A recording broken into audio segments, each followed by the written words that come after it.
Due to copyright restrictions on YouTube, I have decided to create a collection of fanfiction novels in audiobook format. If you would like to access the collection, you can purchase it through one of the following platforms. Patreon or Ko-Fi. You will find both links in the description. After completing your payment, you will automatically receive a link to a private Telegram channel that has a great collection of fanfiction audiobooks in audio format. This is a one-time payment that grants lifetime access to the existing collection. Please note that the collection is continuously expanding. I regularly add new audiobooks over time, so the library keeps growing. If you would like to update a novel or add a new one, you must subscribe to my Patreon. Depending on the tier you select, you will be able to request a specific number of chapters weekly, which I will then produce in audiobook format. 51. Trash talking the higher-ups. Okay, this time it was indeed an oversight on our part, but no one can guarantee the absolute accuracy of information. But you have to believe that everyone is working hard for the peace of the Jujutsu world, and we will never harm our own people.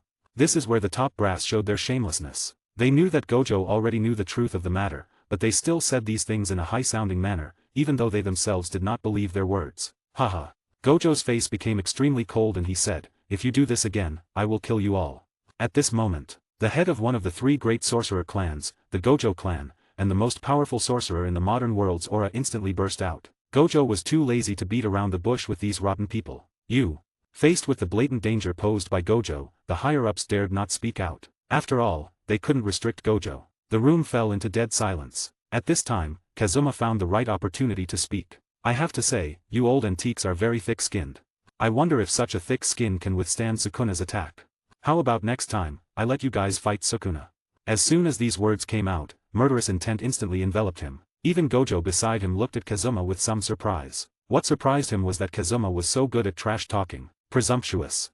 These senior executives were all furious and their faces had turned red. Judging from the look in their eyes, it could be deduced that they seemed to want to tear Kazuma to pieces. Gojo had a distinguished status, so it was okay for him to speak like this. But how dare Kazuma, a mere civilian with no background, speak to them like this? Even if he has demonstrated an exceptional level of strength this time, he is still not qualified. After all, besides Gojo, it is not impossible for them to kill a special-grade sorcerer by relying on the power behind them. In order to avoid trouble, Yaga had deliberately forged a civilian identity for Kazuma because these high-ranking officials like this kind of sorcerer who has no background and is easy to control. Okay, let's put this matter behind us, but Kazuma, please recognize your own identity.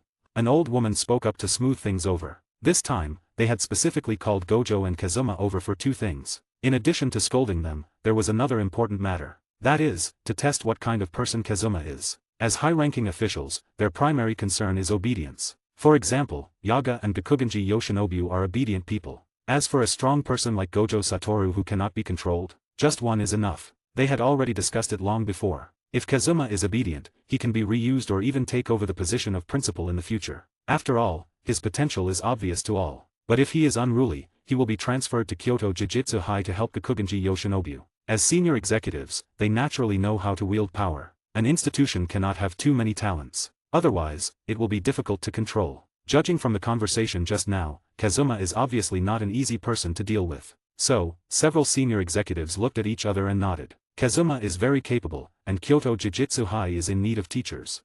Besides, Gakugenji Yoshinobu is already old and can no longer teach students. So we have decided to transfer Kazuma to a sister school. What do you think? After that, a paper certificate fell into Kazuma's hands. Kazuma briefly glanced at it and saw that it was a transfer procedure. Even the seal had been already stamped. Kazuma directly responded, "You've already stamped it, and you're still asking me what I think. TSK, it looks like I have underestimated the thickness of your skin. Gojo Satoru, look at the character of the student you have taught. They have been in high positions for so long, when have they ever suffered such injustice?" However, due to Gojo's murderous eyes, they didn't dare to say it out loud at this moment. They suppressed their anger and said, "Jujutsu High is divided into two schools. They are all one family. Isn't it the same no matter where you go? And it's not far away. I hope you can consider the overall situation." Kazuma interrupted, "Shut up, oldie. I won't go." The higher-up saw his tough attitude and said, "Kazuma, this is an order from the higher-ups." "Order?"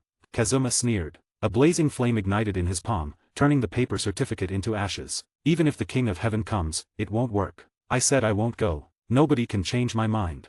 He would naturally go to Kyoto Jujutsu High, but not now. And it's not these old guys' turn to give him pointers. He is not Gojo Satoru. After all, Gojo Satoru is from the Gojo clan, and although he looks careless, his character is definitely clean. But Kazuma has a PhD in curse words. He can curse for 5 minutes without repeating a single curse word. Hearing Kazuma's reply, Gojo breathed a sigh of relief. The reason why he didn't immediately refute was because this matter involved Kazuma's personal decision. He couldn't make a decision on Kazuma's behalf. Fortunately, Kazuma decisively refused. How dare you? You actually burned it down.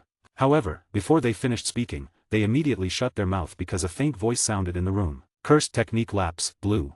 In Gojo's hand, a small energy ball with extremely powerful force had been condensed, ready to go. The higher-ups naturally knew what this was. At this moment, they became obedient. Gojo played with the energy ball in his hand. He raised his chin, and said, "Humph, he's my student. No one can force him to do anything."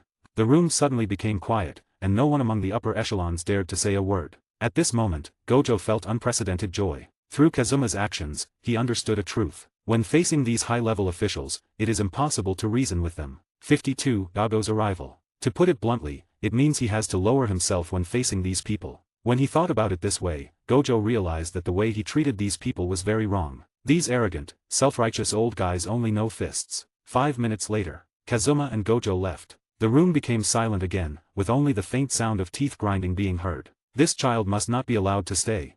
Under the moonlight, a black car was driving slowly on the winding mountain road. Ichishi looked at the two people behind him through the rearview mirror and asked curiously, "This time, it seems that you had a very happy conversation with the top executives."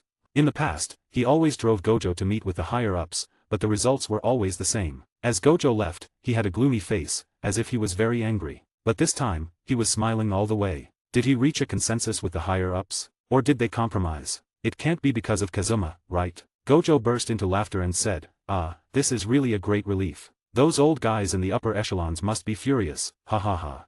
Unfortunately, we were not able to get them into the ICU. I didn't expect Kazuma to be so decisive and burn the contract directly. Well done." Especially the sentence that even if the King of Heaven came, it wouldn't work. It just made them speechless. As soon as these words came out, Ichishi, who was driving, suddenly contracted his pupils. His pupils widened as he looked in disbelief at the two people high-fiving each other behind him. Did he hear that correctly? Kazuma actually dared to burn the contract given by the higher-ups? But why was he feeling so comfortable? As an assistant supervisor, he was instilled with the belief of obeying orders from his superiors since childhood. Therefore, he was extremely respectful to Yaga and the higher-ups and did not dare to disobey in any way. But this doesn't mean that he doesn't have any complaints in his heart. Kazuma's actions were something he had only dared to do in his dreams. He is indeed a man who dares to beat up the principal. He must never mess with him in the future. Kazuma, who had confronted the higher-ups, was in a very good mood at the moment. But Gojo's action seemed a little unexpected. He actually used Lapse Blue to scare the higher-ups. He wasn't so direct in the original story, right? Once Gojo showed Lapse Blue, the higher-ups didn't even dare to make a sound for the next 5 minutes. He didn't even have the chance to say anything. Fortunately, from the system panel, it seemed that 1/3 of the mission had been completed. Then the next step is Yago. Also, he should remember to add spit to the water release. Judging from the time, Yago should be coming out soon. Soon, the car reached the hillside above the winding mountain road. Kazuma and Gojo looked at each other, as if they had sensed something. Gojo patted Ichishi on the shoulder and said, "Ichishi, just leave us here and go back to the school first." Ichishi asked, "Are you going to buy mochi? I can drive you a little further." 3 black lines appeared on Gojo's face, but he still smiled patiently and said, "Don't bother. If we use our cursed energy to speed up, we won't be slower than a car. The moon is bright tonight, there's no chance of getting lost." Ichishi said, "Well, don't stay too late. The principal is still waiting for your news." After all, now that things have come to this, there is no need for him to continue asking. He just thought these two guys were getting weirder and weirder. Are all the special grades like this? Whoosh! The departing car kicked up a few scattered leaves. The breeze blew on their face and the leaves on the roadside rustled. Gojo put his hands in his pockets and said calmly, "Come out." Under the moonlight, a figure fell from the sky, making strange noises and seeming very excited. Kazuma and Gojo retreated at the same time. The figure was not big in size, but it fell from the sky like a car weighing several tons. Boom! The entire road shook violently, forming a huge deep pit. Spiderweb cracks quickly spread outward, and sparks flew in the sky. The smoke and dust dissipated, and Yago, who was choked by the ash, walked out of the deep pit coughing. He looked at the two people with a teasing look. A trace of doubt flashed across Gojo's eyes. What a strange body shape. One eye, volcano head monster. Looking at this aura, is it a special grade cursed spirit that has never been recorded? Kazuma on the side raised his eyebrows and looked at Yago with interest. As expected of the strongest of the 4 disaster curses, just by standing still, he could feel the overwhelming cursed energy pressing towards him. Moreover, this cursed energy was much greater than that of the special grade cursed spirits that he had fought before. Even three-finger Sukuna that he had fought against before did not have as much cursed energy as Yago. Yago, who was a bit hunched, took out a pipe. He took a deep puff, and smiled with great enjoyment. He said, "Which of you two is Gojo Satoru?" "He's looking for you, Gojo-sensei." Kazuma smiled and stepped aside. The system mission will naturally be completed, but for now, he wanted to watch an exciting battle. Although he was very conflicted, he had no choice but to do it with tears in his eyes for the sake of the system reward. "Did you come to me specially to enjoy the moon together?" Gojo smiled and pointed at the full moon in the sky. However, what responded to him was Yago's swift attack. Gojo put his hands in his pockets, and dodged the attack. The strongest person of the current era can only dodge. After saying this, Yago raised his hands slightly. A volcanic crater suddenly protruded beside Gojo. 53 Gojo vs Yago. Blazing flames instantly burst out, accompanied by billowing white smoke that completely engulfed Gojo. The flames swept across like a dragon, turning the large forest below the road into scorched earth. Under the light of the fire, the night was as bright as day. Yago said, "Haha, that's it." Just now, he had seen with his own eyes, or rather eye, that Gojo was unable to dodge the attack. He was extremely confident that even a special grade sorcerer wouldn't be able to resist his unexpected move. Aren't the rumors too exaggerated? Gojo Satoru is nothing special. Yago put one hand behind his back, took a puff of his pipe, and spoke with disdain. He looked at Kazuma again and gave a hoarse smile. He continued, "Then I'll kill you as well." Kazuma pointed to where Gojo was and said, "Are you sure that you have won?"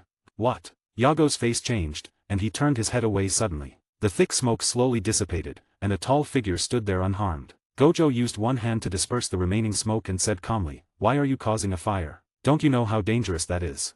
Yago's eyes became more serious, and he raised his hand to touch the smoke coming out of his head. Interesting.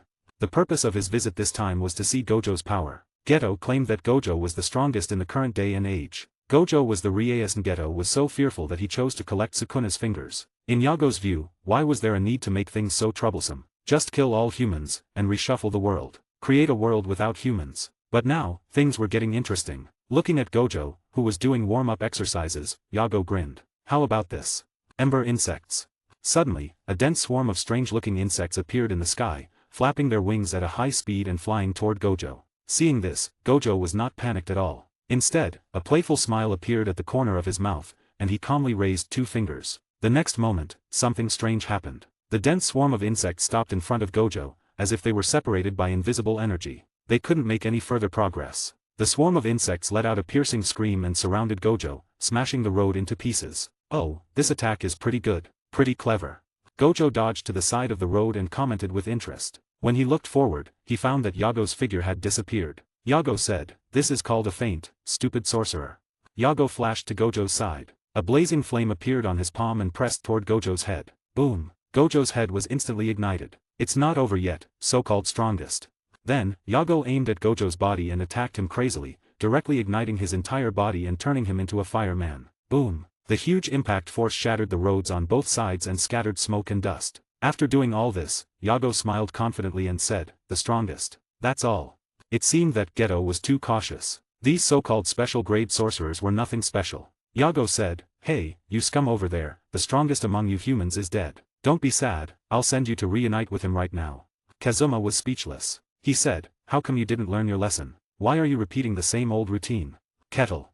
Upon hearing this, fire spewed out from Yago's head and ears at the same time. Apparently, this name made him extremely angry. How dare this damned kid call him a kettle? He must be crushed to ashes. Gojo appeared again, intact, in the place where the smoke and dust had dissipated. "Kettle? Good metaphor, Kazuma, you are really talented."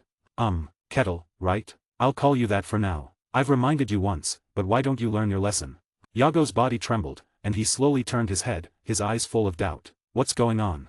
Yago looked at his palm in disbelief. "Are you kidding me?" This time, he had definitely hit him. He still remembered the feeling of his palm pressing on his head. But how was this man still unharmed? "You must be confused, right?" Looking at the stunned Yago, Gojo smiled and said, "To put it simply, you didn't hit me at all." "Impossible." The volcano above Yago's head emitted smoke rings and almost spewed out flames. "My senses never lie." Unlike the first time, he had definitely touched Gojo just now, and every strike had firmly landed on him. He was not an ordinary special-grade cursed spirit. How could he be easily deceived? "What you encountered was the infinity between you and me. This is one of my abilities." As he spoke, Gojo opened his 5 fingers, bent over, and waved them toward Yago. He said, "Come here, my ability is a bit complicated. You may not understand if I just tell you. Just put your hand over it, and you'll understand." Come on, why are you being shy? Yago looked at Gojo calmly, and thought. He didn't sense any murderous intent, so he might as well give it a try and get more information. Thinking about this, he walked forward and slowly raised his hand. Kazuma, standing by, was speechless. One dares to teach, and the other dares to learn. It was clear from this that Gojo had never regarded Yago as an opponent from beginning to end. He always maintained a playful attitude while testing Yago's strength. Just as their palms were about to touch, an invisible repulsive force separated them. Yago's expression suddenly trembled, and his heart was filled with shock. 40 advanced chapters on patreon.com/alex1000. 54. Kazuma vs Yago. So close, yet so out of reach. So, doesn't that mean all his attacks can't cause any damage? TSK. Is this the ability of the strongest in the modern world? This is somewhat unsolvable. No wonder Geto said Gojo can only be sealed but not killed. Even a sneak attack won't work. Thinking of this, Yago quickly took a few steps back and suppressed the shock in his heart. At this moment, he completely understood why Geto was so afraid of Gojo. At least, he has no means to defeat him. The chance of winning is 0, so he must evacuate. Fortunately, Hanami was hiding far away, so it shouldn't be a problem for him to escape safely. But before leaving, there is one thing left to do. That is to give that little brat who dares to call him a kettle a good beating. Thinking of this, Yago's aura surged, and flames erupted from his head. Seeing this, Gojo became interested and said, Mr. Curse, are you going to use all your strength to deal with me? I'm at your service any time. Yago said, no, I don't want to fight with you. I want to have a good discussion with him.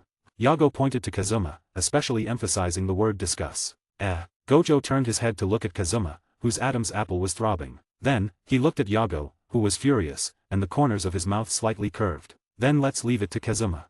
After saying that, Gojo squatted on the side of the road. He opened a box of fragrant mochi, and slowly tasted it. This is a good opportunity to see how much ability Kazuma has hidden. The power of this cursed spirit far exceeds that of the special grade cursed spirits that Kazuma has eliminated before. So, Kazuma should be forced to use many tricks. Last time at the conference, Mei protected her husband and let this guy get away with it. Let's see how Kazuma can hide this time, hee. Kazuma smiled inwardly. Taunting Yago by calling him kettle had really worked. The reason why he had mocked Yago as a kettle was because of his appearance. Because of his taunt, Yago had taken the initiative to trouble him, which would help him complete the mission. Yago's face turned red with anger, and he said fiercely, in 2.5 minutes, I will tear your head off, hit it like a basketball, and then put it next to my bed. Kazuma just smiled and hooked his finger at Yago without saying anything. Seeing this scene, Gojo felt a little strange. As the one being looked down upon and provoked, Kazuma didn't talk back. This was completely different than his behavior when he was angry at the higher UPS, right? Is he planning something and can't talk? T/N. For those who don't know what Kazuma is up to, he is not talking because he needs his spit. A truly strange guy. You bastard. Don't even think about leaving behind any ashes. Except for your head, your entire body will disappear in a while. Yago clapped his hands, and 2 huge rocks rose from the ground instantly, sandwiching Kazuma in the middle. Boom. The flames that were powerful enough to burn everything instantly engulfed Kazuma. The surrounding mountains and forests instantly turned to ashes, and the heat wave soared to the sky. Gojo's heart skipped a beat. This cursed spirit was fighting harder now than before. It seemed that there was a lot of personal grudge involved. Haha, he didn't dodge it. Yago curled his lips with a disdainful smile. Not everyone is Gojo. There definitely isn't another person in the world with an overpowered ability like Infinity. A gust of night wind blew by, blowing away the billowing smoke. Yago saw that Kazuma was standing there unscathed. Kazuma was pinching his nose with his hand and dispersing the thick smoke in front of him. Gojo swallowed a piece of Kikifuku and said, so much smoke. He naturally knew about Kazuma's ability to become like a hologram. It is an ability that allows any attack to pass through the body. Thinking about it this way, isn't it even more powerful than his Infinity? Yago widened his eyes and stood there in a daze. What the hell is happening today? There's another person who has Infinity? No, absolutely not. Geto once said that there is only one 6 eyes user in this world. And Infinity is inseparable from 6 eyes. This guy must have used some strange method. At this moment, Yago's heart began to waver. After all, too many strange things had happened today. Looking at Kazuma, who wasn't speaking, Yago had a bad feeling. Wasn't this guy quite mean before? Why is he so silent now? Damn it. Stop playing tricks on me.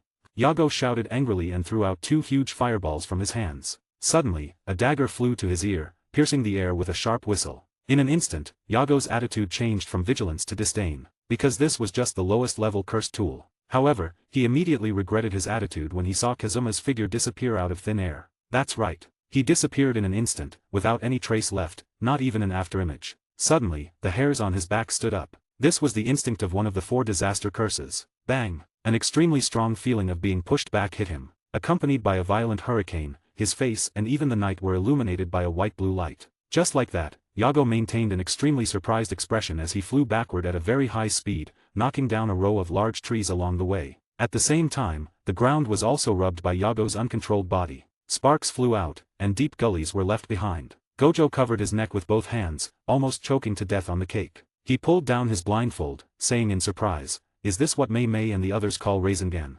You call this a Rasengan? This Rasengan is too big." Through his 6 eyes, Gojo could roughly see the principle of this move. The principle is to concentrate the cursed energy in the hands, and then flow and compress it in irregular directions. It seemed very simple, but he knew that it was extremely difficult to use this move. Not to mention concentrating the cursed energy in the hands, just compressing the cursed energy in such a short time is something that only a few people can do. What a genius. He must pester Kazuma to teach him this trick later. Also, what was up with Kazuma's teleportation just now? Even his 6 eyes couldn't capture his movement trajectory. Could it be that Kazuma is even faster than him? 55 continuous black flashes. Boom. The mountains and forests were in chaos. Countless trees snapped as a figure crashed through them. Kazuma flashed and instantly appeared above the still gliding Yago. Bang! A pair of strong hands grabbed Yago's head tightly. Just like that, Kazuma stepped on Yago, using him as a human skateboard, sliding along with the momentum. Yago's pupils widened in shock. What's wrong with this guy? Such terrifying speed, it defies common sense. Even as a special grade cursed spirit, he felt completely powerless. Kettle, work harder.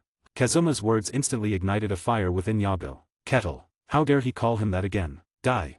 Yago's cursed energy surged, forcing Kazuma off him. A terrifying aura spread. Floating in the air, Yago pulled back his arm as if he was drawing a bow. Whoosh. A massive firebird spread its wings and shot toward Kazuma. Kazuma calmly pulled out the gunbai from his Kamui dimension, raising it to defend. The moment the firebird touched Kazuma, it was rebounded. Boom. The mountains in the distance shattered under the force of the redirected firebird, showcasing its terrifying power. Seeing this, Gojo raised an eyebrow. Is that a special grade cursed tool? Why hasn't he seen this at Jujutsu High before? But he didn't dwell on it for long, continuing to watch the battle. Kazuma narrowed his eyes. Yago had disappeared. Die.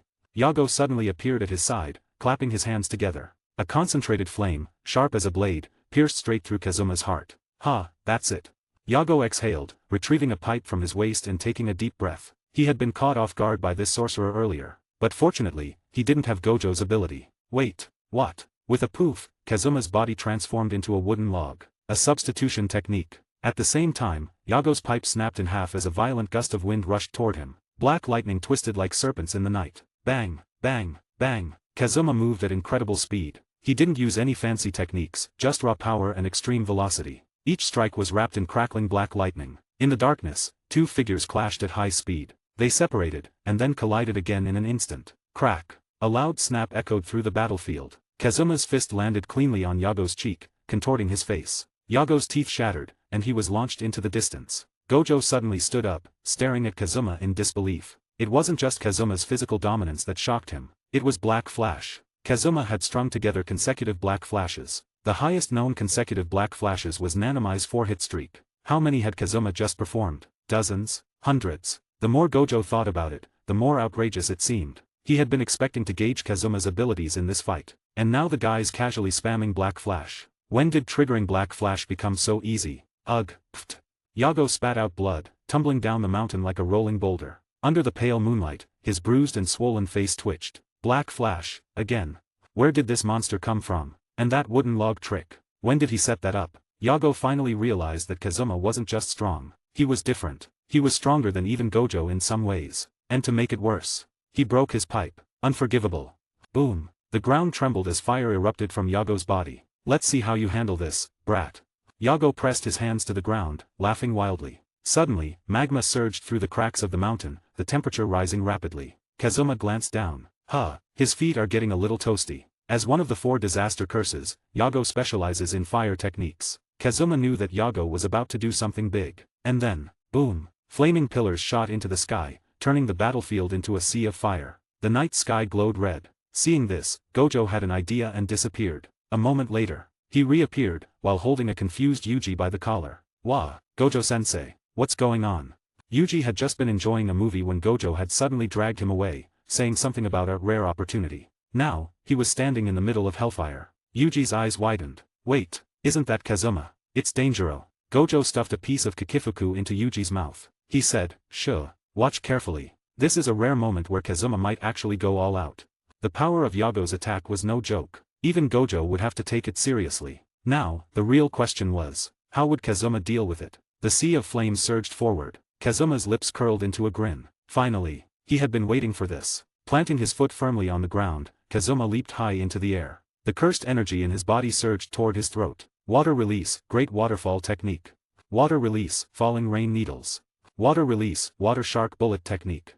3 different water release ninjutsu were unleashed in rapid succession. After all, he had been planning this for a while. There was no way he was letting this opportunity go to waste. After all, the system mission depends on it. 56. Humiliating Yago. Kazuma clapped 3 times. First, an extremely turbulent waterfall emerged from under his feet, cascading layer after layer, expanding rapidly. Then, countless high-speed spinning needles spewed out of his mouth. Finally, several huge shark-shaped water bullets took form. With a single wave of Kazuma's hand, 3 different water release ninjutsu formed a triangle, attacking Yago simultaneously. Idiot. My fire is different. It isn't restrained by water.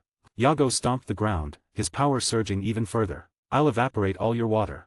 Sizzle. The moment water and fire collided, a massive cloud of white mist billowed into the air. Yago's confidence stemmed from the fact that the flames he conjured weren't ordinary, they were karmic fire. So, even though Kazuma's attacks had greater range and volume, Yago remained unshaken. But he hadn't expected that Kazuma's water release wasn't ordinary water either. From a distance, Yuji worriedly asked, "Is Kazuma really okay?" Even from afar, he could feel the searing heat burning his face. Gojo, however, was completely unfazed. "Yuji, this is your first time seeing Kazuma's water release, right?" He had heard others praise its power and momentum before. Now, seeing it firsthand, he realized that it was even stronger than expected. Is Kazuma some kind of great inventor? He can shape water into multiple forms at the same time, making them look almost lifelike. A tinge of admiration surfaced in Gojo's eyes. They say there's always something to learn from others, and since he's already a teacher, why not teach students too? Of course, whether Yuji and the others could learn it was another matter. Yuji interjected, "Hey, Gojo-sensei, you should be worried about Kazuma's safety, not this nonsense." Gojo chuckled internally. Yuji's kindness reminded him of his old best friend. He waved his hand dismissively and said, "Relax. Kazuma has already won the battle between water and fire." As the immense mist dissipated, the devastated mountains and forests lay bare. Ahem. Yago was washed onto a lake surface by the tide. His bruised, swollen face was reflected on the water. Since his birth, he had never been this humiliated. Lifting a hand, Yago wiped his soaked clothing and then froze. He frowned and said, why does the water feel sticky?" Yago evaporated the water from his body. He frowned as he stared at Kazuma, who was standing and grinning before him. Something felt off. Why did this brat look like he had done something bad? Could it be that water just now wasn't normal? Ahem. Kazuma cleared his throat, suddenly feeling quite refreshed. That technique had side effects, better not use it too often. But all his actions had been seen by Yago. Yago's pupils shrank, and his breath hitched. Wait, if he isn't mistaken, all that water just now had come from Kazuma's mouth. Combined with Kazuma's cough just now and the sticky sensation on his clothes, Yago's mind connected the dots. His expression contorted in shock and rage. No way, that wasn't just water. Veins bulged on Yago's forehead, his face twisting with fury. If looks could kill, Kazuma would have died 100 times over. Damn it, how dare he use such a despicable trick? Yago had faced countless sorcerers, many of whom wielded water-type cursed techniques. But against his karmic fire, they had always been useless and were instantly evaporated. But somehow, not only had this brat suppressed his karmic fire, there was something filthy mixed in that water. So humiliating. Absolutely shameful. How could someone this low-class come from Jujutsu High? Yago's rage had reached its limit. If he didn't tear Kazuma's head off today, he wouldn't be able to rest in peace. Feel my wrath, you scourge. Boom. The volcano on Yago's head erupted like a real volcano. Hot flames shot from his ear holes, igniting the air. The lake beneath his feet boiled instantly. Waves churned as fish and shrimp were cooked on the spot. A rich, meaty aroma filled the battlefield. Domain expansion. Wait, hold on, Mr. Cursed Spirit. A voice suddenly interrupted. From above, Gojo descended while holding a disheveled Yuji. They landed on the steaming lake. Gojo grinned and said, "This is really a sight to see, Kazuma." He released Yuji, who staggered a bit. Yago, still fuming, suddenly froze when he saw Yuji. Sukuna's vessel. As a cursed spirit, Yago could instantly sense the overwhelming, suppressive aura within Yuji's body. He felt like he was standing before a superior species. He remembered what Geto had once said that at best, Yago's strength matched an 8 or 9-finger Sukuna. Yago previously thought Geto was just overestimating Sukuna and underestimating him. But feeling this aura firsthand, Yago wasn't so sure anymore. Alright, you guys can keep fighting. Gojo said nonchalantly. This time, we brought an audience just for you. Yago's eyes twitched. Gojo added, let me make one thing clear. I support the blue team / Kazuma. What about you, Yuji? Yuji blinked and said, I support the blue team too. Gojo smiled and teased, oof. Looks like Mr. Cursed Spirit isn't very popular. Better show us your best move.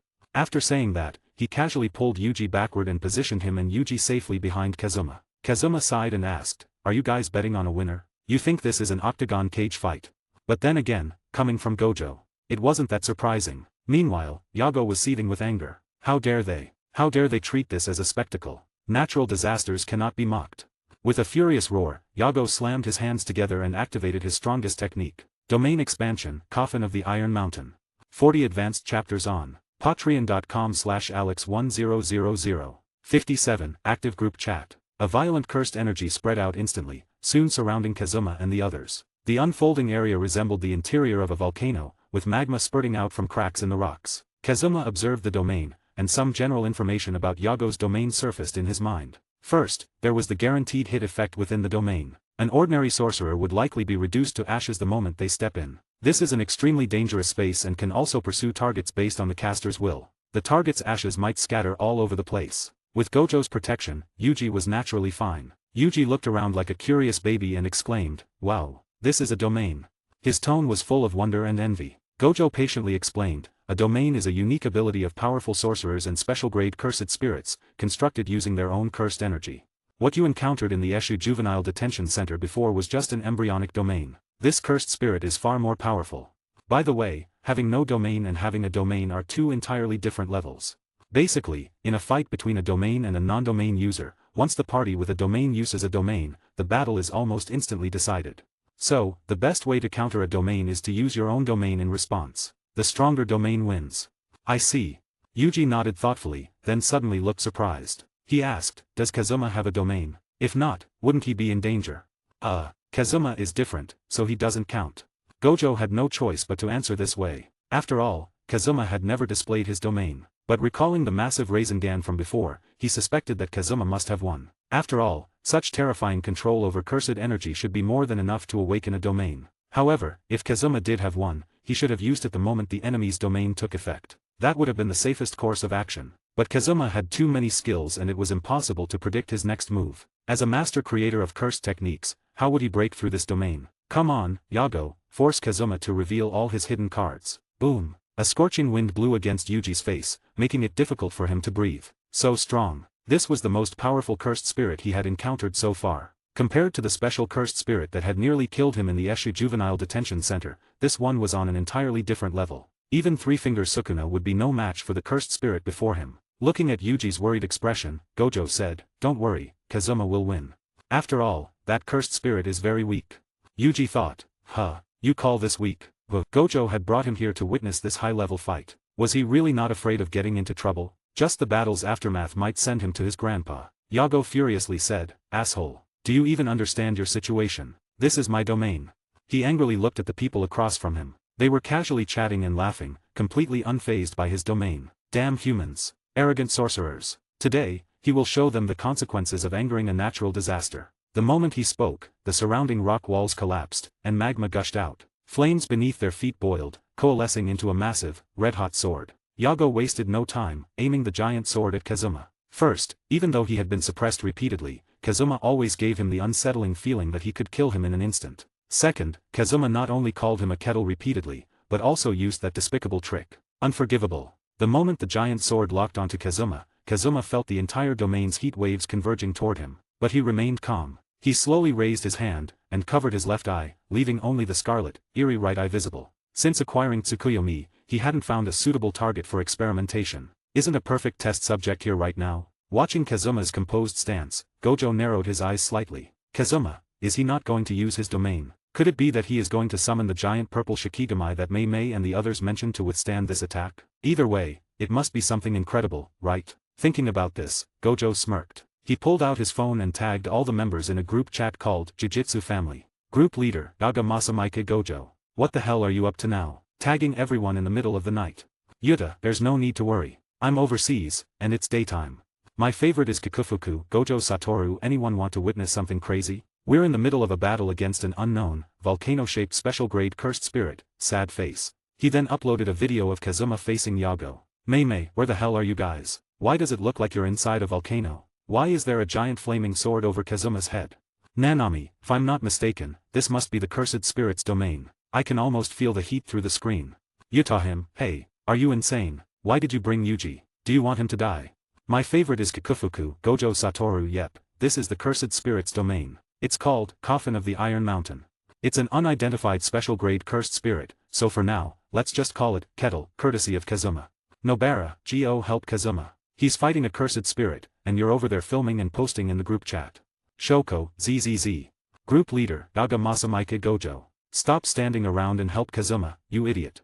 My favorite is Kikufuku, Gojo Satoru. As a sorcerer, one must abide by martial ethics. Mr. Kettle specifically requested a duel against Kazuma. It seems like there's some deep grudge between them. And it'll be fine. You all know Kazuma's strength, it's like a bottomless pit. Don't you want to see how he'll counter this and break the cursed spirit's domain? So in fact, you should all be thanking me. Oh, and please mute Him. Thanks.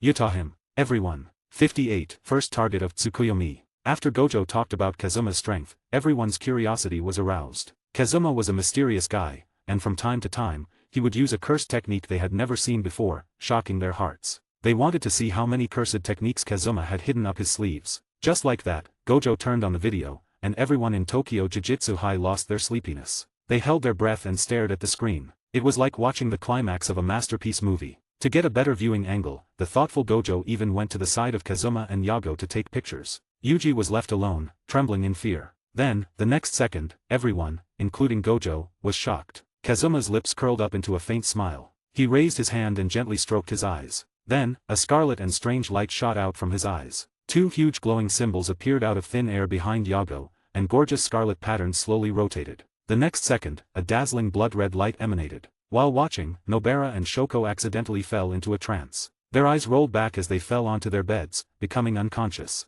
Yago showed a ferocious smile, and raised his hand. He swung it vigorously, and the flaming giant sword burst out. This was his domain, meaning any attack was bound to hit his target. Apart from Gojo's unbridled ability, he couldn't think of how Kazuma could avoid this move. Swish! The flaming giant sword fell, and Kazuma was killed without any resistance. Only his head was left, rolling down on the ground. However, from the perspective of those at Tokyo Jujutsu High, it was completely different. The flaming giant sword summoned by Yago actually aimed at Yago. Yago's head separated from his body. The head that rolled to the ground showed a happy smile of revenge. Yago happily said, "Ha ha ha. This is the consequence of angering a natural disaster.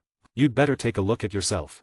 Kazuma's extremely calm voice echoed. Then, with a crackling sound, Yago's domain shattered into pieces like broken glass. Yago frowned, feeling extremely puzzled. How was this sorcerer speaking with only a head left? Wait. After looking into Kazuma's scarlet eyes, Yago instinctively felt fear and wanted to retreat. But he found that his body was gone. Only his head was left. Also, his domain was broken. As Kazuma lifted the genjutsu, Yago's pupils trembled uncontrollably. Everything that had happened before flooded into his mind. Eyes. Everything started with looking into those eyes. At first, he hadn't taken that red light seriously. After all, he was in his domain. If Gojo didn't act, Kazuma wouldn't be able to cause any trouble. But now, thinking back, it was at that moment that he lost his mind. Everything he saw was just an illusion. In his eyes, the flaming giant sword had slashed Kazuma. But in reality, he was the one who was doomed. If Kazuma hadn't reminded him, he would have never realized the truth, even in death. What kind of eyes are those? He has never heard of anything like this before. Now, do you understand? Kazuma's words echoed like a divine proclamation. Yago subconsciously looked up and saw a figure bathed in a sacred and dazzling golden light. Those enchanting eyes emitted a red glow. Yago sighed. So beautiful. What kind of eyes are these? They're simply perfect works of art. How ridiculous. He is being fascinated by someone else's abilities?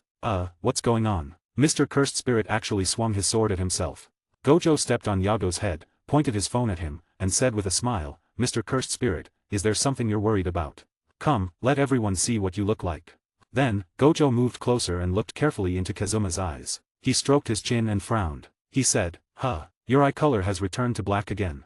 Gojo wasn't a fool. He had naturally noticed that something was off. After the red light flashed, Yago had become like a puppet. He used the giant sword to slash himself. He laughed crazily and muttered things like Kazuma deserved it and that this was the consequence of angering a natural disaster. His body had been destroyed, and only his head was left, but he hadn't even realized it. Could it be that the root of all this was in Kazuma's eyes? It can't be that absurd, right? Kazuma must have used another cursed technique, one that no one had noticed. And he had done it without anyone seeing. Mr. Kazuma, tell us the truth, is all this because of your eyes?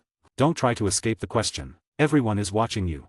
As he spoke, Gojo turned on the flashlight function and pointed the camera at Kazuma from an unflattering angle. Kazuma's mouth twitched, and he cursed internally. It looks like he had underestimated Gojo's madness after all. He had been fighting with Yago, and Gojo was actually recording a video from the sidelines? Does Yuji not care anymore? At this moment, Yuji was standing there blankly. His eyes were dazed, as if his soul had left his body. Apparently, he had stared too intently into Kazuma's eyes when he had used the genjutsu. He had taken some mental damage. Meanwhile, on a distant cliff, a hooded figure stood with hands hidden in his sleeves. Yago has been defeated. Do you want to save him? Let me make this clear first. I cannot be seen by anyone from Jujutsu High, especially my former best friend, Gojo Satoru. Hanami didn't say anything. A white flower bloomed at his fingertips. The hooded figure smirked knowingly, already understanding his intent. Go ahead. To some extent, you and Yago are close friends.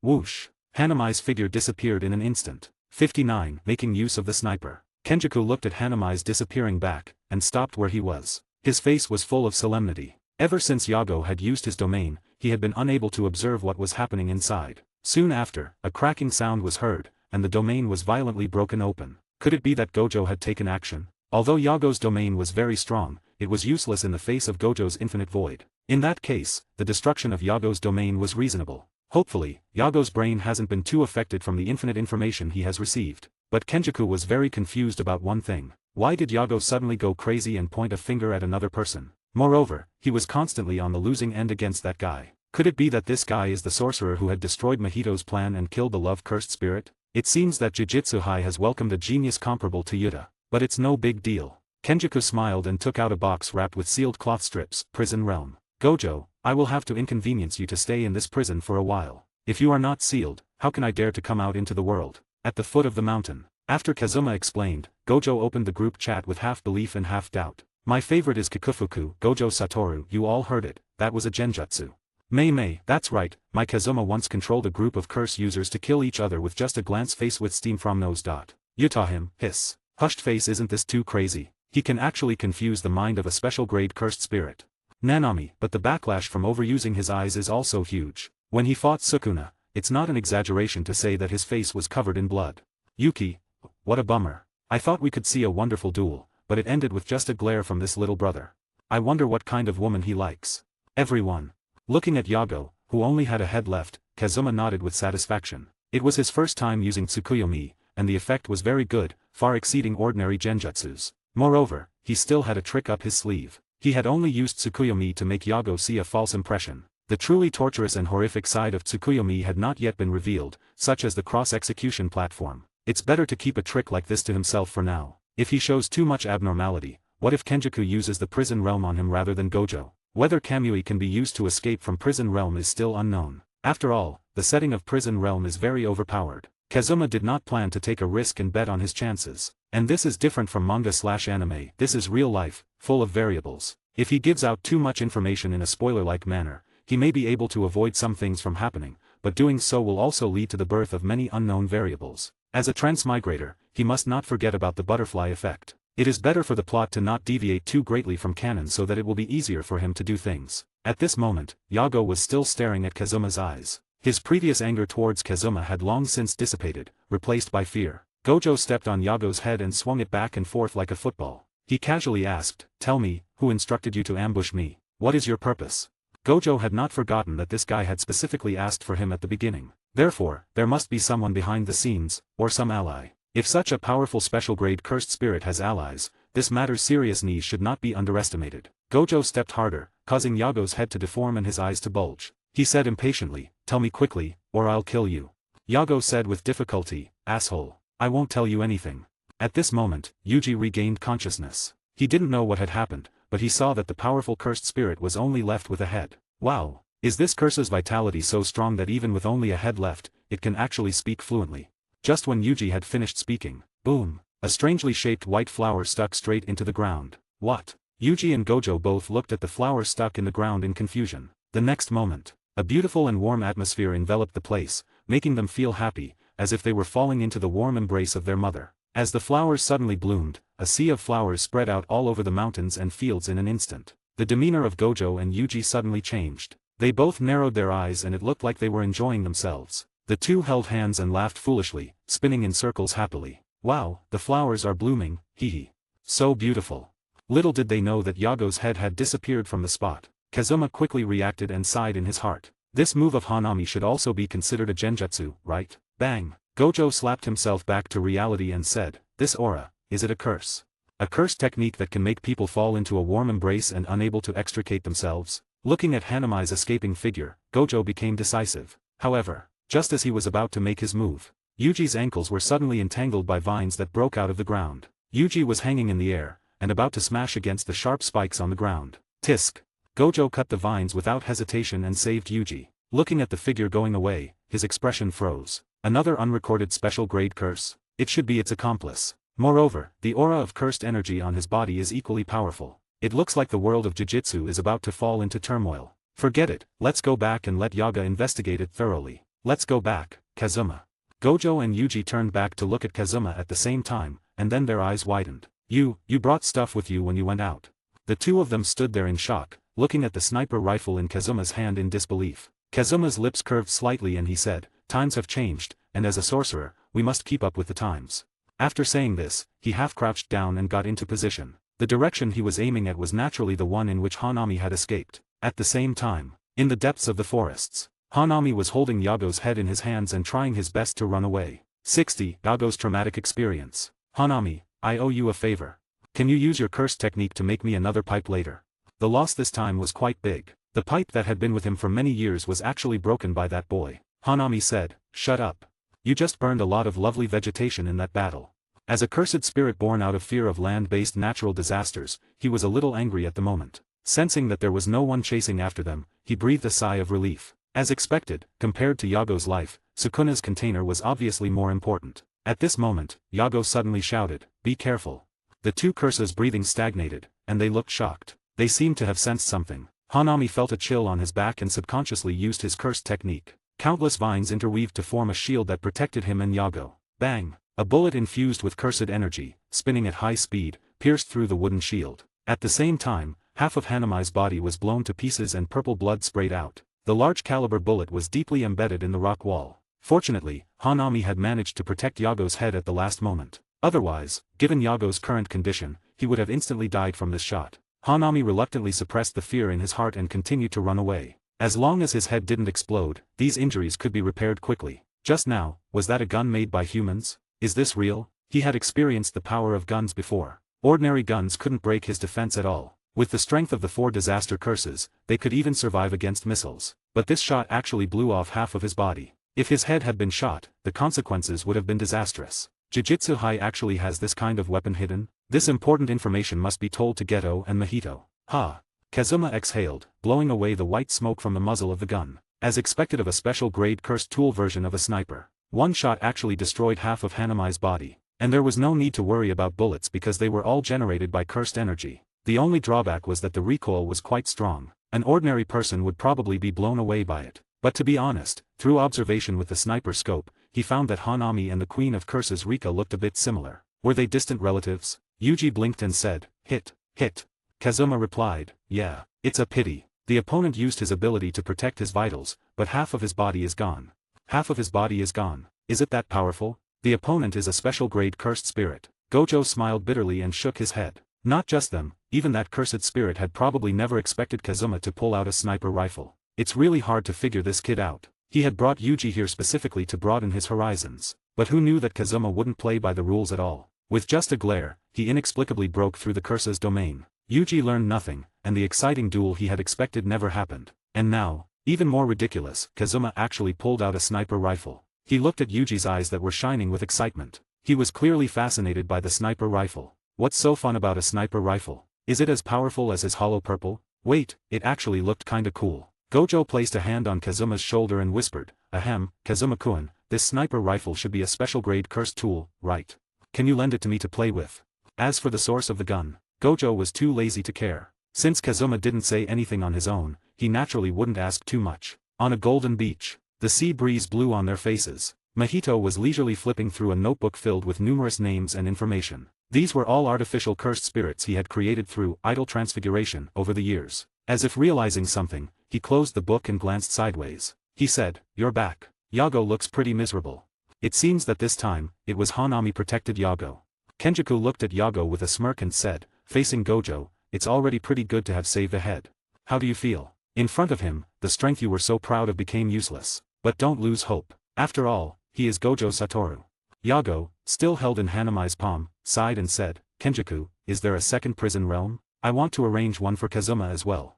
The moment he said this, the three looked at Yago in confusion. Even Dagon, who had suddenly emerged from the sea, curiously stared at the people on the shore with his big, round eyes. Kenjaku asked, "Yago, do you even realize what you're saying?" Yago's face was grim and he said, "When I used my domain, Gojo didn't even make a move. The reason I ended up like this was, just from a glance from Kazuma." "What did you say?" Hearing this, the usually calm and composed Kenjaku couldn't sit still. Then, Yago recounted everything that had happened inside the domain. "That's how it happened. I thought it was Kazuma who only had a head left. But in truth, it was me. Even now, I still feel terrified." Yago looked dazed, his mind filled with those terrifying eyes. The scene suddenly became quiet. Was it really as scary as Yago said? Could just a single glance alter reality? That's way too unfair. After a long while, Kenjaku touched Yago's head and asked, "So, who do you think is the bigger threat, him or Gojo Satoru?" Yago hesitated, unsure how to answer. By reputation, Gojo was undeniably more dangerous. At least, they couldn't think of a way to defeat him. But this time, Kazuma truly terrified him. In the future, Yago would rather fight Gojo than face Kazuma again. At least with Gojo, he could die with some dignity. Kenjaku and the others might look calm, but that's because they hadn't experienced it firsthand. If they were in his place, if they had been the ones trapped in that illusion and forced to face those eyes, they wouldn't be asking that question. 61. To do and my barge in. Megami, who was learning how to compress his cursed energy, was itching to do so. Although his main means of attack was summoning Shikigami, if he can become stronger, why not learn it? He wondered what was in Kazuma's head. He actually developed a training method to compress cursed energy. "Come on, Megami." Kazuma encouraged and then closed his eyes again. Ever since he had come back, Gojo has been pestering him, hoping to teach his students how to make a Rasengan. Kazuma believed that the part about compressing cursed energy could be learned, but the Rasengan is not suitable for everyone. For example, there is no need for Nobara to use a Rasengan. Wouldn't it be nice to compress the cursed energy to further increase the damage of the nails? In this way, the upper limit of the hairpin can be infinitely raised. How strong it can be depends on how much Nobara can compress the cursed energy in a short period of time. Judging from the time, Junpei should be arriving soon, but the exact time cannot be confirmed. Fortunately, the shadow clone he had sent out has already found Junpei. Once Mahito appears, and tries to brainwash Junpei, the shadow clone will automatically disappear and mark the coordinates. It can also share memories with the original body. At that time, he can directly teleport there and teach Mahito a lesson. While Kazuma was thinking, a man and a woman walked in at the door. They looked aggressive and a hint of contempt flashed in their eyes. The man was Tadu. He was tall and strong, and every inch of his muscles seemed to contain explosive power. The woman was wearing a black cheongsam and had a slim figure. She looked somewhat similar to Maki. Kazuma immediately remembered that this girl was Maki's sister, Mai. If he is correct, a fight was about to break out, which could be considered a test before the exchange meeting. However, the two's actions were beyond Kazuma's expectations. Tadu and the other man just looked at Nobara and Megami with disdain and walked straight towards him. Megami secretly said, "Not good." Given the personalities of these two, they must have heard about Kazuma's deeds. The belligerent Tadu is probably here to spar with Kazuma. What he was worried about was not Kazuma, but these two. Fighting with Kazuma is just asking for a beating, right? Megami reminded, "My senpai, I advise you not to provoke him." Nobara crossed her arms across her chest, looking as if she was enjoying the show. Mai said, "Okay, Megami, I've heard about his deeds. You actually said that his talent might surpass that of Yuta back then. I want to see what this person is capable of." Tadu walked in front of Kazuma and looked down at him condescendingly. He said, "Hello, you must be Kazuma. What type of woman do you like?" As soon as these words were spoken, the tense atmosphere was instantly broken. Why? Megami, Nobara, and Mai all twitched their lips. "No, buddy, you are so aggressive, and this is what you say." Tadu was extremely serious and urged, "Answer quickly. This question is very important to me. Men are fine too." Oh my god. Kazuma finally heard Tadu's classic quote, and it was even directed at him. What type of woman does he like? He looked at Tadu's expectant eyes and said seriously, "Since you asked sincerely, I will tell you mercifully, in order to prevent the world from being destroyed and to protect the peace of the Jujutsu world." At this point, Kazuma paused, causing everyone to look at him. Tadu clenched his fists and said in a trembling voice, "So, what is your type?" Kazuma said seriously, "Gentle Onisan, cold, lowly, mature, and many more." When these words were spoken, everyone was dumbfounded. Does this guy like such a wide range of women? There are so many people here, can't he be more restrained? Ah, shut up. Tadu, who was stunned for a moment, suddenly yelled and held his head like a madman, tears streaming down his resolute face. He stared at Kazuma with extremely disappointed eyes. A tough guy crying? Kazuma was speechless. Didn't he just mention a few types of women he liked? Why did he react so strongly? Your hobbies are surprisingly not exclusive. After saying that, Tadu suddenly stepped forward and punched Kazuma in the face with his fist. Bang! Kazuma easily blocked his fist and locked it in his hand. Just as Tadu was about to launch another attack, Kazuma's eyes narrowed slightly, with a red light flashing. Tadu's body instantly stiffened, his eyes became unfocused, and his pupils trembled. After a few seconds, he suddenly pulled back. Gasping for breath, he looked at Kazuma in horror. "You." In just a few seconds, the suffocating feeling of drowning and the feeling of being gnawed by countless ants swept over his body and his will almost being destroyed. He never wanted to experience this feeling again in his life. Did Kazuma show mercy just now? Kazuma came to his side and said calmly, "Go ask Yuji, maybe his answer will satisfy you." Tadu swallowed his saliva and nodded obediently. Seeing this scene, Mai was dumbfounded. What happened? Tadu, who was always fearless even in front of the principal of Dokugenji, had become so obedient. Mai came forward with a puzzled look in her eyes. "Tadu, what are you doing? Why are you suddenly so cowardly?" "Hush. Stop talking. Go."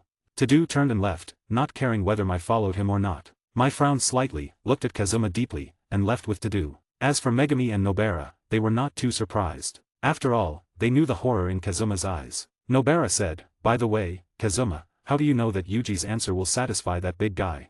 The two looked at Kazuma with puzzlement. 62 Junpei realizes the truth of this world. It's just a guess. After saying that, Kazuma secretly added in his heart, because of watching the anime. As for the true reason, it must be because of Yuji's domain. Brotherhood for all. Tadu will soon become Yuji's brother, then there's Choso, and even Sukuna has some connection to him. The most outrageous part? Kenjaku is actually Yuji's mother. So, Yuji's father was. Anyway, in Jujutsu Kaisen, is there anyone with stronger connections than Yuji? Suddenly, Kazuma's expression changed and he said, "You guys keep practicing. I have something to take care of." After he finished speaking, a vortex appeared behind him, and he vanished in an instant. Just now, the shadow clone he had sent out was automatically dispelled, leaving behind coordinates and some memories. Junpei is about to meet Mahito. Watching Kazuma disappear, Megumi and Nobara couldn't help but complain. Mysterious guy. Inside an old movie theater, Earthworm 3 was currently playing. Perhaps the subject matter was too heavy and the visual impact was too strong, leading to very few viewers. 3 bodies, rotting and completely unrecognizable, stood stiffly in place. Their faces were frozen in expressions of terror, as if they had witnessed something horrifying. Junpei stared at the 3 corpses before him in disbelief. Though their features were mangled beyond recognition, he knew exactly who they were, the bullies who had beaten him up this morning. A sense of satisfaction flickered through his heart. Is this something a human can even do?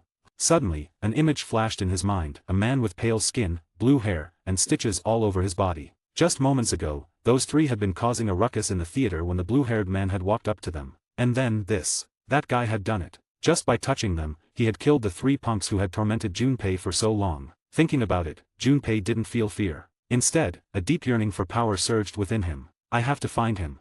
Without hesitation, Junpei ran after him. In a deserted alley. Wait a moment. Junpei panted as he caught up, staring at Mahito's back. You did that, right? Mahito smirked, glancing sideways. He asked, so what if I did? Didn't those guys deserve it? Or were they important to you? Are you looking for revenge?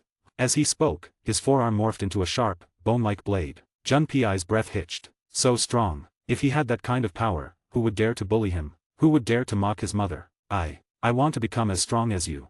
Before he could finish his sentence, the dark wall beside him rippled. A vortex appeared and Kazuma stepped out. Mahito's pupils shrank. Without hesitation, he shut his eyes. There was no mistaking it. This was Kazuma. After the Yago incident, Hanami had used his cursed technique to simulate Kazuma's face, so Mahito recognized him immediately. Hey, don't be so tense. Kazuma said, studying Mahito with interest. He hadn't expected Mahito to be so decisive, shutting his eyes the moment he saw him. Mahito kept his eyes shut and smiled. He said, your ability is strange, so I'd better be careful. That was the intel Hanami and Yago had gathered at great cost. Of course, he took it seriously. Though he would have liked to fight Kazuma, he was in a city. The 3 corpses in the theater would soon be discovered. The police and sorcerers would come soon. It is better to save the real battle for Shibuya. Kazuma's appearance didn't ruin his plans, it just forced him to act sooner. He had already figured out Junpei's home address. All that was left was to slip Sukuna's finger into his house. He could already imagine Junpei's look of despair. Mahito's mind raced, and he made his decision. Bye. With a playful wave, his body twisted into a grotesque shape, slithering underground like a worm. Kamui. The ground warped, rubble exploded and a severed tail dropped to the ground, still twitching. Such a quick reaction. Mahito's combat power might not be the strongest among the 4 disaster curses, but he was definitely the hardest to kill. During a fight, he could reshape his body and reposition his vital organs at will. This allowed him to shift his weak points at crucial moments, dodging fatal attacks. However, Nobara's resonance was the perfect counter to his ability. Once her nails struck, the technique would directly target the soul, causing irreparable damage. "You, who are you?" Junpei took 2 steps back, eyeing Kazuma warily. This guy was strong. He hadn't even seen how Kazuma had attacked. Could he kill him too? Kazuma stepped forward, a smirk on his face. "Young man, do you desire power?" Kazuma spent the next 10 minutes giving Junpei a crash course on Jujutsu. Curses. Sorcerers. Curse users. Junpei muttered under his breath. This information was too much to process all at once, his mind reeled. So, the world was far more dangerous and fascinating than he had ever imagined. But he had no reason to doubt Kazuma's words. With Kazuma's level of power, killing him would have been as easy as crushing an insect. There was no need for deception. Besides, hadn't he already seen it with his own eyes? Kazuma leaned against the wall, waiting patiently. Of course, if persuasion didn't work, there was always force. After all, claiming the system's rewards has always been on his mind. 63. Saving Junpei's mother. I promise you that I will become a sorcerer and a member of the Akatsuki. Now that I know the hidden side of this world, I don't want to be an ant that can't even protect itself anymore. Besides, my mother has raised me alone for so many years, it's my turn to protect her. Junpei clenched his fists and looked determined as if he wanted to join the party. Kazuma's lips curved slightly and he said, "Then, on behalf of the Akatsuki, I welcome you. Please give me your hand." Junpei didn't know why Kazuma was suddenly asking him to stretch out his hand, but he still did as he was told. "You should have sensed a vague power emerging in your body recently, right? That is called cursed energy. Now, I will guide you to mobilize the cursed energy." Junpei did as he was told, and soon, a flame-shaped cursed energy appeared in his hand. Then, Kazuma asked him to try it a few times on his own initiative. Success. I succeeded. After many failures, Junpei finally succeeded in mobilizing his cursed energy independently. Looking at Junpei's extremely excited expression, Kazuma nodded slightly. The system mission about the Akatsuki is to recruit sorcerers to join the Akatsuki. Now that Junpei can mobilize cursed energy on his own, he is qualified to join Jujutsu High and can naturally be considered a sorcerer. Even if he doesn't have enough strength, it should be no problem to be an assistant supervisor. Kazuma said, "Now, take me to see your mother." Junpei said with some surprise, Kazuma-san, are you coming to my house? My mom is a great cook." Kazuma shook his head and said, "No, I need to save your mother's life." In the original story, Mahito had secretly placed a Sukuna finger in Junpei's home. This caused a curse to appear there, and Junpei's mother, who was alone at home, was killed. Since the latest mission is to save Junpei's miserable life, his mother is an important factor that must naturally be taken into consideration. Moreover, his other shadow clone that was guarding near Junpei's house had just discovered Mahito's trace. Does Mahito know that he has no chance with Junpei and plans to launch the plan in advance? Hearing this, Junpei was horrified, as if the sky had fallen. "You mean my mother is in danger?" Kazuma explained, "Yes, the man with stitches all over his face has been paying attention to you for a long time. He has investigated everything about your experience and family situation." Junpei showed a look of horror and realized. He said, "His purpose is to completely detonate the negative emotions in my body, so that I become a cursed spirit for him to control." Just now, through Kazuma's introduction, he already knew some general information about Mahito's ability. So, the scene in the cinema was deliberately prepared for him to see. Mahito knew that he had been subjected to bullying for a long time and must have an immense desire for strength. Thinking of this, Junpei broke out in a cold sweat. If Kazuma hadn't appeared in time, he would have fallen into an endless abyss. If Kazuma hadn't intervened, Mahito's actions might have been even more disgusting. He would place Sukuna's finger into Junpei's house to attract cursed spirits to kill his mother, and then put the blame on the classmates who had bullied him. The dark Junpei would then confront Yuji. In the end, Junpei would disappear in the flow of betrayal and despair. Junpei's life would not at all be peaceful. Junpei was so anxious that tears were about to flow out from his eyes. He anxiously said, "Kazuma-san, let's go." Kazuma nodded and said, "Hold my shoulders firmly." Junpei, who trusted Kazuma immensely, did as he was told immediately. A vortex appeared and the two disappeared on the spot. In Junpei's house, a beautiful woman with a pretty face and short wavy hair was sleeping soundly on the dining table. The dining table was filled with the dinner that had been prepared long ago. She was waiting for her son's return. Little did she know that in an inconspicuous corner, there was an ominous dry finger. It would surely attract cursed spirits soon. Mahito, who was hiding outside the door, grinned evilly. Beautiful things are meant to be destroyed. If the only light in Junpei's heart were to dissipate, it would surely give rise to unimaginable cursed energy, right? Although he didn't know why Kazuma had suddenly appeared and disrupted his plans, did he really think this would stop him? Instead, it just hastened the tragedy. Ha ha ha. Junpei, go hate this world, and all the sorcerers along with it. After doing all this, Mahito disappeared into a dark corner. At the dining table, the beautiful woman who was sleeping soundly frowned slightly, as if she was having difficulty breathing. Behind her, a thick and dark cursed energy loomed, and a cursed spirit with a hideous face appeared. Human, delicious food. A strong sense of death arose in her heart, and the beautiful woman felt a chill on her back and she suddenly woke up. Looking back, she saw an extremely horrifying scene. Just then, a whirlpool appeared and two figures walked out. Kamui. The space twisted, and the cursed spirit's head was twisted off. Thump. The headless body fell down, struggled a few times, and then became motionless. Flames burned the body into ashes. Kazuma used a sensory ninjutsu and quickly found Sukuna's finger hidden in the corner. Then, he placed the finger into the Kamui dimension. After doing all this, he looked at Junpei's mother, who was still in shock, and comforted her in a soft voice. Auntie, it's okay. Junpei shouted in relief, Mom. The beautiful woman looked at the corpse of the cursed spirit on the ground with dull eyes. Then her gaze landed on Kazuma, who was smiling. What the hell is going on here? What is this monster on the ground? Also, does the handsome boy standing next to her son have superpowers like the ones from the movies? Thank you. Although her worldview was challenged, she still immediately bowed to express her gratitude to her savior. After Junpei helped her onto a stool, he looked at Kazuma with immense gratitude. If it weren't for Kazuma, his mother might have met with an accident. Moreover, he also taught him how to use cursed energy and gave him the ability to protect himself. He can probably never repay such a favor in his entire lifetime. Kazuma injected a gentle chakra into Junpei's mother's body, helping to soothe her frightened mind. He also left a flying thunder god mark on her neck. After doing all this, Kazuma said, Junpei, come out with me. Okay. 64. Trapping Mahito's clone. In the corridor, Kazuma patted Junpei's shoulder and looked toward a dark corner of the hallway. Kazuma said, come out. You're a special grade curse. Hiding like a rat doesn't suit you, does it? Junpei, standing beside him, was momentarily confused and then he quickly realized something. Could it be? Snap, snap, snap. A man with stitches across his face stepped out, while clapping his hands with a seemingly harmless smile. Mahito said, Kazuma, you are like a parasite in my gut. You saw right through my plan. But I must admit, I'm curious. How did you detect my presence? Mahito's voice was casual, but his narrowed eyes betrayed his curiosity. He wasn't bothered about his plan being exposed, but the fact that he had been found so easily was unsettling. Was Kazuma's perception sharper than his own? Kazuma smirked in disdain. With the meticulous observation of his eyes, capable of perceiving the faintest fluctuations of energy and his space warping technique, there was nowhere for Mahito to hide. On top of that, Kazuma could tell this wasn't even the real Mahito, just a clone. His sensory technique covered nearly an entire block, but there was still no sign of the real body. That could only mean one thing: Mahito's true form was hiding somewhere far beyond his range. No comment.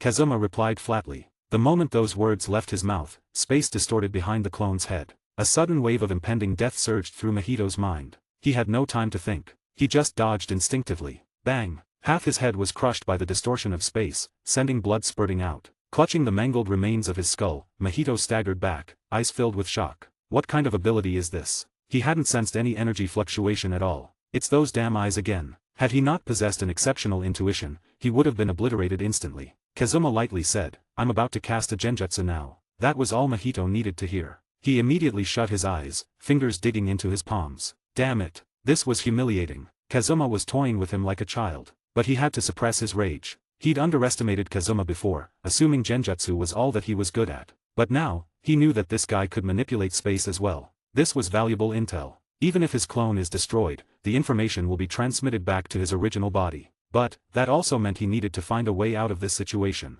If his clone perished, his soul would suffer damage, and his real body would experience a backlash. So, he put on an easygoing smile and said, Haha, you're full of surprises. But I'm afraid I won't be able to keep you company any longer. But the moment he finished speaking, Kazuma vanished. Before he could react, a pair of powerful hands clamped around his head like a vice. Then, a vortex appeared and both figures disappeared. Junpei was left standing in shock. That was way too fast. Kazuma, is he really just a first-grade sorcerer? He had mentioned before that Mahito was one of the most dangerous special-grade curses. But when facing Mahito, Kazuma had made it look effortless. Junpei clenched his fists. He has to get stronger. He can't just rely on Kazuma. He has to protect his mother and prove his worth. In a strange dimension, Mahito was now pinned to the ground, his limbs bound. Kazuma stood above him on a high platform, looking down. I have to say, your clone is pretty convincing. Mahito's pupils shrank in horror. How did Kazuma know this? This clone was virtually identical to his true body, aside from a slight difference in power. But Kazuma had seen through it at a glance. And where even was this place? He couldn't sense any cursed energy. This place wasn't connected to the real world at all. It was like being completely isolated. Only now did he realize just how terrifying Kazuma truly was. No wonder Yago had been so wary of him. Before, they had thought that Kazuma's genjutsu could be countered. They thought that as long as they knew what they were dealing with, they could focus their efforts on Gojo instead. But they were wrong. Horribly wrong. Gulp. Mahito swallowed his saliva and asked, "Is this your domain?" As a clone, he knew that he had no hope of returning to his original body. This was just a final attempt to satisfy his curiosity. Kazuma considered the question and said, "A domain? You could think of it that way." It was an apt comparison. In this space, no cursed energy could exist, and cursed techniques were rendered useless. But Kazuma's own abilities remained intact, which meant that he was the absolute ruler here. Even if he didn't do anything, he could simply wait until his prisoner starves. Mahito locked eyes with Kazuma. If this were the real world, he could self-destruct to prevent being captured. But here, he was utterly powerless. A twisted grin spread across his face and he said, "Ha ha ha. So what if you kill me? I'm just a clone. My memories will still transfer to my original body. Your space manipulation, your domain, all of it will be exposed." Kazuma walked up to Mahito, with a calm gaze. He said in an unbothered voice, "So tell me, why do you think I brought you here instead of just killing you outright?" Mahito's laughter died instantly. A creeping sense of dread crawled up his spine. He asked, "What are you planning to do?" 65. Torturing Mahito's clone. Kazuma said, "If I'm not mistaken, you are not an ordinary clone, but a soul attached to the original body, which is why your words and actions feel so real." Mahito's breathing hitched as he struggled to suppress the shock in his heart. It was one thing for Kazuma to instantly recognize that he was a clone, but how could he even detect the faint trace of a soul hidden deep within him? There was no way that could be seen through with those eyes. How did he know so much about him? Could the information have come from the Jujutsu High? No. Even with the Academy's intelligence capabilities, the best they could deduce was that he was a cursed spirit from the same group as Yago. There's no way they could have analyzed it to such a subtle level. In reality, Kazuma's Mangekyo Sharingan couldn't directly perceive the soul within this clone. But, he had read the JJK manga. During the Shibuya incident, one of Mahito's clones was restrained by Nobara. And Nobara's resonance technique directly attacked the soul, harming the real body and greatly assisting Yuji. Based on that, Kazuma deduced that Mahito's clone must be connected to his original soul. So what if you know? Mahito forced himself to remain calm. Kazuma smirked and said, "Haha, what will happen? Don't you already know the answer?" He leaned close to Mahito's ear and whispered, "I'll let you in on a secret, the genjutsu your friend was hit by last time. That was just a low-end version." Low-end version? Mahito's eyes widened in horror. Oh no. Before he could react, Kazuma forcibly pried open his tightly shut eyelids, forcing him to look into his Mangekyo Sharingan. Tsukuyomi.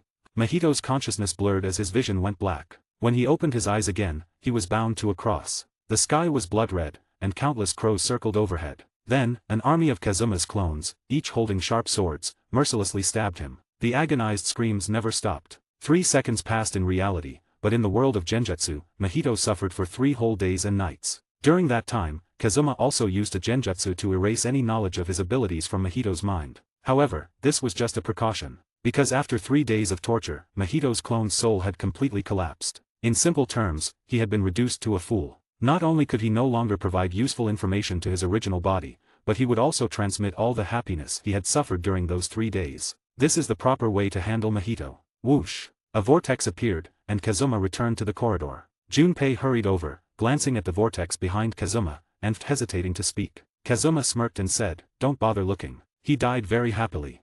Unfortunately, it was just a clone." Junpei nodded in gratitude but couldn't hide the worry in his eyes. So, only the clone died. At the same time, in a dimly lit alley, Mahito sat with a notebook in hand, a sinister smile playing on his lips as he placed a bold checkmark next to Junpei's name. By now, Junpei's mother should have been killed by a cursed spirit, right? His clone should be arriving there soon. Mahito stretched lazily, enjoying the thought. He wondered what kind of face Junpei would make upon seeing his mother's tragic death. Despair? Fear? Rage? Or will he transform into a bloodthirsty, crazed cursed spirit? No matter the outcome, he was looking forward to it. Just as Mahito was savoring his imagination, an excruciating pain shot through his head. Ah! His 10 fingers clawed into his scalp as his bloodshot eyes streamed with tears and saliva. This pain, this wasn't normal. It was coming from the depths of his soul. Mahito thrashed on the ground like a madman. If Kazuma were here to witness this, he would probably sigh and say, "Isn't this just like when Sun Wukong was under the curse of his headband tightening?"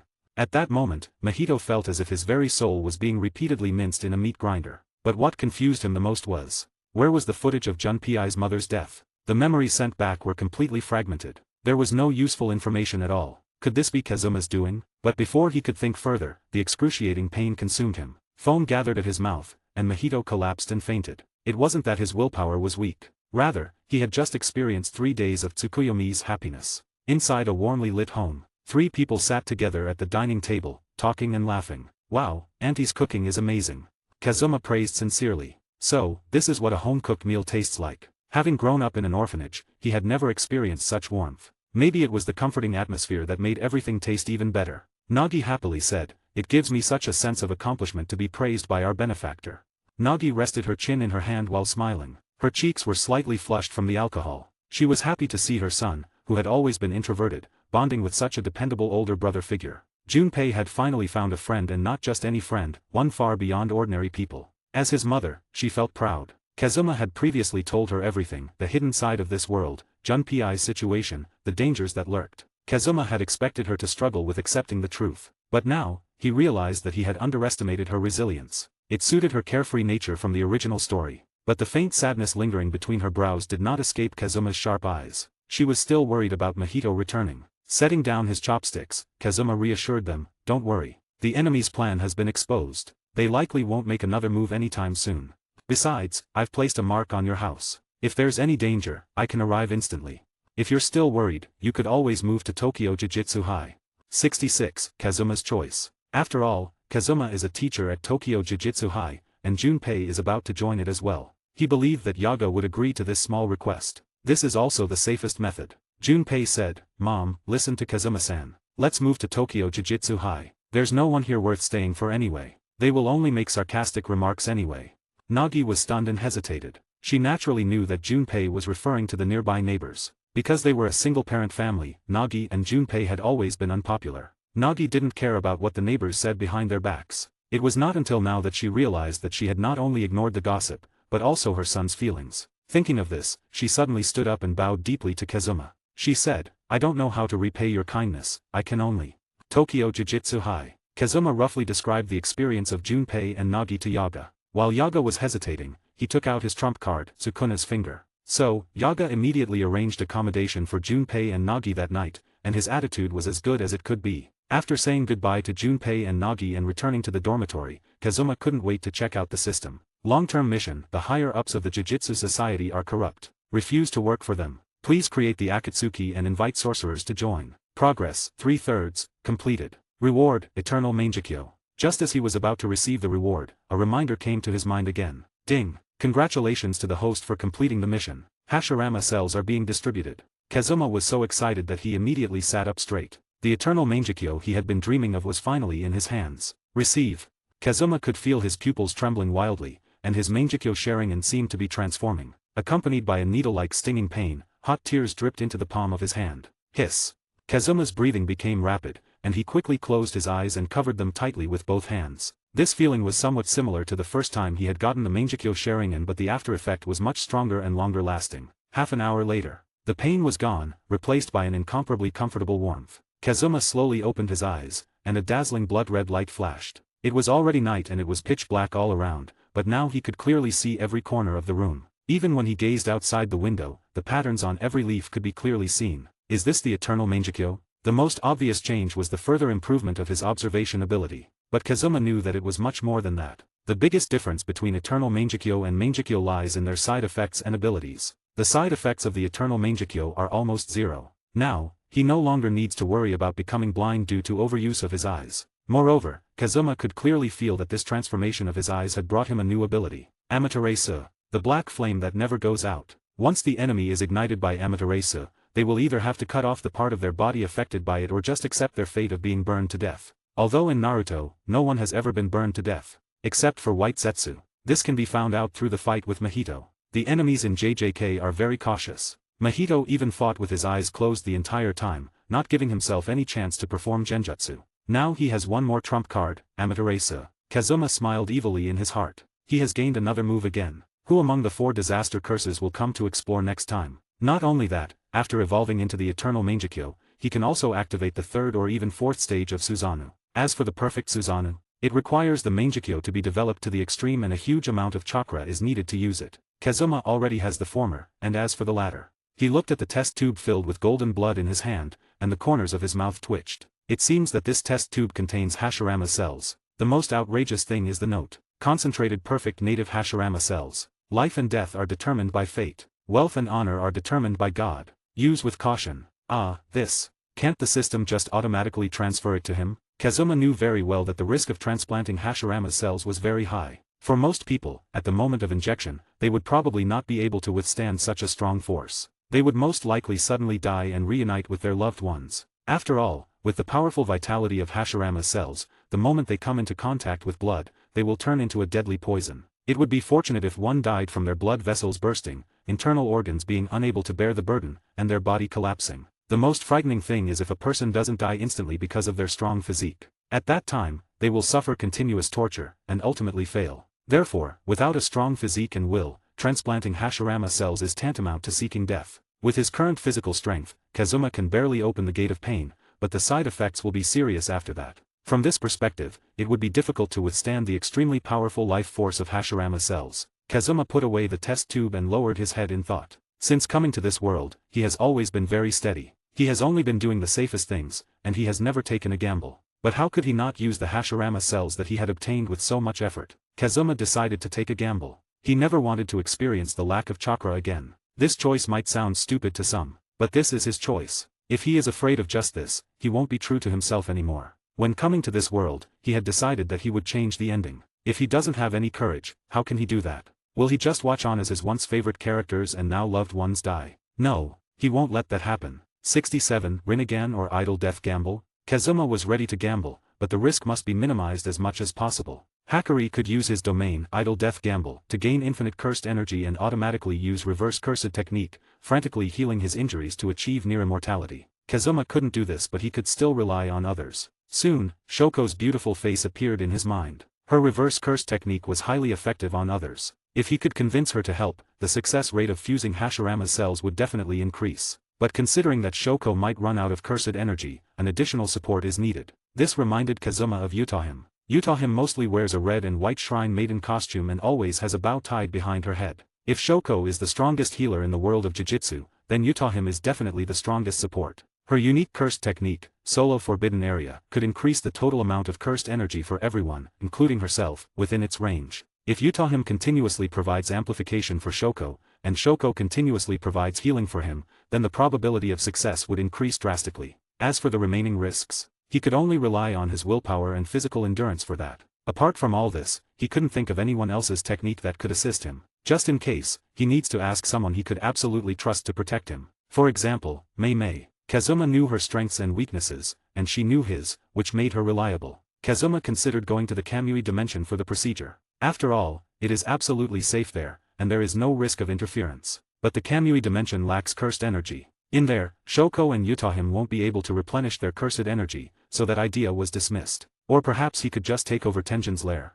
After all, it was safe there, and no one would interrupt them. Anyway, that old guy screwed over Yuki badly in the later stages, so Kazuma wouldn't feel guilty at all. But after further thought, he decided against it. Tenjin's true strength was unknown, and a confrontation with him might cause a huge commotion. Just as he was struggling with this, a system prompt appeared in his mind again. Ding! Mission choice triggered. Mission option 1, I am the natural disaster. At the sister exchange event, use fire release to crush Yago, wood release to pierce Hanami, and water release to submerge Dagon. Reward, Rinnegan. Mission option 2, King of Retreat. With such a low success rate, what's the difference between this and suicide? Abandon the fusion of Hashirama cells. Reward, 1 chakra card. Mission option 3, Gambler. A child cannot cry every day, and a gambler cannot lose every day. Fuse Hashirama cells on your own. Reward, Domain Expansion, Idle Death Gamble. Looking at the 3 mission options in front of him, Kazuma immediately ruled out the third one. Knowing he could reduce the risk by seeking help, yet choosing to fuse Hashirama cells alone. That wasn't gambling.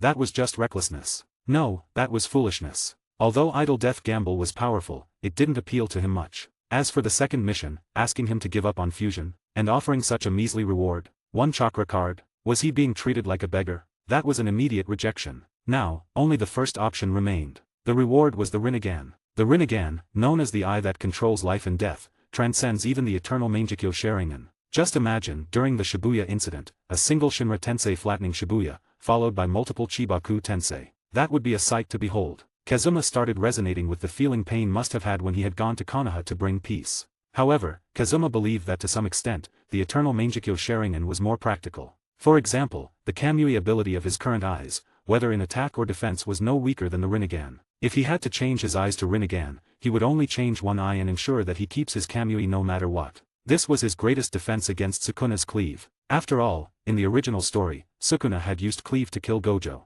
Kazuma couldn't guarantee whether Sukuna would use that on him. When it came to cutting techniques, he, Uchiha Kazuma, had to acknowledge Sukuna as the best. Retracting his thoughts, Kazuma carefully analyzed the mission requirements. Sure enough, the first option was the best fit. Using, would release to pierce Hanami. He will need Hashirama's cells for that, there was no other way. But was that kind of piercing appropriate? However, from the mission details, it was clear that Dagon and Yago would also appear. This was a major deviation from the original events. It seemed that Kenjaku had considered factors beyond just Gojo. Kazuma himself must have played a role in these changes. If that were the case, then what was the point of the competition between the two schools? In the original storyline, Hanami alone could push everyone to their limits. And now, Yago and Dagon have been added to the mix. At this point, it won't be an exchange event anymore. It will be a battle royale. The butterfly effect was growing stronger and stronger. Perhaps even Kenjaku might take action. But then again, the chances were slim. After all, Gojo was still around. That's it. Kazuma gave up on the idea of picking a separate location.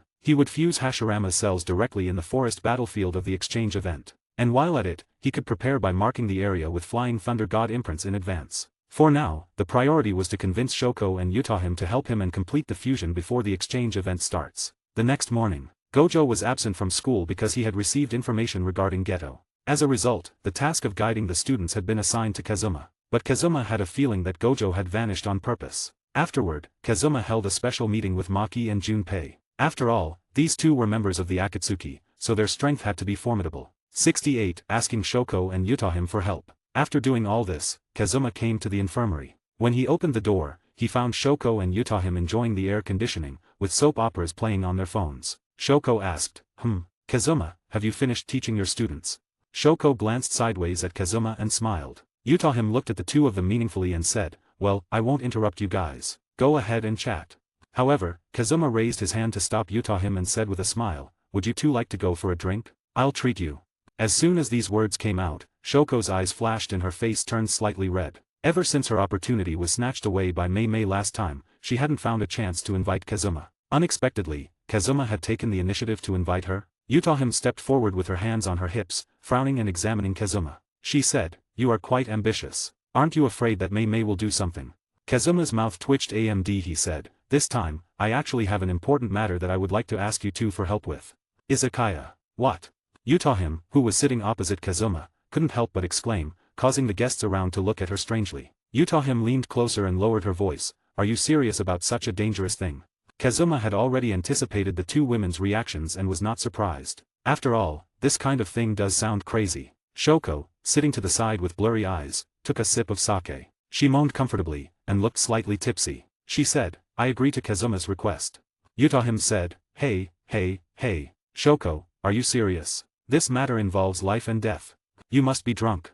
Shoko's sudden reply surprised Utahim, and Kazuma was also taken aback. Shoko actually agreed to his request so easily. Originally, he had planned to teach the two 8 inner gates and share some of his techniques in exchange for their help. After all, different paths lead to the same destination. Although the nature of chakra and cursed energy is different, their methods of usage overlap in many areas. For example, the method of compressing chakra is also applicable to cursed energy. Shoko looked at Kazuma with a flushed face and said, Kazuma is my savior. Isn't this a good opportunity for me to repay you? So, whether I'm drunk or not, I will agree to his request without hesitation and won't ask too many questions. This was directed at Kazuma, and also to Utahim. Kazuma cast a grateful look at Shoko. She is indeed an intellectual, who understands human nature. Utahim curled her lips and said, Tisk, I'm not that gossipy. Everyone has their own secrets, so she wouldn't force them to answer. Besides, it would be difficult for her to get anything out of this mysterious guy, Kazuma. It's already generous of him to share some of his knowledge and teach students. Jujutsu High should be grateful to him. However, she still wanted to complain. What a lunatic. Seeing that Shoko was easily convinced, Kazuma looked at Yutahim and was about to speak. But before he could speak, Yutahim said angrily, all right. You've already said that it's dangerous. How can I just leave a genius like you alone? If something unexpected happens to you, it will be a huge loss to the school.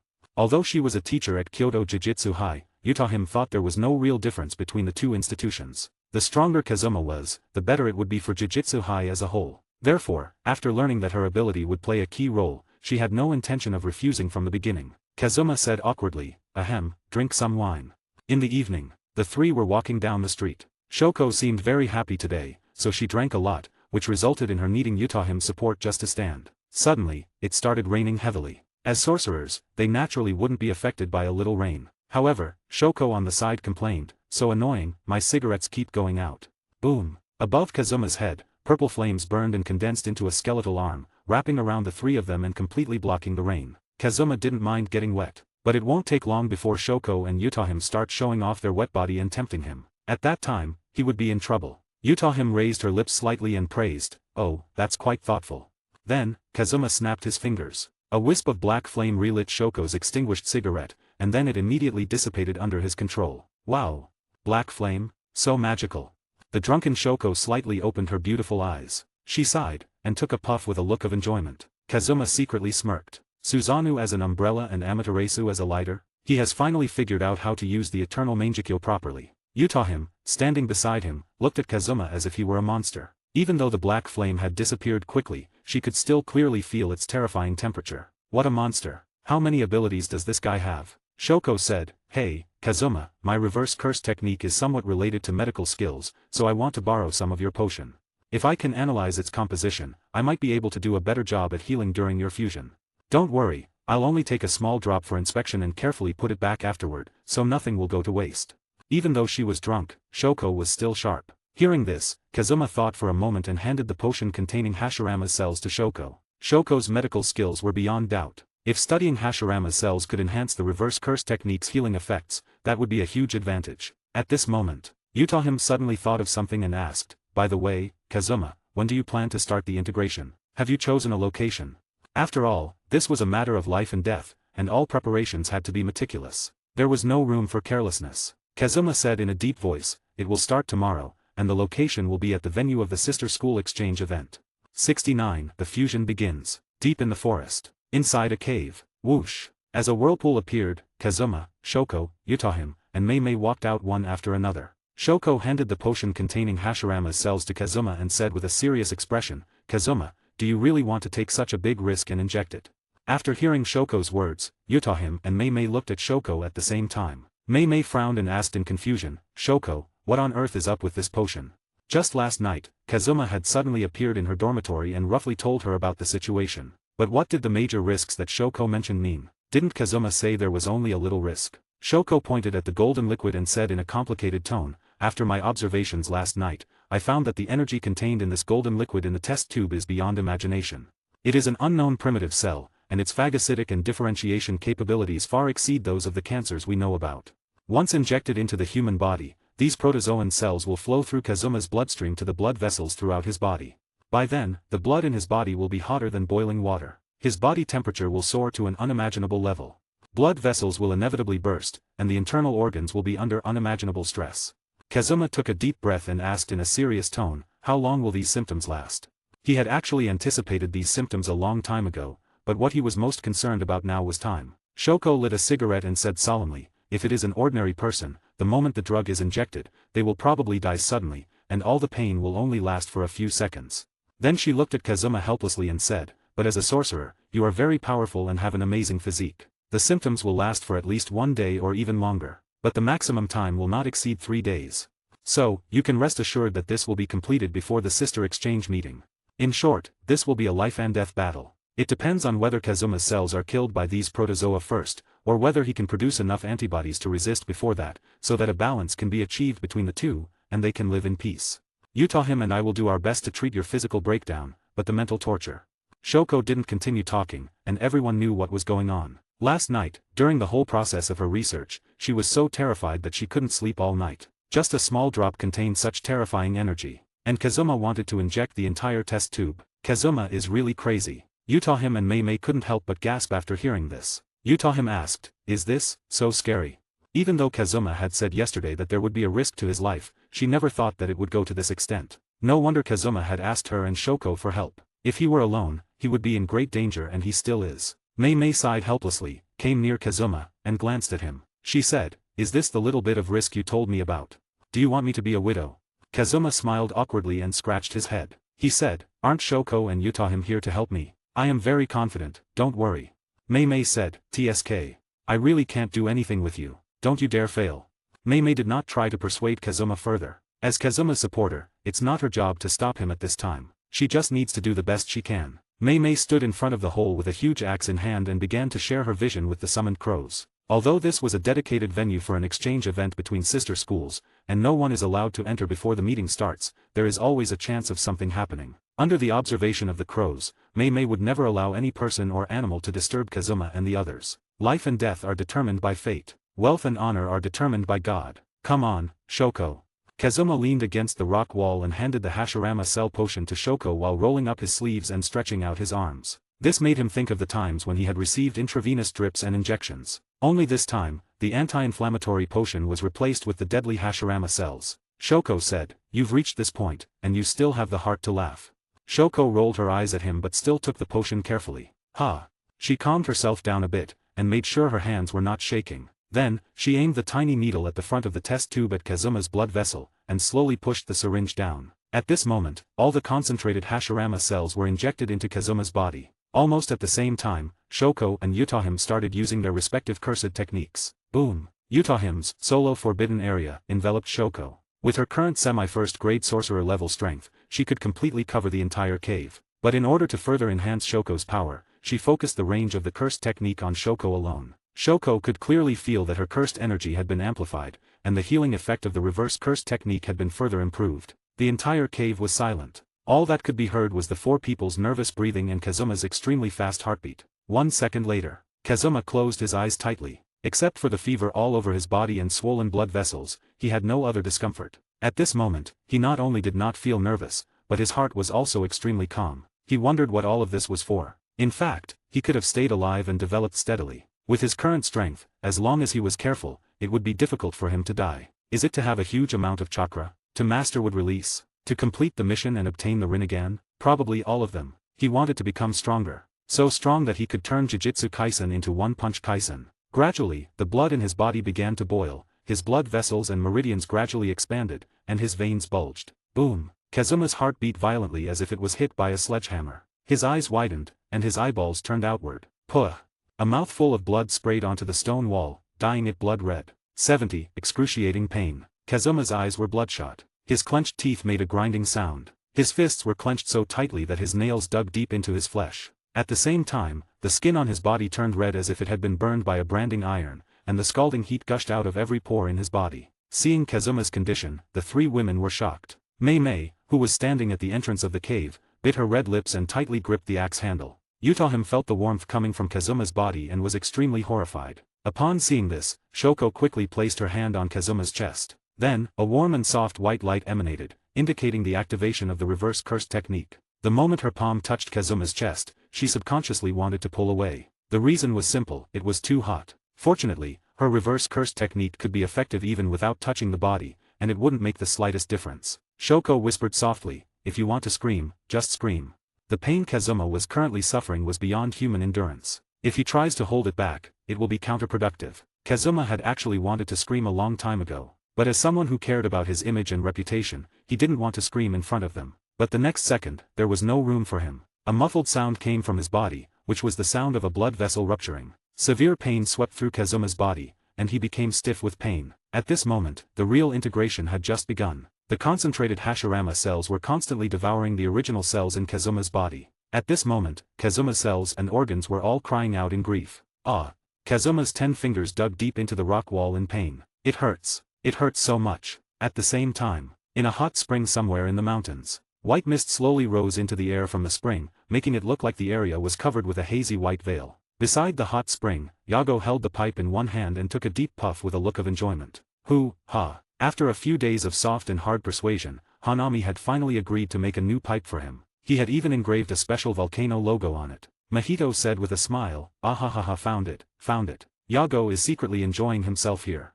Mahito took off his shirt, revealing a body full of seams. His long blue hair flew as he spread his arms. He sprinted like a child, and jumped into the hot spring, splashing water all over the sky, extinguishing Yago's pipe. Yago wrinkled his forehead and lit the pipe again. Mahito popped his head out and laughed heartlessly. He said, "It seems that you have recovered well. Let's go to Jujutsu High together to make trouble this time."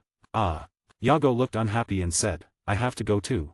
Ever since he had experienced Kazuma's genjutsu last time, Yago was somewhat reluctant to fight with Kazuma again. With one Gojo and one Kazuma, he really couldn't think of a way to win. At this time, Kenjaku slowly came behind the two and said with a smile, "The original plan did not require you, but considering the variable Kazuma, Hanami alone may not be enough.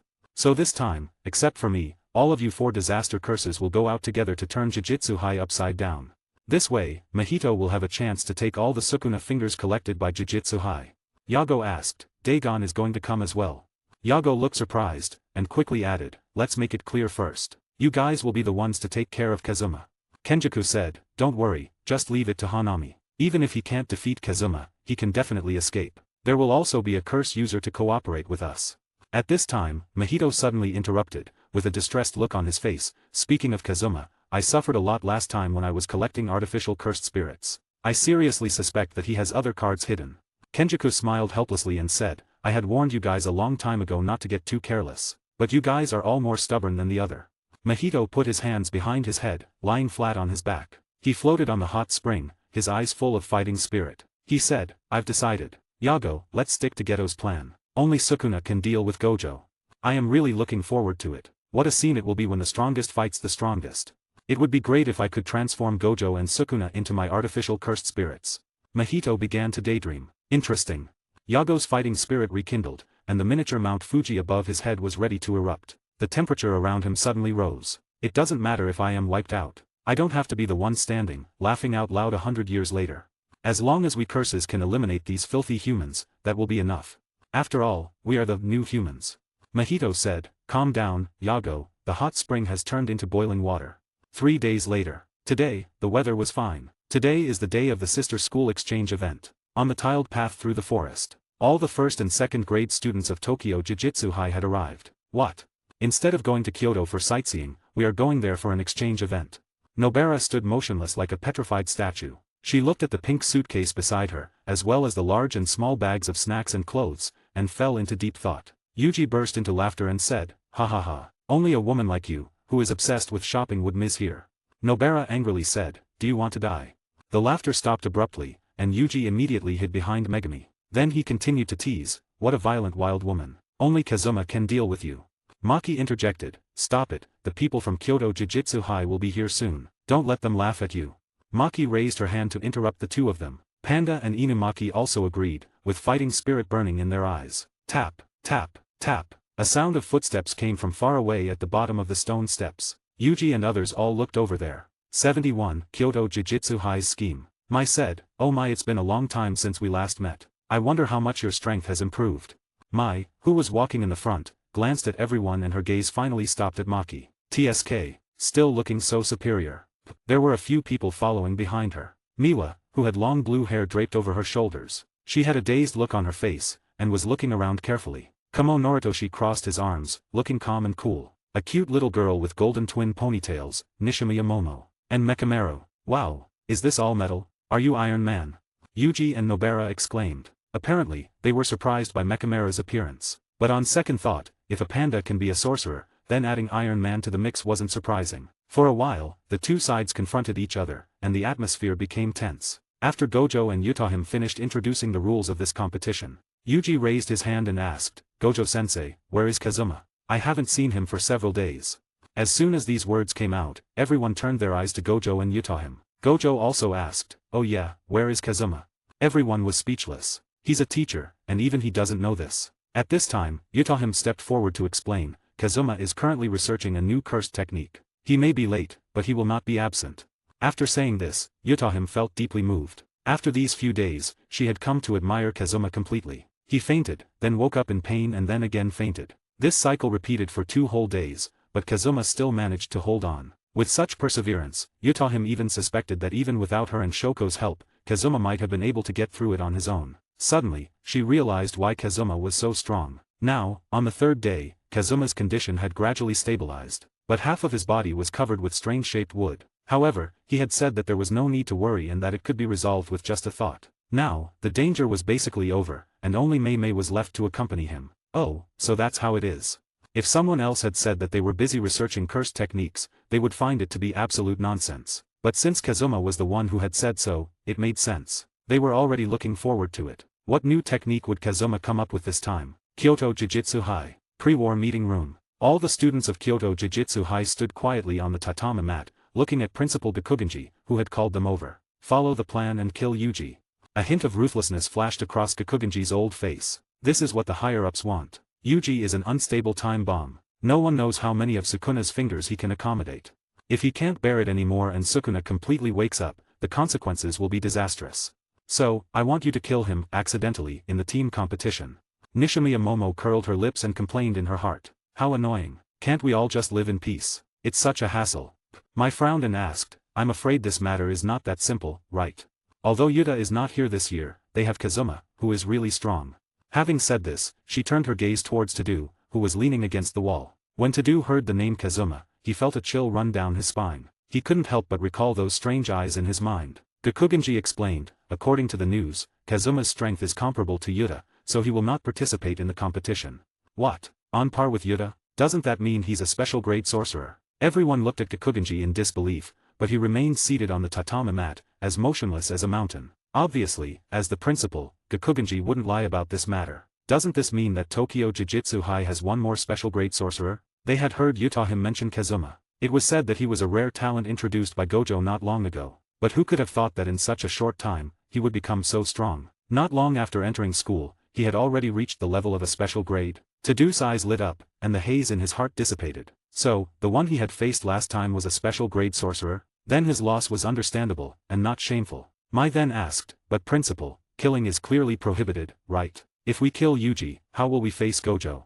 Gakugenji said, don't worry. Killing is clearly forbidden, but strictly speaking, Yuji is not a person. So, there will be no consequences. Then he said impatiently, alright, just do as I say and don't ask too many questions. Yes. The whole crowd sighed in amazement. If they could, they didn't want to kill their fellow sorcerers. At least in their hearts, Yuji was Yuji, and Sukuna was Sukuna. Principal Gakugenji no longer seemed to be the same person as before. It's all the fault of those old guys at the top. You guys can do what you want. I am going. Tadu said with disdain and stood up to leave. Kamo Noritoshi looked at Tadu and said in a deep voice, Tadu, come back. Tadu paused and stared at him. He asked, are you teaching me how to do things? Noritoshi said, Principal Gakugenji is still talking. Tadu laughed and said, haha, do you want to hear the old man's nonsense? If so, suit yourself. But I don't want to kill my own people. What a ridiculous strategy. You go do it yourself. Takeda-chan will appear as a guest on a show later. How can I let her down? Is this why he is in such a hurry to leave? The competition is about to start, okay? Noritoshi frowned and said calmly, you can watch the replay later. Come back. Tadu seemed to be irritated by this and said, as a true fan who has been following her for 2.5 years, you want me to be absent? I want to watch it live. Even the gods can't stop me. Or, do you want to fight me? 72 Mei Mei's reward. As soon as Tadu spoke, the atmosphere in the conference room suddenly became solemn. Miwa and Momo shrank their necks and silently stepped back, wanting to persuade but not daring to. Seeing that Gakugenji's face was becoming increasingly gloomy, Mai held her forehead helplessly and was about to speak. Just then, Tadu's cursed energy suddenly erupted, and he glanced at everyone. He said, listen to me, you as well, old man. I have long given up hope on you guys, who have terrible taste in women. Go ahead and kill Yuji yourself. I won't interfere. But if you dare to command me to give it a try. See if I dare to kill you. Boom. A terrifying aura spread instantly, shocking everyone in the room. A bunch of puppets of the higher-ups, pathetic. After leaving these words, Tadu slammed the door and walked out. Inside the viewing room, teachers from both schools had arrived. Gojo, Yutahim, and others sat in the first row. At the back were the two principals, Yaga and Gakugenji. At this moment, Mei Mei suddenly pushed the door open, and sat down next to Yutahim. She waved her hand, and said with a smile, sorry, I'm late. Yutahim's lips curved slightly, and she leaned closer to Mei Mei. She said in a low voice, Mei Mei, you were alone in the cave with Kazuma, nothing happened. Mei Mei crossed her legs, and slightly opened her red lips. She said with a lack of interest, hey, he's almost become a wooden man. He can't do it even if he wants to. I just cleaned his face a few times. Cleaned his face. Utahim slightly blushed, and looked at Mei Mei's big and round assets. She thought to herself, wouldn't this kind of reward suffocate Kazuma to death?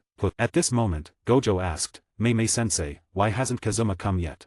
As Gojo finished speaking, the others also turned their eyes to Mei Mei. A glimmer of light flashed in Gakugenji's dim and turbid eyes. As someone who often deals with high-level executives, he was almost tired of hearing the name Kazuma. It seemed that the higher UPS had a very bad impression of Kazuma. What on earth did he do to make those old guys hate him so much? Mei Mei leaned lazily on Utahim's shoulder and said, don't worry, he should be here soon. Well, I also want to know what Kazuma has taught during this period of time. Have my lovely students made any progress? It seems that the only way to draw a conclusion is through the next match. There were still 5 minutes left before the competition, but Gojo couldn't wait any longer. He picked up the microphone and looked at the students on the screen. HR announced, the game will start soon. Let our Utahim-sensei give a pre-game speech. Utahim complained, hey, the microphone is in your hand, so can't you speak for yourself? Also, is it really okay to start the game early? After a round of complaints, Utahim picked up the phone, cleared her throat, and said gently, well, it's inevitable to get injured during a match. Well, everyone should cooperate with each other. Gojo said, Utahim-sensei is a little socially anxious. Students, don't mind it. Then the exchange event will start. Now. The sudden roar startled Yaga. Yaga said, Gojo, what are you yelling about all of a sudden? What if old man Gakugenji has a heart problem? Gakugenji raised his eyebrows and picked up the microphone. He said, my heart is very healthy. In the forest. Students from both schools twitched their lips as they listened to the voices on the radio. After complaining in their hearts, they all set off and galloped through the woods. 4 people from Kyoto Jujutsu High ran quickly. Noritoshi frowned and asked, has Tadu not come back yet? Tisk. Mai helplessly spread her hands and said, who knows about that guy? He won't come back even if the world ends if he hasn't shaken hands with his Takeda-chan. Let's just follow principal's instructions. Momo quietly turned her face to the side and complained in a very low voice, what a hassle. Can't you just try to keep peace? How annoying. Noritoshi said, it doesn't matter if Tadu is gone. Panda and Gojo's student are the only 2 who are a bit troublesome, but the others are nothing to be afraid of. We just need to disperse them one by one, and then we can easily kill Yuji. In previous years, with the presence of the 2 monsters, Yuta and Hakari, they were completely crushed. But now, one of them had gone abroad and the other had been fired by the higher-ups, so Tokyo Jujutsu High was very weak. Mekamaru and Momo, flying in the sky, were carefully searching for their target, Yuji. Meanwhile, on the other side, Maki was holding a spear, looking extremely fierce. Following behind her were naturally Yuji, Nobara, Panda, and Inumaki. There were also the divine dogs summoned by Megami. Yuji asked, by the way, where is the hidden cursed spirit? Panda explained as he ran, it should be at the junction of the 2 parts of the forest, but it will definitely not sit there and wait for us to kill it. Maki calmly analyzed, anyway, after we cross this path, we will split into 2 groups. Megami will lead Nobara and Inumaki as one team. He will rely on the divine dogs to search for the scent of the cursed spirit, and the rest will follow me to search in another direction. I'll leave Tadu to you, Yuji. Yuji was full of confidence and said, don't worry. I've been wanting to try out the Rasengan that Kazuma has taught me, to see how powerful it is. In response, Maki smiled, with fighting spirit burning in her eyes. She couldn't wait to try out the results of her training in the 8 inner gates. Just then, Megami suddenly shouted, Maki-senpai, be careful. Suddenly, a cursed spirit with a human face emerged from the dense woods ahead. Go, there. It was hanging upside down, attacking everyone. Panda said disdainfully, just a small fry. However, the next second, boom, an extremely powerful gust of wind whistled past him. It was like a torrent pouring down, breaking trees along the way and raising a cloud of dust. When the smoke and dust cleared, an extremely strong body stood in front of everyone. As for the cursed spirit, it had already been blasted into pieces. Tadu was extremely excited at this moment, and he seemed to have endless energy. 73 Yuji's special brotherly aura. Just now, he had successfully shaken hands with Takeda-chan. Next, it will be time to confess his love. He had even thought of a name for the child. Tadu looked forward and said, oh, they are all here, that's good. Tadu grinned, and his fists collided with each other, making a loud muffled sound. Maki said, Yuji, I'll leave it to you. Yes. Maki and the others quickly moved around from both sides. Just as Tadu was about to block them, Yuji came at him with a knee. Boom. A solid knee strike hit Tadu's face. Inside the viewing room, the teacher's eyes lit up when they saw this scene. As expected of the strongest fighter in Kyoto Jujutsu High, Tadu.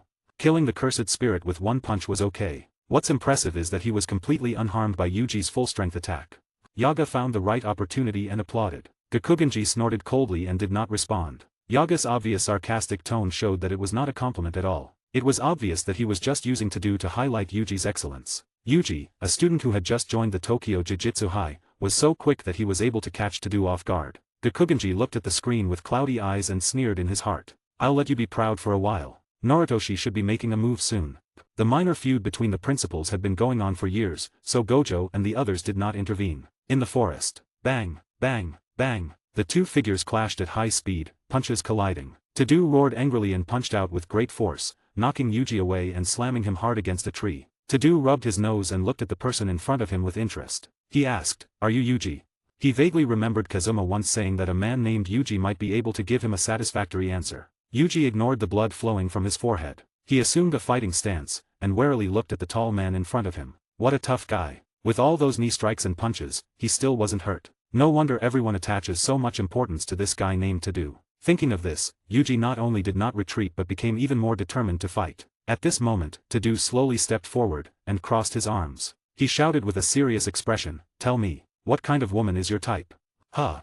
Hearing this, Yuji's momentum instantly collapsed, clearly overwhelmed by these sudden words. 1 second, they were fighting for their lives, and the next second, he was asking what kind of woman was his type. Are you kidding me? However, looking at Tadu's expectant eyes, Yuji couldn't bear to refuse. He asked, Why are you asking me this all of a sudden?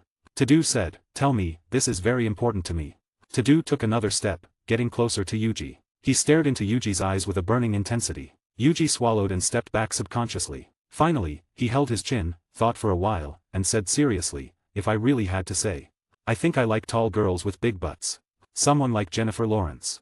At this point, Yuji himself touched his head a little embarrassedly. After all, this kind of thing is better kept to oneself. Saying it out loud feels a bit awkward. Tadu's eyes widened when he heard this, and his body violently shook. Suddenly, he looked up at the sky at a 45-degree angle, and 2 streams of crystal-clear tears dripped down his cheeks to the ground uncontrollably. He kept muttering, "It's true, he didn't lie to me. Kazuma didn't lie to me."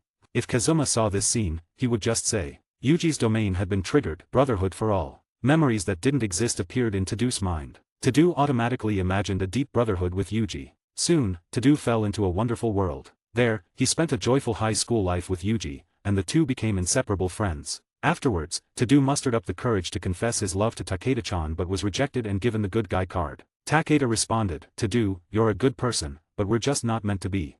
Under a cherry tree, Tadu stood in a daze, letting the petals fall on his head. Suddenly, Yuji appeared like a ray of light. From then on, Yuji patiently comforted him and helped him move on from heartbreak. That day, Tadu made up his mind to be a Sigma male. In just a few seconds, Yuji's position in Tadu's mind became irreplaceable. At this time, Yuji was stunned. Looking at the tough guy in front of him suddenly bursting into tears, he helplessly spread his hands. He asked, are you okay?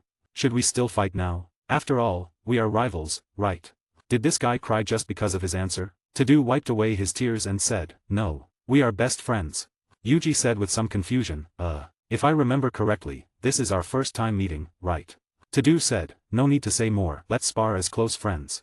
Without waiting for Yuji to react, Tadu took a step and attacked Yuji. The two men fought again. Rather than a battle, it seemed more like Tadu was guiding Yuji with his moves. At the same time, in the sky, Momo rode on her magic broom and looked at the two people below. After hesitating for a moment, she finally dialed a phone number. In the forest not far away, Narutoshi answered the call. "It doesn't matter. Tadu himself said he wouldn't stop our actions.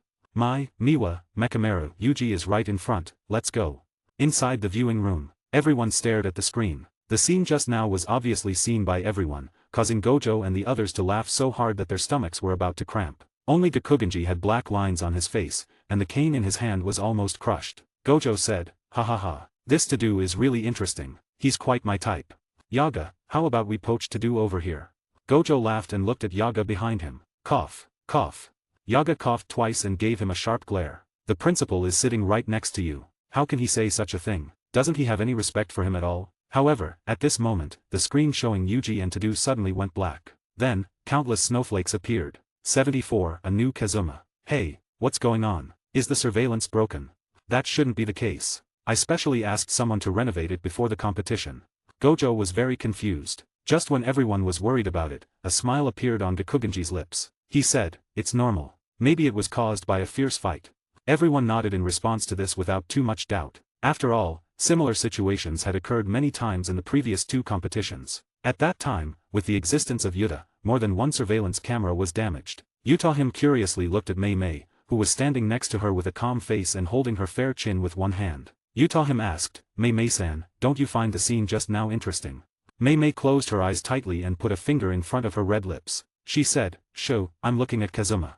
Upon hearing this, him understood immediately that Mei had been using the crows to know about Kazuma's situation. As for the competition, she didn't seem to care at all. Deep in the forest, inside a cave, Kazuma walked out leaning against the wall, with the golden sunlight shining on his cheeks. He spread his hands, narrowed his eyes, and welcomed the sunlight, as if he had been reborn. The fusion of Hashirama's cells was nearing completion, and the inhuman pain that had been felt before had disappeared. Taking out the mirror given by Mei, Kazuma's mouth twitched as he saw his appearance. At this moment, half of his body had almost completely turned into wood. Branches had grown from his right arm, and flowers had even bloomed on his face. Shit, he has become white Zetsu. That's impossible.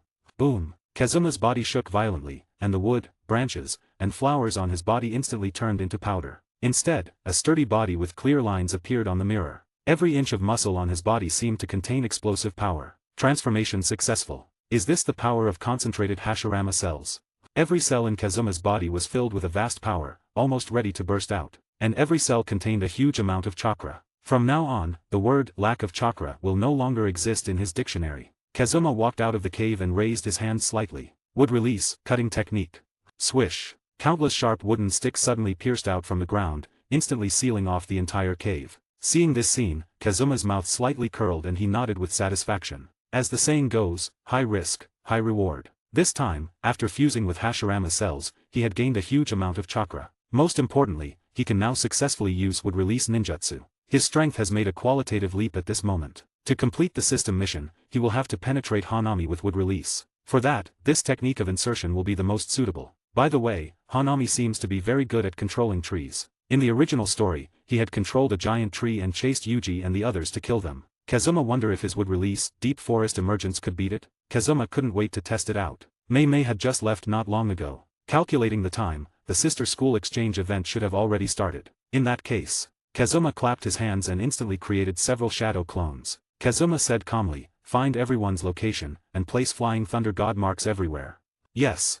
The shadow clones quickly ran deep into the forest. Thinking of facing the upcoming 4 disaster curses, Kazuma became serious. He did not become arrogant just because of his increased strength. Flying thunder god marks must be deployed as soon as possible. Fusing with Hashirama cells and mastering the power of wood release is just the beginning. The next step is the Rinnegan. Therefore, Kazuma did not plan to return to the viewing room, but wait here for Yago and his companions to arrive. Then he slowly raised his head. He smiled and waved at the crow on the tree. Then, a vortex appeared and he disappeared on the spot. Let's return to the playing field. Bang! Yuji exchanged punches with Tadu, and was knocked back several meters. TSK, this guy is really powerful. It seems that he can only use that move. Yuji slightly bent his body, and put his palms together. A red energy ball formed by compressed and condensed cursed energy appeared in his palms. This is the Rasengan that Kazuma had taught him. But with his current ability, Yuji could only condense it into the size of a basketball. Gojo had once said that he was currently unable to use a cursed technique because most cursed techniques are inherently present in the body. Unfortunately, it seemed like he didn't have an innate cursed technique,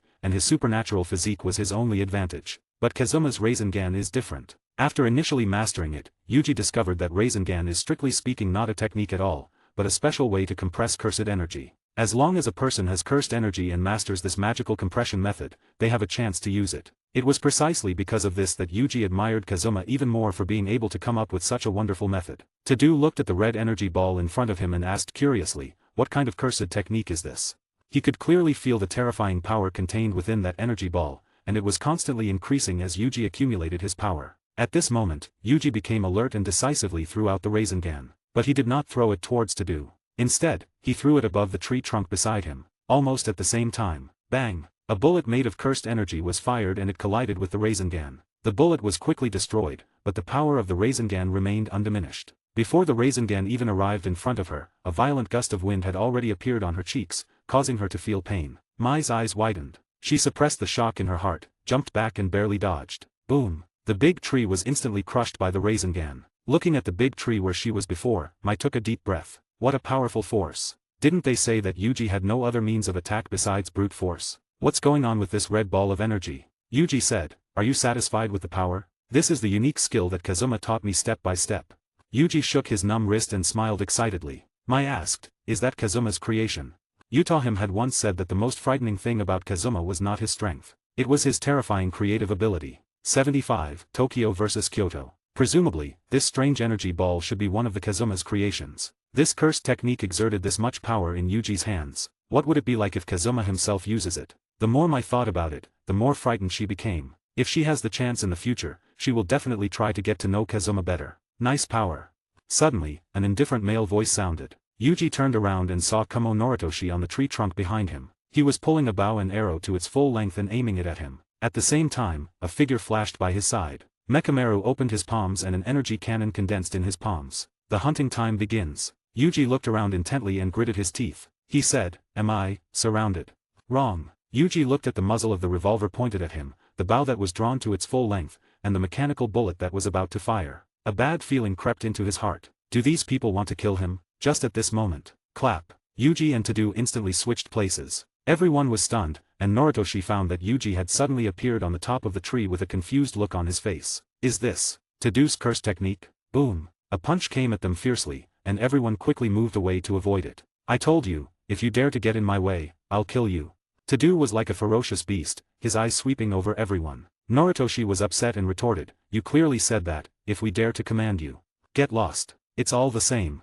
Before he could finish his words, he was interrupted by an angry roar. The atmosphere suddenly became quiet. After a brief silence, Noritoshi put away his bow and arrow and passed by Tadu. Seeing this scene, Yuji, who was on the tree, was even more confused. What on earth is going on? That guy wanted to kill me just 1 second ago, and now they are fighting among themselves. Mai said, "What an annoying guy." Mekamaru said, "Looks like we have to evacuate temporarily." Miwa clenched her fists and said excitedly, "That's great." Noritoshi said calmly, "With Tadu blocking us, we can't kill Yuji. But we cannot disobey the order of Principal Bikugenji. We must evacuate temporarily and slowly look for an opportunity." After they left, Tadu looked at Yuji and said, "Finally, no one can disturb us. Come on, let's continue the competition."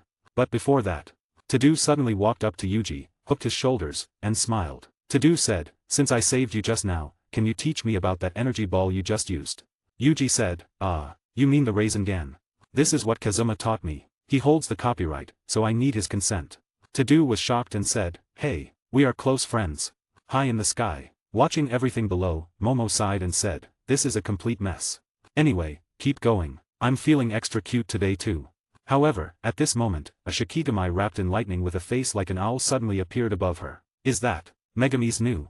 Boom. Momo was caught off guard and struck down by the lightning summoned by Nu. Noritoshi and the others, who were running below, saw this and were about to provide assistance. Swish. An iron nail infused with cursed energy flew by at high speed, and they narrowly avoided it. The iron nail cut through the air, spun at high speed, and suddenly pierced into the thick tree trunk. After a slight obstruction, it actually pierced through the trunk. Noritoshi and the others looked at the pierced tree in the distance with lingering fear, utterly shocked. What a powerful piercing force. What on earth is going on? Forget about the energy ball that Yuji used before. How come even Nobara is so powerful? Although the mastermind of the sneak attack had not yet appeared, they had already done their homework before the competition. Among the students of Tokyo Jujutsu High, only Nobara uses nails as weapons. But how is she this strong? If their bodies had been struck just now, they would have been pierced instantly. Just when they were puzzled, a voice sounded, "Yes, the speed and power have been greatly improved after compressing the cursed energy. Kazuma's compression method works really well." Nobara put one hand on her waist, holding a hammer. She walked out of the bushes with a satisfied smile on her face. Following behind her were Maki, Panda, and others. Just now, Panda recalled what Gojo had reminded him before the match. Kyoto Jujutsu High might target Yuji unfavorably. In addition, Kyoto Jujutsu High's students had not run into them. It seemed like they were deliberately avoiding them. This was very different from the previous year's competitions. They immediately thought of this possibility. Their target is Yuji. Kazuma again. Mai exclaimed. Noritoshi and the others looked at Nobara with serious eyes. It seems that their increased strength was related to that person named Kazuma. In this case, they could no longer afford to be complacent. Megami looked at them fiercely and asked, "Kamo-senpai, are you planning to kill Yuji?" What responded to him was a flying arrow. Everyone engaged in an all-out brawl. Maki swept Miwa away, and Megami faced Noritoshi. Panda roared and swung his fist at Mekamaru. The moment Mai saw her sister Maki, she clenched her fists and held the revolver in her hand, ready to shoot at any time. But she wouldn't do that. She would wait until Maki gets rid of useless Miwa before fighting her alone. Even though she was the younger sister, it doesn't mean that she will lose to her older sister. In the distance, Nobara continued to hit nails, chasing the falling Momo. Momo's cheeks puffed up with anger and she said, damn it, I'm your senior. 76. Surge in Tokyo Jujutsu High's strength. The students from the two Jujutsu Highs started a battle in the forest. At this moment, they had already forgotten about the search for the hidden cursed spirit. At first, the two sides were evenly matched, but with Maki's three sharp shouts, opening gate, open. Gate of rest, open. Gate of life, open. With a loud bang and a surge of air, Maki was surrounded by wind and her body burned with materialized blue energy. At this moment, she was like a female war god who had killed countless enemies. At this moment, the might of Toji 2.0 was revealed. Narutoshi, Mai, Mekamaru, and the others were all shocked by this momentum. The situation suddenly turned around, and Kyoto Jujutsu High was losing their ground. Miwa was the first to be knocked dozens of meters away by Maki. What a terrifying aura. Could this be another cursed technique created by that guy named Kazuma? But wasn't Maki born with zero cursed energy? How? Before Miwa could figure it out, a cold female voice suddenly came from behind her. Congratulations, you guessed it right. A blow hit her on the back of the neck, and Miwa's head tilted as she fell to the ground. Maki did not stay for too long and attacked the rest while the 8 inner gates was still active. At the same time, outside the venue, a bald curse user was particularly excited and said, Gojo is 1.9 meters tall, right? A cloth hanger made of him must be the most perfect work of art. Yago was speechless and asked, why hasn't Geto come yet? And the helper he found is so perverted and arrogant. He wants to turn Gojo into a cloth hanger. Who gave him the courage? Mahito touched Dagon's round head, causing the latter to squint his eyes comfortably and smiled. Mahito said, he said he was going to prepare some cursed tools to break the barrier. After all, the barrier in front of us was made by Tengen. Hearing this, the 4 disaster curses looked toward the barrier that enveloped the entire forest. Sorry, I'm late. Kenjaku walked over slowly, holding a tiny silver needle in his hand. You're finally here. Mahito jumped down from the roof and asked curiously, are you going to use this thin needle to break the barrier? Yago also gave him a disapproving look. Kenjaku said, it's hard to say whether I can break it or not. After all, Tengen is the most skilled barrier user in the world. But I just need to open a gap for you to pass through. And there is also an advantage in doing this, which is that it is not easy for Tengen, who is far away in the depths of the tombs of the Star Corridor, to notice it immediately. He is second only to Tengen in terms of barrier techniques. It is not too difficult for him to do this, not to mention that he has this silver needle that is specifically used for barriers. I will open a gap in the center of the highest point of the barrier to make it easier for you to drop from the sky and reach the center. Oh, by the way, we must also set up a barrier that specifically prohibits Gojo from entering. This is of utmost importance. Mahito looked expectant and said, then let's proceed according to the plan. I'll be in charge of borrowing Sukuna's fingers from Jujutsu High. Let's go and make a big scene, Yago, Hanami, and Dagon. The bigger the noise, the better. As for you. Mahito looked at the bald curse user and said, I'll leave Gojo outside to you, is that okay? When Mahito said this, he smiled secretly. The only purpose of this guy is to attract the attention of Gojo and the others. To put it bluntly, he is just cannon fodder. No problem. Let me beat Gojo. He's the perfect cloth hanger material. Well, I wish you success. Mahito nodded and reminded, finally, here's a reminder. If you meet Kazuma, don't look into his eyes. Inside the viewing room, Gakugenji was stunned. He looked at the scene on the screen in front of him and fell into deep thought. What is going on? When did the people in Tokyo Jujutsu High make such great progress? It's fine that the girl named Nobara was chasing after Momo. But how did the 4th grade sorcerer Maki, who was born with zero cursed energy suddenly become so powerful? Even Noritoshi and Mekamaru were beaten by her alone? After a long while, Gakugenji turned to look at Yaga, who was grinning from ear to ear. He asked, Yaga, tell me the truth, what is going on? Seeing Gakugenji's expression, Yaga was very happy. He suppressed his joy and proudly said, you should ask the new teacher in our school about this question. A trace of doubt flashed across Gakugenji's eyes, and then he immediately thought of someone. You mean Kazuma? At this time, Gojo spoke up, old man, you have a quick mind. Yaga is right. During this period, I deliberately lied and said that I was busy, just to let Kazuma come forward to guide the students. After all, I know his talent better than anyone here. Except Mei Mei. At this point, Gojo sighed and said, but I didn't expect Kazuma to be so good at guiding students. Their progress has opened my eyes. Utahim, who was standing by, also showed praise, and at the same time, an idea came to her mind. It is definitely unrealistic to poach Kazuma and ask him to join Kyoto Jujutsu High. But if she can invite Kazuma to guide Mai, To-Do and the others, it will definitely help her students make great progress. It just so happens that she had helped Kazuma this time. If she invites him, he won't refuse, right? She then looked at Mei Mei and asked, Mei Mei-san, aren't you surprised? Mei Mei said boredly, I am not interested in anything other than money. Utahim said, really? Then I wonder who was using the crows to keep an eye on Kazuma. Mei Mei's expression froze for a moment, and she sighed. Utahim, you're also starting to learn how to tease people. Hearing this, Gakugenji sighed inwardly. It seems that the plan to kill Yuji has failed, and even this exchange event may end in a loss. He has already done his best, so let the higher-ups decide for themselves. He is already old. However, at this moment, swish, swish, swish. At this moment, all the talismans stuck on the wall suddenly burned, emitting light white smoke. 77 students in danger. The screen in front went black. This is the end of the game, and it's all red. But the students were clearly still fighting just a second ago. Utahim quickly stood up, with a bad feeling in her heart. Gojo and the others were also confused. At this time, Mei Mei suddenly spoke up. They are foreign invaders, including the volcano head curse that Gojo had recorded in a video last time. Just a reminder, there are 3 accomplices beside him. Mei Mei was a little angry at the moment because the blue-haired man with stitches all over his face actually gave her crow a middle finger. What? How did they break Master Tenjin's barrier? Gakugenji suddenly stood up in disbelief. Oh no, that volcano head is an unrecorded special grade cursed spirit. Judging from its appearance, it should be born out of fear of natural disasters. The exchange event will stop immediately, and we must rescue the students as quickly as possible. They are completely powerless to resist a cursed spirit of this level. If we are a step slower, the consequences will be disastrous. Yaga was extremely anxious. Gojo patted the dust off his pants, stretched, and said in a serious tone, if nothing unexpected happens, those 4 are all special grade curses, and their strength far exceeds that of ordinary special grade cursed spirits. Everyone, let's get going. Our lovely students are waiting for us to rescue them. Every teacher had a serious expression, and Gakugenji even took out his weapon, an electric guitar. Only Mei Mei did not show too much panic because she knew that Kazuma was about to take action. A barrier rose that blocked out the sky and the sun. The originally bright and clear sky suddenly dimmed. Not far away, several figures were running rapidly. Gojo glanced at Gakugenji, who was keeping pace with him, and joked, not bad, old man. Your legs and feet are still quite nimble. Utahim anxiously said, quick, Gojo, go in first before the barrier is completely set up. It's too late. The barrier has actually been completely set up, but because its effect was prioritized, it caused a visual delay. Thinking of this, Gojo thought to himself. It seems that the other party has a unique understanding of barrier techniques.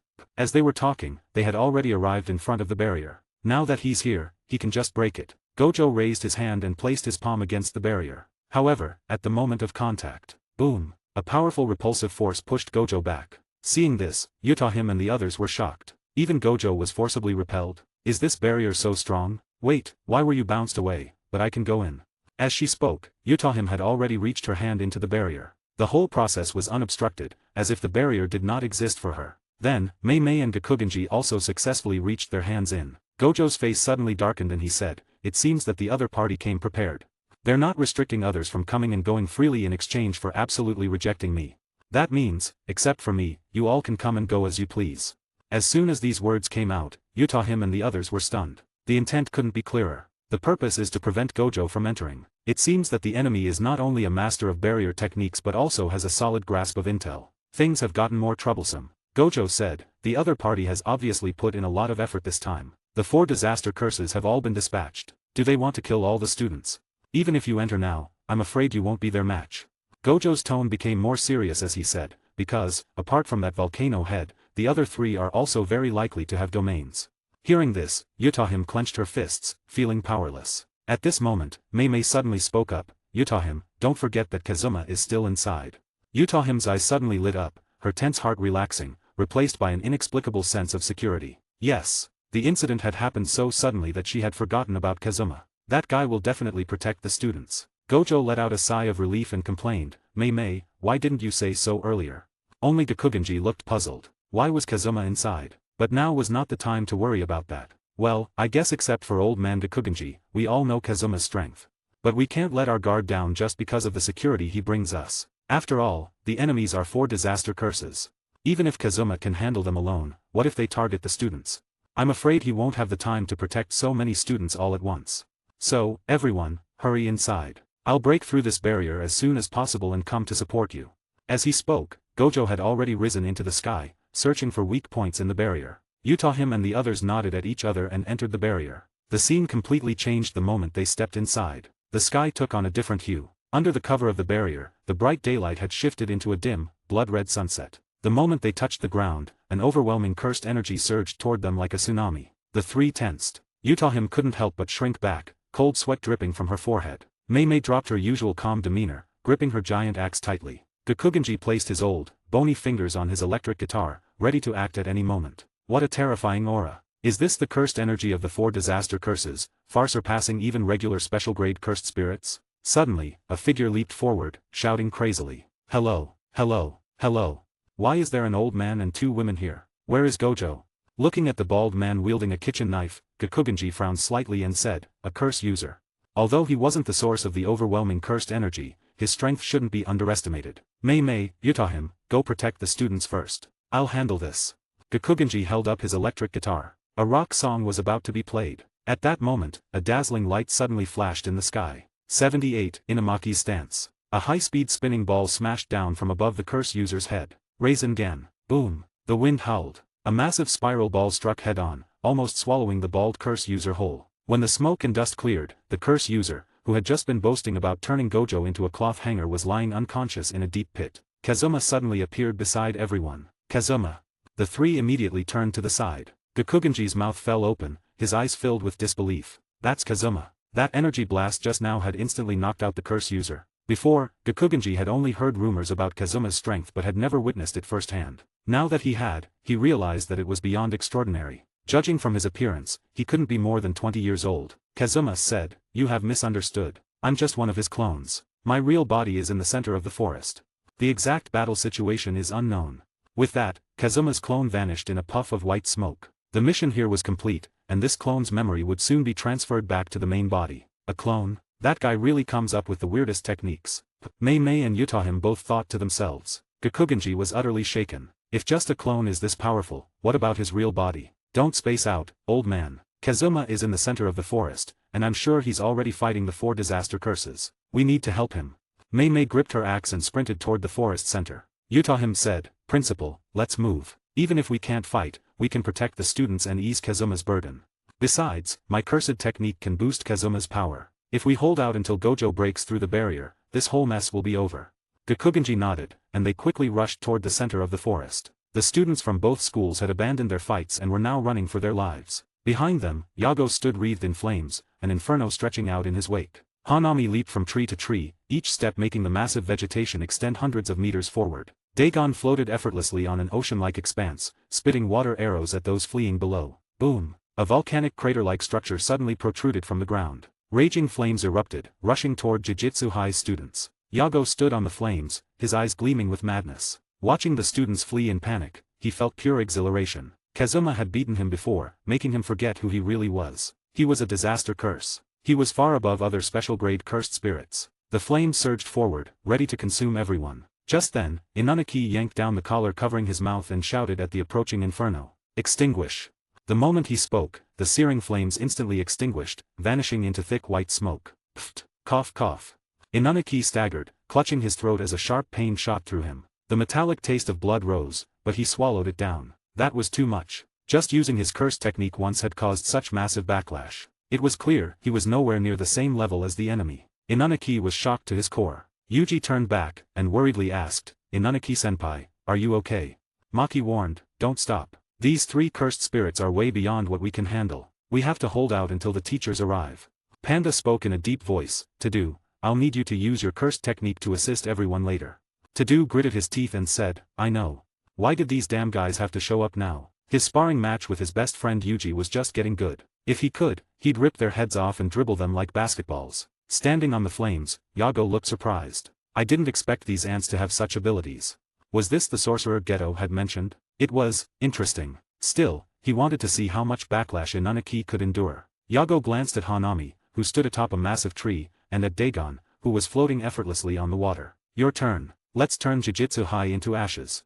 Hanami and Dagon nodded. Boom. Hanami waved his hand, and massive tree roots burst from the ground. They twisted wildly like living creatures, lunging at Yuji and the others. In an instant, Dagon summoned an enormous tidal wave, crashing through the forest, smashing through trees as if they were nothing. Yago was not to be outdone. He unleashed another roaring inferno, scorching everything in its path. Hanami frowned at the destroyed vegetation but didn't say anything. Flying high above, Momo's face paled with fear. She muttered in despair, it's over. There's no escaping this. What do we do? Below, the students had stopped running. There was nowhere to go. A combined attack of this scale was unavoidable. The only option left was to set up a barrier and hope that it would hold up, but everyone knew that it was a futile attempt. In the face of such overwhelming power, a barrier was nothing more than a fragile illusion of safety. Just as hopelessness set in, Inanaki stepped forward once more. He slowly pulled down the fabric covering his mouth, with an unwavering gaze. His lips parted slightly. A glimmer of blood was visible inside his mouth. Megami grabbed him in alarm and said, "Inanaki-senpai, the backlash is too severe. If you keep going." Inanaki patted his shoulder, glancing at the group behind him. In a hoarse voice, he declared, "At this moment, the only thing that can save us is the ultimate curse technique." As a sorcerer, he understood what that meant. Using a curse technique of such magnitude required an enormous amount of cursed energy, especially against an opponent of such overwhelming power. The backlash would be catastrophic. 79. Kazuma arrives. Just stopping Yago's attack just now had almost made him vomit blood. This time, he was facing multiple attacks at the same time, and their power was far greater than before. The cost of stopping these attacks would be unimaginable. In the beat case scenario, his throat would be completely destroyed, and he would never be able to be a sorcerer again. In the worst case scenario, he would die on the spot. In just 1 second, countless memories flashed through his mind. Faced with the coming flood, sea of fire, and giant tree, Inanaki's thin body seemed extremely small. Yuji and the others behind him watched this scene. They gritted their teeth, and clenched their fists. An unprecedented feeling of powerlessness surged in their hearts. "Inumaki, stop." Inumaki ignored it. He took a deep breath, and with the determination to die, he shouted with all his might, "Stop." Bang! Before he finished his words, a yellow flash appeared, and a slender hand covered Inanaki's mouth. You've done a great job. Let me do the rest." After saying that, Kazuma formed seals with his hands and poured chakra into the ground. Earth release, earth-style wall. Boom! With a loud bang, an extremely tall and thick earth wall rose from the ground. Although in the Naruto world, this ninjutsu is only ranked as B rank, its effectiveness also depends on the caster. Kazuma was now no longer the same person he used to be. Since he had injected a huge amount of chakra, the earth-style wall he had summoned was like a majestic city. Boom! The earth-style wall shook violently for about 10 seconds, and then successfully blocked the attacks of Yago and the others, showing no sign of damage. At this moment, everyone reacted. "Kazuma." Yuji and the others said happily. "Is he Kazuma?" The students of Kyoto Jujutsu High had heard this name many times. The intuitive feeling they got when hearing this name was mysterious and powerful. Now, they finally saw Kazuma's true appearance with their own eyes. Looking at the extremely tall rock wall in front of them, they were extremely horrified. So strong. Just by casually making a move, he was able to summon such a huge earth wall. And he easily blocked the attack that had put them in a desperate situation. Kazuma indeed lived up to his reputation. Tadu swallowed his saliva and suppressed the shock in his heart. So, this is his true strength. He had thought that his eyes were his greatest reliance. But now, it seems that they were just icing on the cake. Even without those eyes, Kazuma could still easily defeat him. Speaking of which, he has to thank him for introducing him to a close friend who is worthy of his lifelong trust. Mai was also extremely shocked. She silently thought in her heart, with such strength, it's no wonder that Tadu, who is always domineering, suddenly became strangely timid when facing Kazuma last time. Now, it seemed that Tadu had backed down at the right time. Otherwise, he would have faced a dangerous punishment. She recalled the Rasengan used by Yuji, Nobara's surge in strength and the powerful physical skills that Maki had suddenly mastered. All of this had something to do with the man in front of her. In the sky, Momo placed her hands in front of her. Her face turned slightly red, and she said infatuatedly, "Amazing. Is he the Kazuma that Yutahime-sensei often mentions? He looks very nice too. I wonder, does he like my cute self?" Mechimera beside her breathed a sigh of relief and said, "It seems that we are saved for the time being." Kazuma turned around and looked at the people who were standing there in a daze and said with a smile, "Everyone, remember to stay away later." After saying that, he snapped his fingers and instantly removed the wall of earth blocking his way. Next, it's time to complete the system mission. Kazuma looked at the 3 disaster curses that were chasing after him. He waved his hand, and said with a smile, "Long time no see, Kettle." This time, Yago did not get angry. Instead he urgently reminded Dagon beside him, "Quick, turn your head away, don't look him in the eye." Following Yago's exclamation, Dagon immediately lowered his head. He stared at the ground, not wanting to meet Kazuma's gaze even with his peripheral vision. Yago's actions were even more exaggerated. He actually closed his single eye tightly. He didn't plan to make the same mistake twice. Seeing this scene, Kazuma was speechless, and the corners of his mouth slightly twitched. Was it necessary to be so exaggerated? At this moment, a shout came from behind. "Kazuma!" Everyone looked back and saw Mei, Yutahime, and Gakugenji rushing over. Yuji and the others were delighted when they saw this. "Wait a moment." Kazuma looked at Yago and the other 2 and said calmly. Then, under the gazes of the 3, he walked toward the crowd. Seeing Kazuma dare to ignore them, Hanami looked at Yago and Dagon and asked, are we really going to wait for him? Yago waved his hand and said indifferently, the main purpose this time is to attract attention so that Mahito can steal Sukuna's finger. The longer we wait, the better it will be for us, right?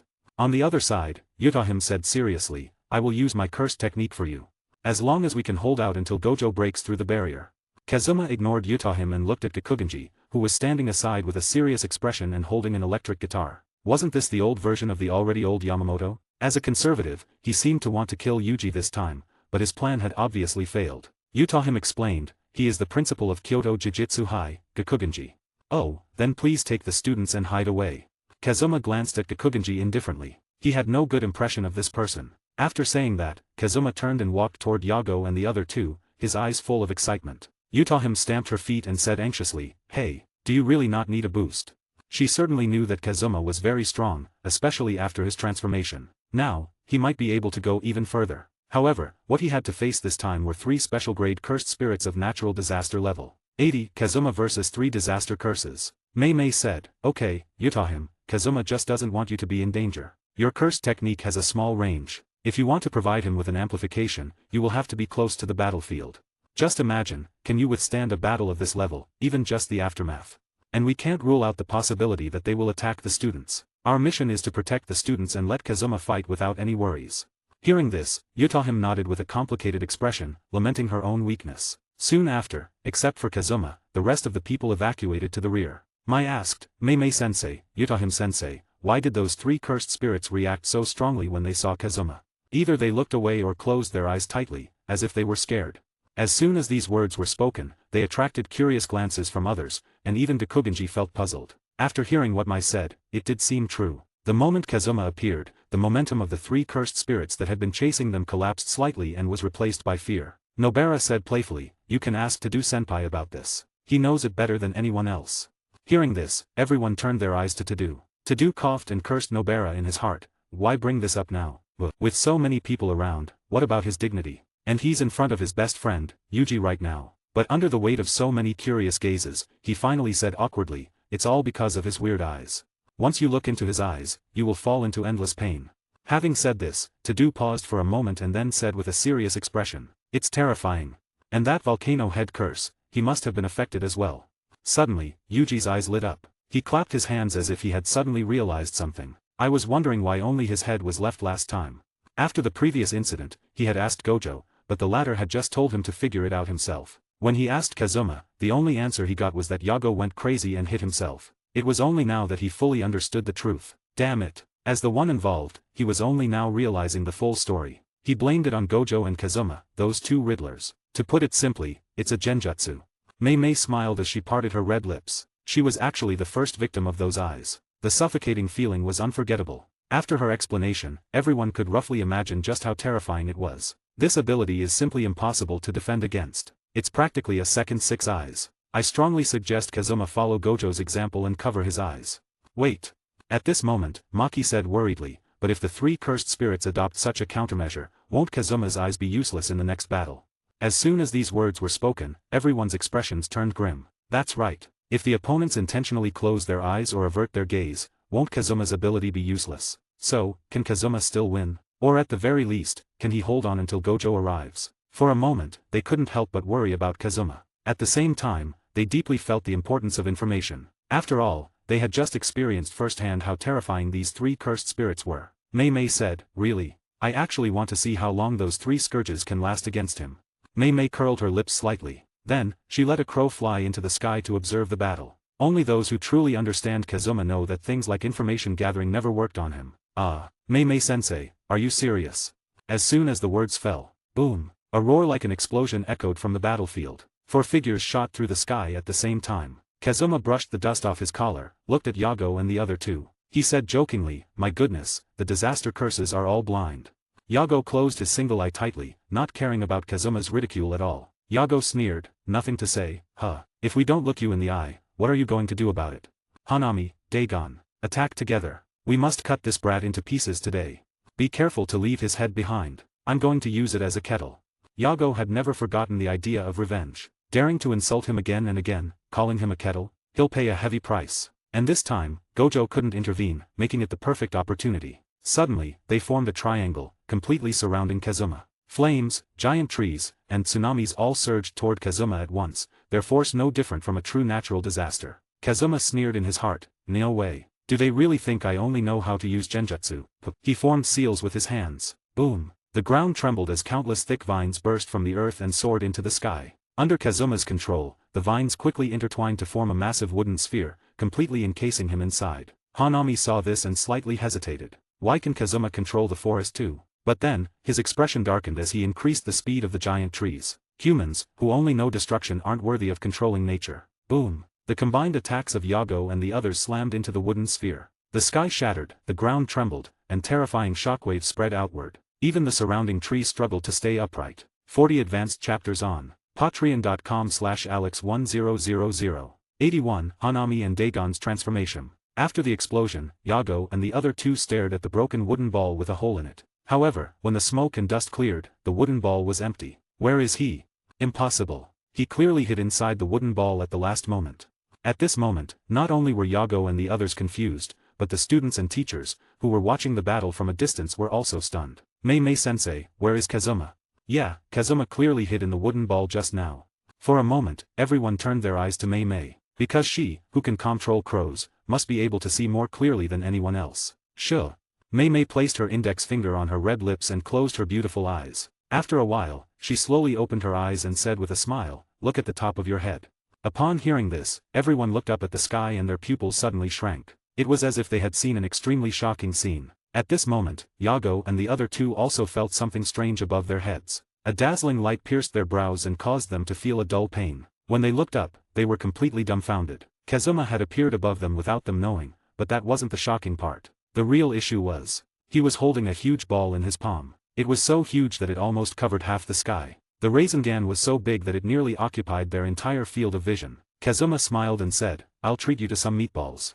Then, he slightly bent his body, and swung the Rasengan in his left hand down like a slam dunk. Boom. Yago and the other two, who had no time to escape, could only mobilize their cursed energy in front of them to resist. But in front of the huge Rasengan, the three powerful disaster curses could only be reduced to tiny ants. Boom. As the Rasengan fell like a missile, it was as if the whole world had gone silent. The earth shook, and the sky trembled. The huge roar made people's ears ring. An extremely dazzling light flashed by, causing the students, who were watching from afar, to raise their hands to cover their eyes. The fierce gust of wind made it almost impossible for everyone to stand steadily. The most unlucky one was Momo, who was flying in the sky. In the aftermath, she, who was riding on her magic broom, was like a fallen leaf in the wind, spinning uncontrollably. The people below stood there in a daze, motionless, like petrified statues. After a long moment, everyone took a deep breath, feeling their brains become heavy and dizzy. Mai suddenly thought of something, and looked at Yuji in shock. She said in disbelief, "Don't tell me this is the same move you used before." In fact, she already had the answer in her heart but just couldn't believe it at the moment. Although the ball Yuji had previously shot was red, the essence of the two was the same, both made by compressing cursed energy. Before, the ball Yuji made were only about the size of a basketball. But the Rasengan used by Kazuma would probably have to be calculated using a basketball court. What a monster. Yuji sighed and said weakly, "Yes, this move is called Rasengan, and everyone should know the principle." Yuji was a little shocked at this moment. He scratched his ears and cheeks and said, "Why is mine so small? But Kazuma's is so big. It's really heartbreaking." Hearing this, everyone almost choked and rolled their eyes at Yuji. "You'd better be talking about the Rasengan." However, from this perspective, how terrifying is Kazuma's control over cursed energy? How did he create such a big Rasengan in such a short time? Incredible control. Is this something a human can do? Even if the opponent was a special grade cursed spirit, if they took this attack head on, they would probably be seriously injured, right? At this moment, Kazuma stood high in the sky, looking at the massive crater below, nodding with satisfaction. This is the benefit of having a huge chakra reserve. If it were him before he had transplanted Hashirama's cells, there was no way he could have created this huge Rasengan in such a short time. The moment he was wrapped in the wooden ball, he had entered the Kamui dimension to make the Rasengan. When the Rasengan was nearly complete, he appeared above Yago and the other two. With the help of the Kamui dimension, he could also use many unexpected combination skills. Kazuma hoped that these disaster curses weren't too weak. After all, the mission wasn't over yet. He looked down and said calmly, "Is this the so-called disaster curses that stand above special grade curses? Looks like it's nothing more than that. You just took one hit and laid down." At the bottom of the crater, Yago, Hanami, and Dagon stood up with difficulty, all suffering considerable injuries. If the three of them hadn't joined forces to cast a defensive technique at the last moment, they would have been severely injured. At this moment, Hanami had already torn off the white cloth wrapped around his arms. The dark brown arm radiated an immeasurable cursed energy, and the enchanting blood-red flower bud on his shoulder had fully bloomed, emitting a strange energy. This was his complete form. Not only Hanami, but Dagon had also undergone earth-shaking changes. From his previous cursed fetus form, he had evolved into a complete form with an octopus head and a humanoid body. Seeing this, Kazuma raised his eyebrows slightly. Dagon actually got out of his cursed fetus state ahead of time. In the original story, Dagon had completed his transformation after devouring countless humans during the Shibuya incident. Did Kenjaku give him some kind of supplement? Just as Kazuma was thinking, Hanami suddenly became enraged. You actually destroyed so much plants at once. You deserve to die. Hanami was so angry that he couldn't speak clearly. Boom. Behind him, a massive, eerie flower bud suddenly grew. The bud exploded open, revealing countless strange seeds with sharp teeth inside. The shrieking and wailing sound was so piercing that it made everyone present shudder. 82. Overwing would release. Devour him. Countless strange seeds burst out from the stamens, instantly covering Kazuma in the air. In this situation, all of Kazuma's escape routes were blocked. There was no way out. Soon, Kazuma's pupils widened. His eyes were filled with unwillingness as his entire body became engulfed by cursed seeds. The seeds took root and sprouted within him, devouring his flesh and blood. In mere moments, Kazuma could no longer be considered a human. Hanami's sudden and strange attack shifted the tide of battle in an instant. Nobara clenched her hammer tightly and stared at the sky. She asked, Kazuma, he's not dead, right? Gakugenji spoke in a deep voice, you too. Go save Kazuma quickly, maybe there's still time. Leave the students to me. Everyone nodded. The opponent's cursed technique was too strange. Without prior knowledge, it was impossible to guard against. And Kazuma's genjutsu was useless in this situation. Yuji spoke anxiously, what about letting Tadu use Boogie Woogie? He can clap his hands and switch with Kazuma. Tadu's mouth twitched violently as he feigned disappointment. Hey, I'm your best friend. What would I do if I switched places with him? That said, his hands were already preparing to move. Clearly, he wasn't the type to back down. Kazuma's role was far greater than his own. Maybe he wouldn't have cared about Kazuma's fate before, but he had introduced a best friend to him. Just as he was about to clap his hands, Mei interrupted. Hey, it's fine if Kyoto's students are worrying, but why are you two panicking, Yuji, Nobara?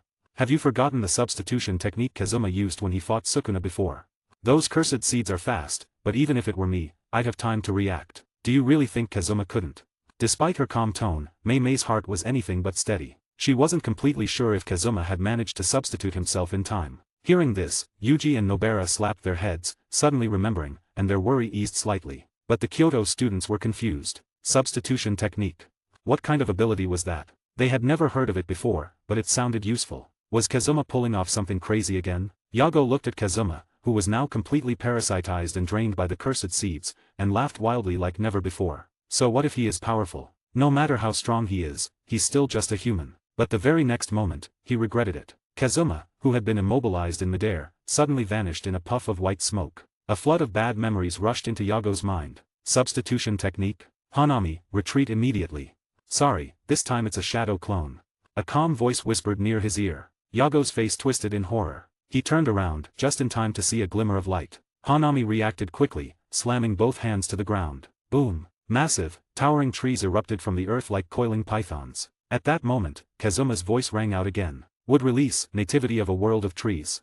This is one of the legendary techniques of the god of shinobi, Senju Hashirama. Whether in attack, defense, or crowd control, it is unparalleled. It is an all-encompassing technique, perfect in every aspect. Boom! Twisted, monstrous trees surged forward like living creatures. Under Kazuma's control, they continued to expand and spread, endlessly growing. Soon, a massive green canopy had formed behind him, blotting out the sun. Even the barrier set up by Kenjaku was about to be pierced. Kazuma stood in the center of this tree world, his arms crossed. The trees Hanami had summoned before, they had been swallowed entirely by the endless green tide. Not even a trace of them remained. In this ocean of trees, Kazuma was the absolute master. Natural disasters, witness the true power of nature. His voice was calm, yet it echoed through the battlefield like an incantation. Roar! The colossal trees roared like dragons. Hanami, escape, quickly. Yago's face contorted in terror as he shouted. But in the next instant, he realized how foolish those words were. The forest of destruction surged forth like a relentless tidal wave. The dense, endless greenery engulfed them instantly. There was nowhere to run. How is this possible? How can he control plants just like Hanami? And more than that, the sheer quantity, the power, the precision, it was on an entirely different level. This wasn't just a natural disaster. This was a force beyond nature itself. The students watching from afar stood frozen, their eyes wide, their mouths hanging open. Their minds were blank, overwhelmed by sheer horror. This is the new cursed technique Kazuma created. After a long silence, Gakugenji turned his head stiffly to look at Yutahim and Mei Mei. Mei Mei ignored him. Her long hair covered her face, making it impossible to tell her expression. Only the slight tremble of her lips revealed the unease she felt. Yutahim's delicate face turned pale with shock. She forced an awkward smile at Gakugenji and said, I think so.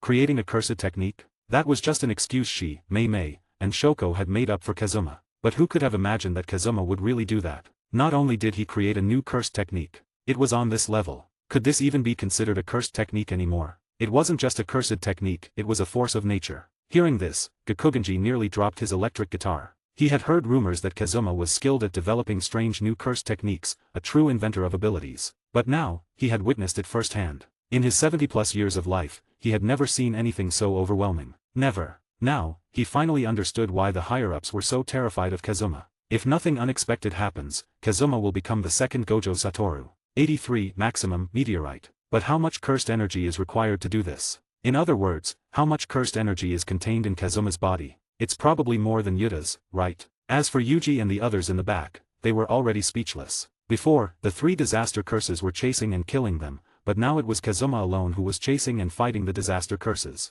Kazuma's strength was once again refreshed in their hearts. In the ocean of trees, Yago, Hanami, and Dagon were trying their best to avoid the attacks of wood release. If they weren't careful, they would be struck by the extremely hard vines. During this process, they had tried to attack and destroy the attacking giant trees, but there were too many to finish. At this moment, Kazuma, within the tree world, raised his hands again and formed a seal. Wood release, cutting technique. Whoosh, whoosh, whoosh. Suddenly, several sharp wooden stakes shot out from the sea of wood, heading straight for Hanami. Although Kazuma was enjoying testing out wood release, he knew that he must not get too carried away and forget the system's mission. The wooden stakes summoned by the cutting technique were extremely fast, small in size, and camouflaged within the sea of wood. Even if Hanami noticed them at the last moment, his body was unable to react in time. Ah! A miserable cry followed. Hanami had been nailed to the ground by dozens of sharp wooden stakes. Purple blood stained the earth as black cursed energy continued to seep from his body. Although he struggled hard, enduring the severe pain, he was unable to break free for a while. Even at this moment, Hanamji was still furious. Why could a human control plants? And why was he so much stronger than him? Seeing this, Yago panicked. Hanami! He screamed, and terrifying flames ignited all over his body. Magma surged out of the miniature Mount Fuji above his head. The twisted giant tree that was about to touch him burned and recoiled slightly on its own. Upon seeing this, Dagon exhaled a bubble barrier made of water to cover Hanami. Seeing Hanami's miserable state, the volcano above Yago's head completely erupted. A terrifying heat spread outward. From the mouth of the volcano above his head, swarms of ember insects burst forth. These insects flew towards the countless twisted giant trees, sacrificing themselves like a suicide squad. Boom! Although the insects were small, the explosion they produced upon impact was massive. As dense swarms of ember insects detonated one after another. For a moment, the sea of wood, formed by the twisted giant trees, was temporarily halted in its advance. Yago's cloak fluttered wildly. HR turned to Hanami, whose face was twisted in pain, and spoke hoarsely, Hanami, forgive me for what I must do next. The plants in this forest may burn to ashes, but that damned Kazuma will pay the price for it. After saying this, the blackened ground beneath Yago's feet suddenly turned red-hot, scorching his soles. Bang! He raised his leg and stomped hard onto the earth. The ground split open as countless streams of magma surged out. The terrifying lava instantly melted everything in its path, consuming the landscape in a fiery inferno. Among the 4 disaster curses, Hanami was the closest to Yago. Seeing him in such agony, Yago's rage exploded. Like a fuse, this fury ignited an unbreakable resolve in his heart. He intended to burn everything, transforming into a demon within the flames of his wrath. Yago spread his legs, lowering his stance until he was almost touching the ground. Maximum meteorite. As his hoarse and furious voice fell, a tremendous burst of cursed energy erupted from his body. The magma beneath his feet, as if responding to its master's call, shot up instantly, forming a sea of fire that blazed 100 meters into the sky. At the same time, under Yago's control, the massive sea of fire compressed into a gigantic fireball. It was like Mars crashing into the earth. Kazuma, standing within the tree world, raised an eyebrow slightly, sighing inwardly. Is there some hidden bond between Yago and Hanami? Seeing Hanami injured actually made Yago unleash such immense power. Maximum meteorite was unexpectedly making an early debut. This was the same full-force attack Yago had used against Sukuna during the Shibuya incident. The fireball behind Yago continued to grow larger. Even from hundreds of meters away, its terrifying heat could be felt. Watching the scene unfold, Kazuma stepped out of the tree world and said with a faint smile, "Playing with fire? Who doesn't know how to use fire release these days?" Kazuma waved his hand, dismissing the vast sea of wood. Seeing this, the students were puzzled. Nobara exclaimed in confusion, "Why did Kazuma remove the cursed technique controlling the plants?" Gakugenji said, "I guess it's probably because he's running low on cursed energy. The amount of cursed energy required to sustain such large-scale trees should be terrifying. It's already amazing that he lasted this long." Although Gakugenji's words sounded harsh, they made sense. Kazuma was still human, after all. No matter how much cursed energy he possessed, it wasn't infinite. If he continued maintaining that cursed technique, he'd be drained in no time. Him pulled her clothes tighter and said, "But he doesn't seem panicked at all. That volcano curse looks furious. The fireball behind him is nearly as large as the huge Rasengan that Kazuma had created before." As soon as those words fell, everyone tensed up. Even from such a distance, they could feel the scorching heat. Sweat was already forming on their foreheads. Its power was unimaginable. At this moment, Mei suddenly stepped forward. She waved her hand to conjure a barrier, blocking the incoming heat waves. Miwa hid behind Mai and whispered gratefully, "Mei-sensei is really thoughtful. I'm afraid half of this forest will be reduced to ashes by that volcano curse's next attack. This battle is absolutely terrifying. We'll definitely be caught in the crossfire later." 84. Fire versus Fire. Mei was stunned for a moment. Then she smiled and said, You guessed wrong, Miwa-san. This barrier is set up for the fire that Kazuma is about to use."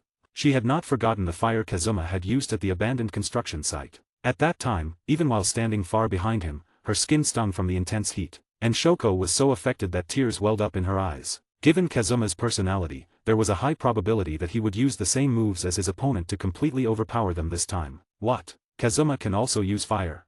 Everyone felt dizzy. Just how many cursed techniques did this guy know? Hadn't Principal Gakugenji said that Kazuma didn't have much cursed energy left? Even if he used fire, could he suppress the massive fireball of that cursed spirit? Gakugenji analyzed in a deep voice, if Kazuma can control the water element, his chances of winning will be higher. After all, water conquers fire. Kazuma stood atop the giant tree, waiting for Yago to unleash his ultimate move. Yago's expression was ferocious. Even with his eyes tightly shut, the boundless rage radiating from him was palpable. "Don't even think about leaving your ashes behind."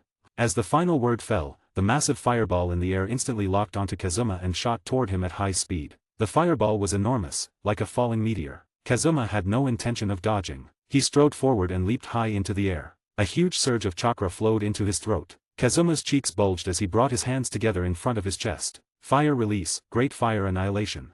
Boom! A torrent of flames erupted from his mouth, forming a towering volcano of fire in an instant. The sky burned red, and the temperature of Kazuma's flames rivaled that of Yago's fireball. The system mission stated having an overwhelming victory, so Kazuma didn't hold back. Chakra surged into his throat, as if it were limitless. As if that wasn't enough, his eternal Mangekyo Sharingan also spun. Amaterasu. Black flames flickered amidst the red fire, standing out ominously. Did Amaterasu count as fire release too? But soon, Kazuma realized that Amaterasu was unnecessary. The moment his sea of fire clashed with Yago's fireball, a violent sizzling sound erupted. At first, the two flames were evenly matched, but over time, Yago's fireball was gradually devoured by Kazuma's sea of fire, shrinking bit by bit. Though their raw power was nearly equal, Kazuma's endurance was far superior. The once dense forest was now barren. The earth was scorched black, smoldering with thick white smoke. Amaterasu's black flames moved swiftly, engulfing Yago before he could react. Yago was horrified. He had no time to process the flames spewing from Kazuma. Instead, he frantically leapt around, channeling his cursed energy in a desperate attempt to douse the black flames.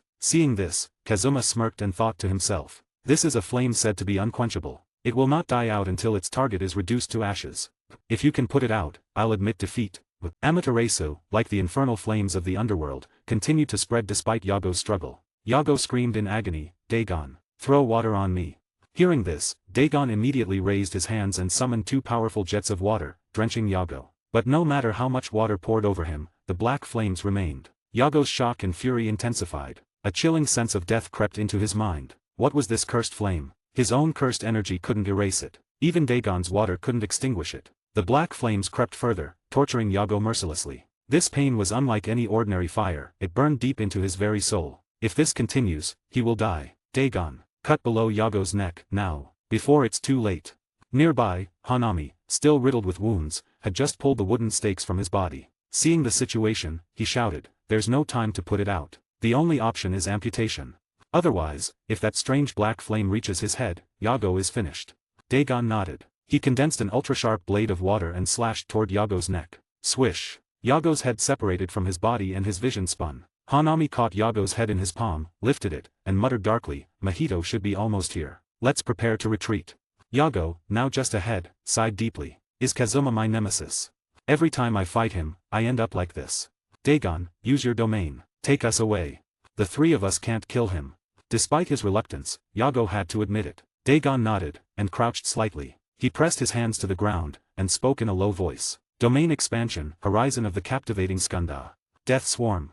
Boom. As Dagon's domain unfolded, the ground split open beneath them. A violent ocean surged from the cracks, churning with towering waves. Countless ancient, bloodthirsty fish leapt from the water, their gaping jaws snapping toward Kazuma. And amidst the chaos, Dagon seized the moment, using the waves to carry Yago and Hanami away. 85. Hollow Purple's debut. Kazuma was shocked when he saw this and immediately formed two hand seals to block their retreat. Water release, water formation wall.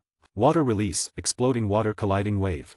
Dagon is a cursed spirit born out of fear of the ocean. Therefore, although his domain's damage is not the highest, its range is very large. The most important thing is that Kazuma's mission has not been completed yet. How can he let them go? Yago and the other two curses looked at the vast ocean summoned by Kazuma in disbelief and were completely dumbfounded. How can this guy control water, fire, and wood? Is there still justice? Is there still law? Asshole. Who is the natural disaster? However, at this moment, even more despair came. Snap. The crisp sound of glass breaking was heard. Everyone looked upwards. The barrier was broken. Gojo was hanging upside down in the air, with a smile on his face. He slowly raised his hand and pointed at the three curses below him. Looking at Gojo, Yago and the other two felt despair. Are they really going to die here? At this moment, a cheerful child's voice sounded behind them. Yago, Hanami, Dagon, now that I have the stuff, I'm here to save you. Ha ha ha. They saw that Mahito had turned into a child at this moment. An excited smile appeared on his face, and he was running towards this side. There were two people chasing after him, Nanami and Yaga. Satoru, don't let them go. He has stolen Sukuna's finger. Yaga shouted toward Gojo, who was high in the sky. Really? That's going to have to be a little rough. Gojo, floating upside down in the sky, took off his blindfold, revealing his pale blue six eyes. He clasped his hands together and said calmly, Cursed Technique Amplification, blue. Cursed Technique Reversal, red. As he finished speaking, two red and blue spheres filled with manic energy appeared behind him and began to squeeze and merge with each other. Take the amplified and the reversal, then smash together those two different expressions of infinity to create and push out imaginary mass. Imaginary Technique, Hollow Purple. A purple sphere emitting terrifying pressure, enough to destroy everything, condensed in front of Gojo. Boom. The sphere burst out, swallowing everything in its path. Mahito, who had sneaked into the range of Dagon's domain, smiled and sighed. It's so powerful that even from such a distance, it can make every cell in my body tremble uncontrollably. However, I don't want to die here. It is a pity to waste all the man-made cursed spirits I have accumulated. He sighed and pulled out a handful of shrunken artificial cursed spirits from his pocket. Polymorphic Soul Isomer. This is a technique he had extended from soul multiplicity. As long as two or more souls are fused together, the strength of the souls will increase instantly, and a powerful artificial cursed spirit can be forcibly pieced together. The form can naturally be decided by him. Mahito threw the shrunken man-made cursed spirit into the air and then suddenly clapped his hands. Fused together. After the artificial cursed spirit was forcibly squeezed and fused, it turned into a huge wall of flesh and blood. Mahito looked at Yago and the other two and said, Hey, help me, this won't stop Gojo's killer move. Boom. The wall of flesh and blood was annihilated in an instant when it came into contact with Hollow Purple. Hanami quickly created a giant wooden shield, and Dagon gathered all the seawater in the area to form a water shield. But despite this, facing Purple, they still had no resistance. Boom. As the explosion ended, the ground was devastated and almost split in half. A huge crack appeared before their eyes, and the place where the four curses were located was completely annihilated, without even ash left. Mei sighed and said, Tisk, aren't these two guys too monstrous? Their techniques are so out of the ordinary. Yaga asked in a low voice, Are they dead? Gojo used his six eyes to stare at the place where the disaster curses had just been. Soon after, he slowly shook his head and said, They escaped. That guy with the stitched face seems to be a little special. He seems to be very hard to kill. Gojo touched his chin and muttered to himself. He didn't seem to care about the consequences of Mahito and the others running away with Sukuna's finger. Hearing this, Yaga furiously said, What? They just ran away. You almost destroyed this forest, and you still couldn't save the people. Gojo immediately retorted, Hey, Yaga, stop accusing me. I just got here not long ago.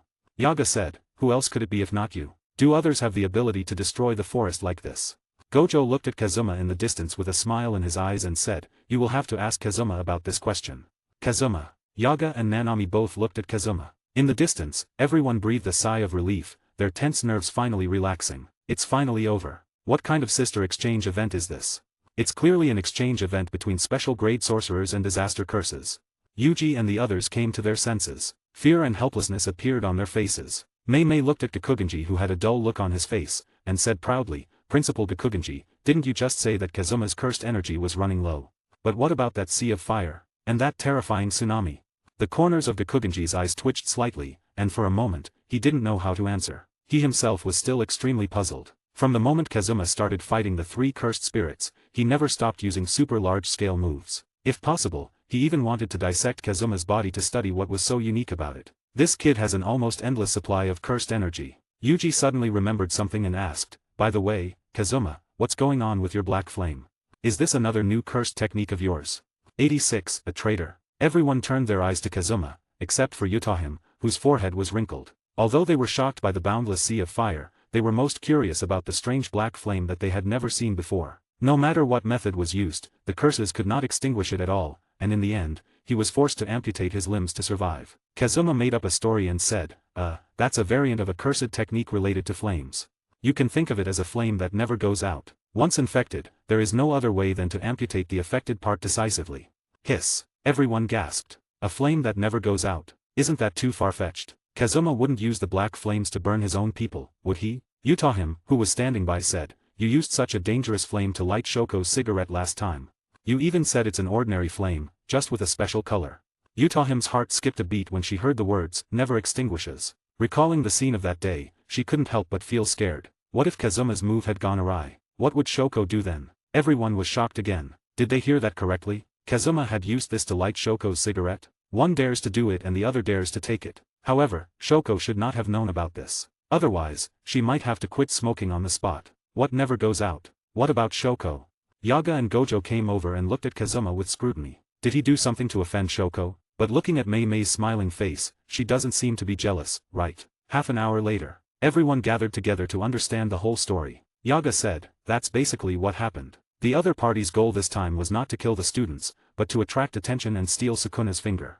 These disaster curses are fundamentally different from other special-grade cursed spirits. Their intelligence is the same as that of humans, or even higher. But how did they know the location of Sukuna's finger? You mean, there might be a traitor inside Jujutsu High?" Gojo frowned slightly and asked in confusion. At this moment, he had snatched Momo's magic broom and was flying around at a low altitude. Momo was so annoyed that she took the opportunity to run to Kazuma and act coquettishly. But she was quickly silenced by a look from Mei. Looking at her pretending to be so pitiful, Kazuma couldn't help but sigh. "What a clever little Lolita." Yaga said solemnly, "That's right. Although it's just a guess, it's highly likely that this is the case. Next, I'll have to trouble Yutahim to lead the students to conduct an investigation."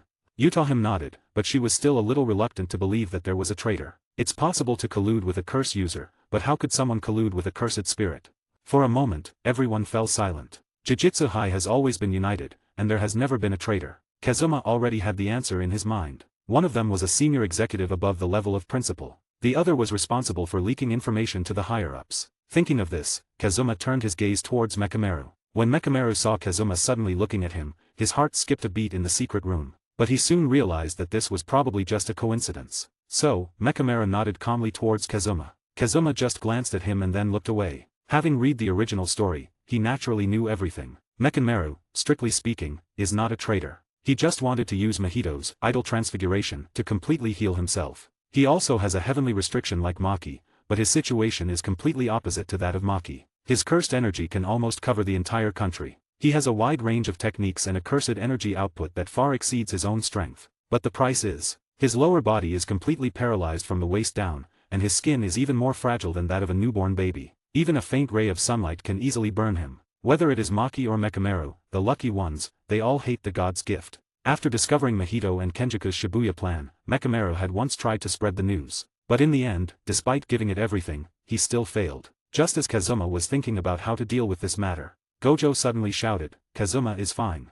Although his identity, origin, and ability are unknown, Gojo couldn't continue talking at this point. What happened to Kazuma being doubt-free? Why are there so many mysteries? Yaga shouted angrily, "What are you yelling about? Did I say Kazuma was a traitor?"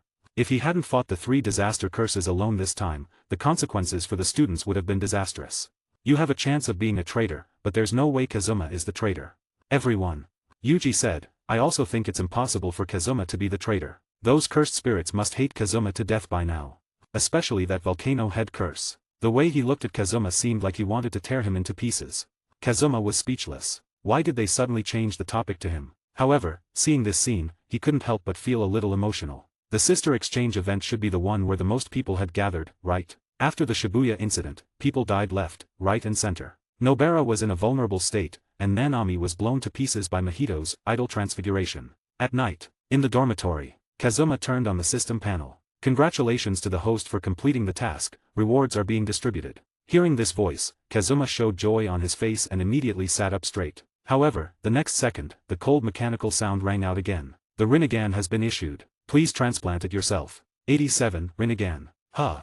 Kazuma looked at the Rinnegan that had suddenly appeared in his hand and fell into deep thought. Is this the final form of the Sharingan, the Rinnegan that is said to be able to control life and death? Under the night sky, the Rinnegan emitted a faint purple light. But the system wants him to transplant it himself? Pick his eyes off and put the Rinnegan back in an empty eye socket? This kind of operation is not uncommon in Naruto. After all, the Sharingan is no different from a USB flash drive, and it can easily be inserted whenever or wherever. But it's still a little hard to do it himself. Taking a deep breath, Kazuma covered his fingers with a layer of gentle chakra. Then, he slowly moved them towards his left eye. Just as the Rinnegan and the eternal Mangekyo of the left eye approached each other. Suddenly, a suction force came from deep within his eyes. Then, the Rinnegan seemed to have encountered a magnet that could attract it and merged into his left eye on its own. This process only took a few seconds and there was no pain at all. Kazuma just had a slight cold and uncomfortable feeling. Kazuma slowly stood up and opened his eyes. He stood in front of the mirror. His right eye was scarlet and charming, but his left eye had taken on a deep purple color. He discovered that he could switch back and forth between the eternal Mangekyo and the Rinnegan at will. Thankfully, the system has a conscience. He silently gave the system a good review in his heart. In this way, while possessing the power of Kamui, he can also use the powerful moves of the Rinnegan. For example, Shinra Tensei, Chibaku Tensei, Bansho Tenin, and other super ninjutsu. After thinking about all this, Kazuma couldn't calm down. Before, he could only envy this ability, but now he can actually use it himself. This time, after secretly stealing Sukuna's fingers, Mahito actually ran back to save Yago and the other two. It's just that the so-called 4 disaster curses were just pawns of Geto from beginning to end. Once they loses their value, they can be discarded at any time. Next, all Kazuma has to do is wait quietly for the Shibuya incident to happen. By the way, now he has the Rinnegan. During the Shibuya incident, should he follow Pain's example? Let the likes of Mahito and the others feel pain? Thinking of this, Kazuma became more excited, and he decided to go to Mei tonight to discuss biology. Whoosh! A vortex appeared and Kazuma disappeared. At the same time, in a golden beach. It was sunny and the scenery was as beautiful as a dream. Although Dagon has escaped from the cursed fetus form, he still liked to swim in the sea. Mahito, Kenjaku, Yago, and Hanami, who were sitting together, were absorbed in playing mahjong. Mahito played the useless little chicken and introduced it to his companions. This guy is our new partner, Haruta. This time, stealing Sukuna's finger took me a lot of shortcuts. He is a guy who only bullies the weak and fears the strong. Haruta smiled timidly. Although he was a crazy guy, facing these top tiers, he could only choose to be obedient. Yago, who only had a head left, snorted coldly, obviously very unhappy with traitors like Haruta. Kenjaku suppressed his smile and jokingly said, "You were left with only one head twice. Should we say you are unlucky or lucky?" Yago angrily said, "Humph. I strongly suggest leaving the prison realm for Kazuma." Kenjaku said, "Yago, don't act on impulse." Jogi refuted, "I am acting on impulse. Just ask Hanami how monstrous that guy is. He can manipulate plants, fire, and water. The 3 of us are disaster curses, and the abilities we each control have been crushed by him alone. And that too, while using the superior version of our abilities. An ignorant person might think he is the disaster curse." Mahito raised his chin and said, "I object. It's better to leave the prison realm to Gojo. Don't ignore the hollow purple from before. We are all seriously injured now. It's frightening just thinking about it." Yago said, "That Sea of Trees move was unavoidable. Use the prison realm on Kazuma." Mahito argued, "Gojo is a bigger threat." Yago said, "Don't forget the strange black flame that can't be extinguished. I almost died there." Mahito said, "Gojo has infinity. There is no way to deal with it. Use the prison realm on Kazuma." On Gojo. For a while, the two argued back and forth. Kenjaku said, okay, don't let the new guy laugh at you. I have a clever way to deal with both of them at the same time during the Shibuya incident." Kenjaku raised 2 fingers and smiled gently. As Kenjaku finished speaking, Yago and others turned their eyes to him. First of all, the prison realm must be left to Gojo. Hearing this, Yago frowned, looking somewhat displeased, but he still patiently did not interrupt. Kenjaku then smiled and said, "Do you remember the special curtain we set up this time?" Yago's eyes lit up and he said, "You mean, set up a curtain in Shibuya that doesn't restrict all sorcerers from coming and going freely, except Kazuma? If that's the case, it's indeed feasible. As long as Gojo and Kazuma are restrained, the rest won't be a problem. Besides, with Geto's mastery of barrier techniques, it is not difficult to do this." At this time, Mahito spoke up, "But in this way, our plan will take longer. Gojo was able to break through the curtain in a short time, so Kazuma probably won't need too much time either. What if Kazuma breaks inside before we seal Gojo?" 88. Kenjaku's plan for Kazuma. Kenjaku smiled and said, "So, we have to work harder. 3 layers inside and 3 layers outside, how about that? I think this shouldn't be a big problem, right? 3 layers inside and 3 layers outside. Although doing this will consume a lot of cursed energy, at least Kazuma can be completely restricted this way. No matter how strong he is, it will be impossible for him to break inside in a short time, unless he can teleport. However, this kind of thing should not be possible." Thinking of this, Yago felt relieved and did not object again. Kenjaku said, "The matter of prison realm has been settled. Next, let's talk about the information about Kazuma we have gained from this fight. This is very important." Although he didn't want to recall it, Yago still told in detail. As far as we know, his abilities include controlling natural elements, genjutsu, and unextinguishable black flames. 2.5 minutes later, Yago sighed. "That's all we know for now. As for how many tricks he has yet to reveal, we don't know. But I think Kazuma's tricks should have been forced out. It's impossible that we can fly into the sky and summon meteorites to smash us to death, right?" Yago looked at everyone and spoke slowly. Kenjaku solemnly said, "Well, this guy knows a lot. No wonder you are so afraid of him, especially those super large-scale techniques. But with this information, we can make some corresponding targeted decisions." At this time, Mahito brought up an old box with a seal on it. When the cloth strips were torn off, Sukuna's fingers that were covered in wax and wrapped in old yellow sealing cloth strips were revealed. Mahito said, "I'm very confused. Why would you go to so much trouble to steal these fingers? Didn't Jujutsu High keep Yuji just to use him as a vessel to devour Sukuna's finger? Even if we left it alone, it would be eaten sooner or later, right?" Kenjaku's eyes flickered as he patiently explained, "Those high-ranking officials are more afraid of death than anyone else. When they cannot measure the strength of the vessel, they will not risk letting Yuji continue to devour them. So, we can't wait that long. Of course, except for that lunatic Gojo. That guy just acts according to his mood." Kenjaku said, "Let's go meet that old man who is a senior sorcerer, and that dishonest Mekamaru. He promised that if Mahito could cure his lower body, he would help in Shibuya."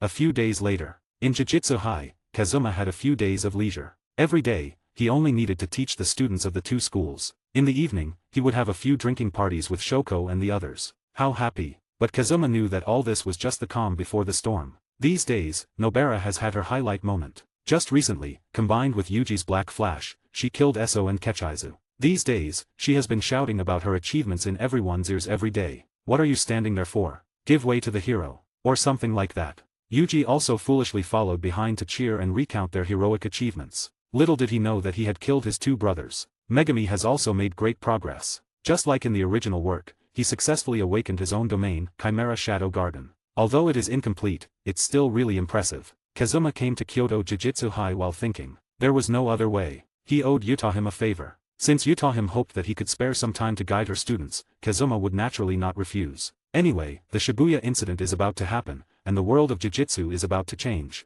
Therefore, he can't teach for long. "Kazuma-sensei, you are finally here. Don't show any mercy today, please encourage me as much as you can." Tadu immediately came over and said excitedly. Although, he was beaten badly by Kazuma in these days, but he has made great progress. Kazuma's mouth twitched, and he looked at the people ahead. Mai and the others were already standing in line, waiting for his teaching. They all looked expectant, waiting for Kazuma's instructions. After all, in the previous incident, Kazuma's strength had completely convinced them. Kazuma nodded and was about to start. But he found that the person he had been paying close attention to in recent days was missing from the crowd. Kazuma frowned and asked, "Why didn't Mekamaru come today?"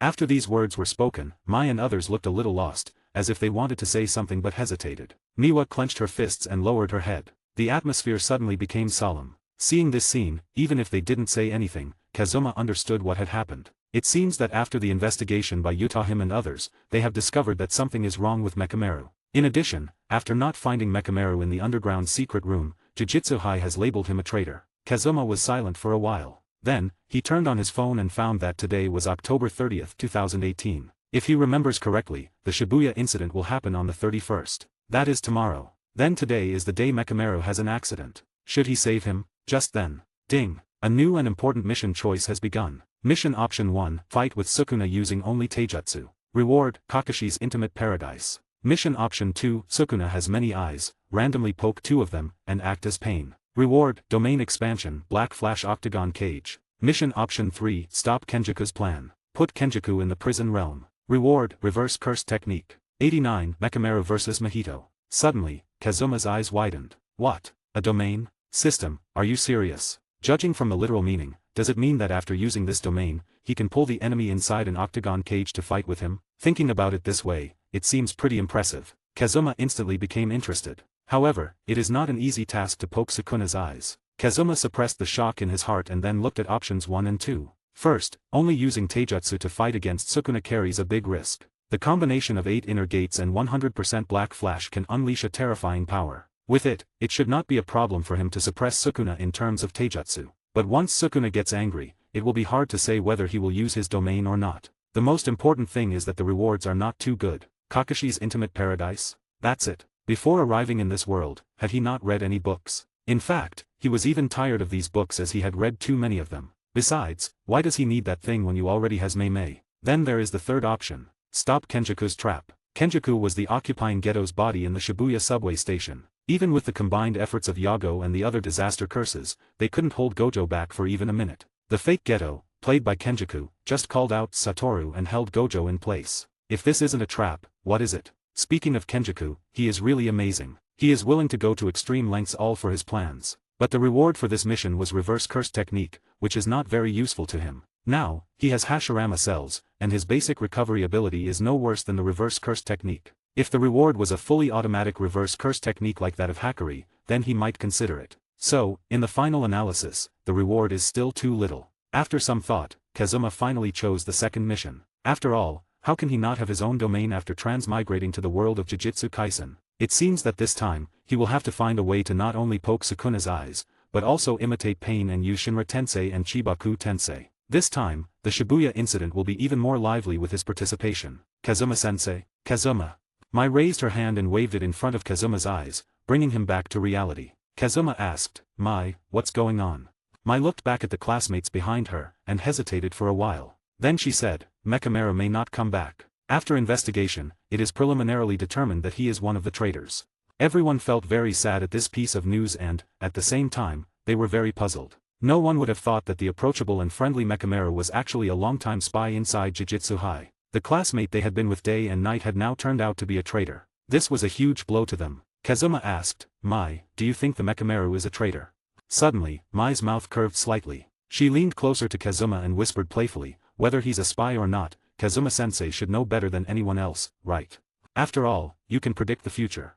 Hearing this, Kazuma's face slightly froze, and then he immediately thought of her sister, Maki. No wonder the two sisters, who had never gotten along, had become closer than ever before during this period. It turns out that Maki has told her about his ability to predict the future that he had made up. At the same time, a big battle was breaking out at the dam on the outskirts of the forest. Boom! A huge mecha suddenly emerged from the water and roared to the sky. This was the final trump card of Mechamaru, the ultimate Mechamaru, the absolute form. Bang! The mecha raised its hand and fired a cannon at Mahito, blasting the entire bridge in two. However, a desperate voice came again. Ahaha, I didn't expect you had such a powerful hidden move. Do you want to use the mecha to kill me and spread the news?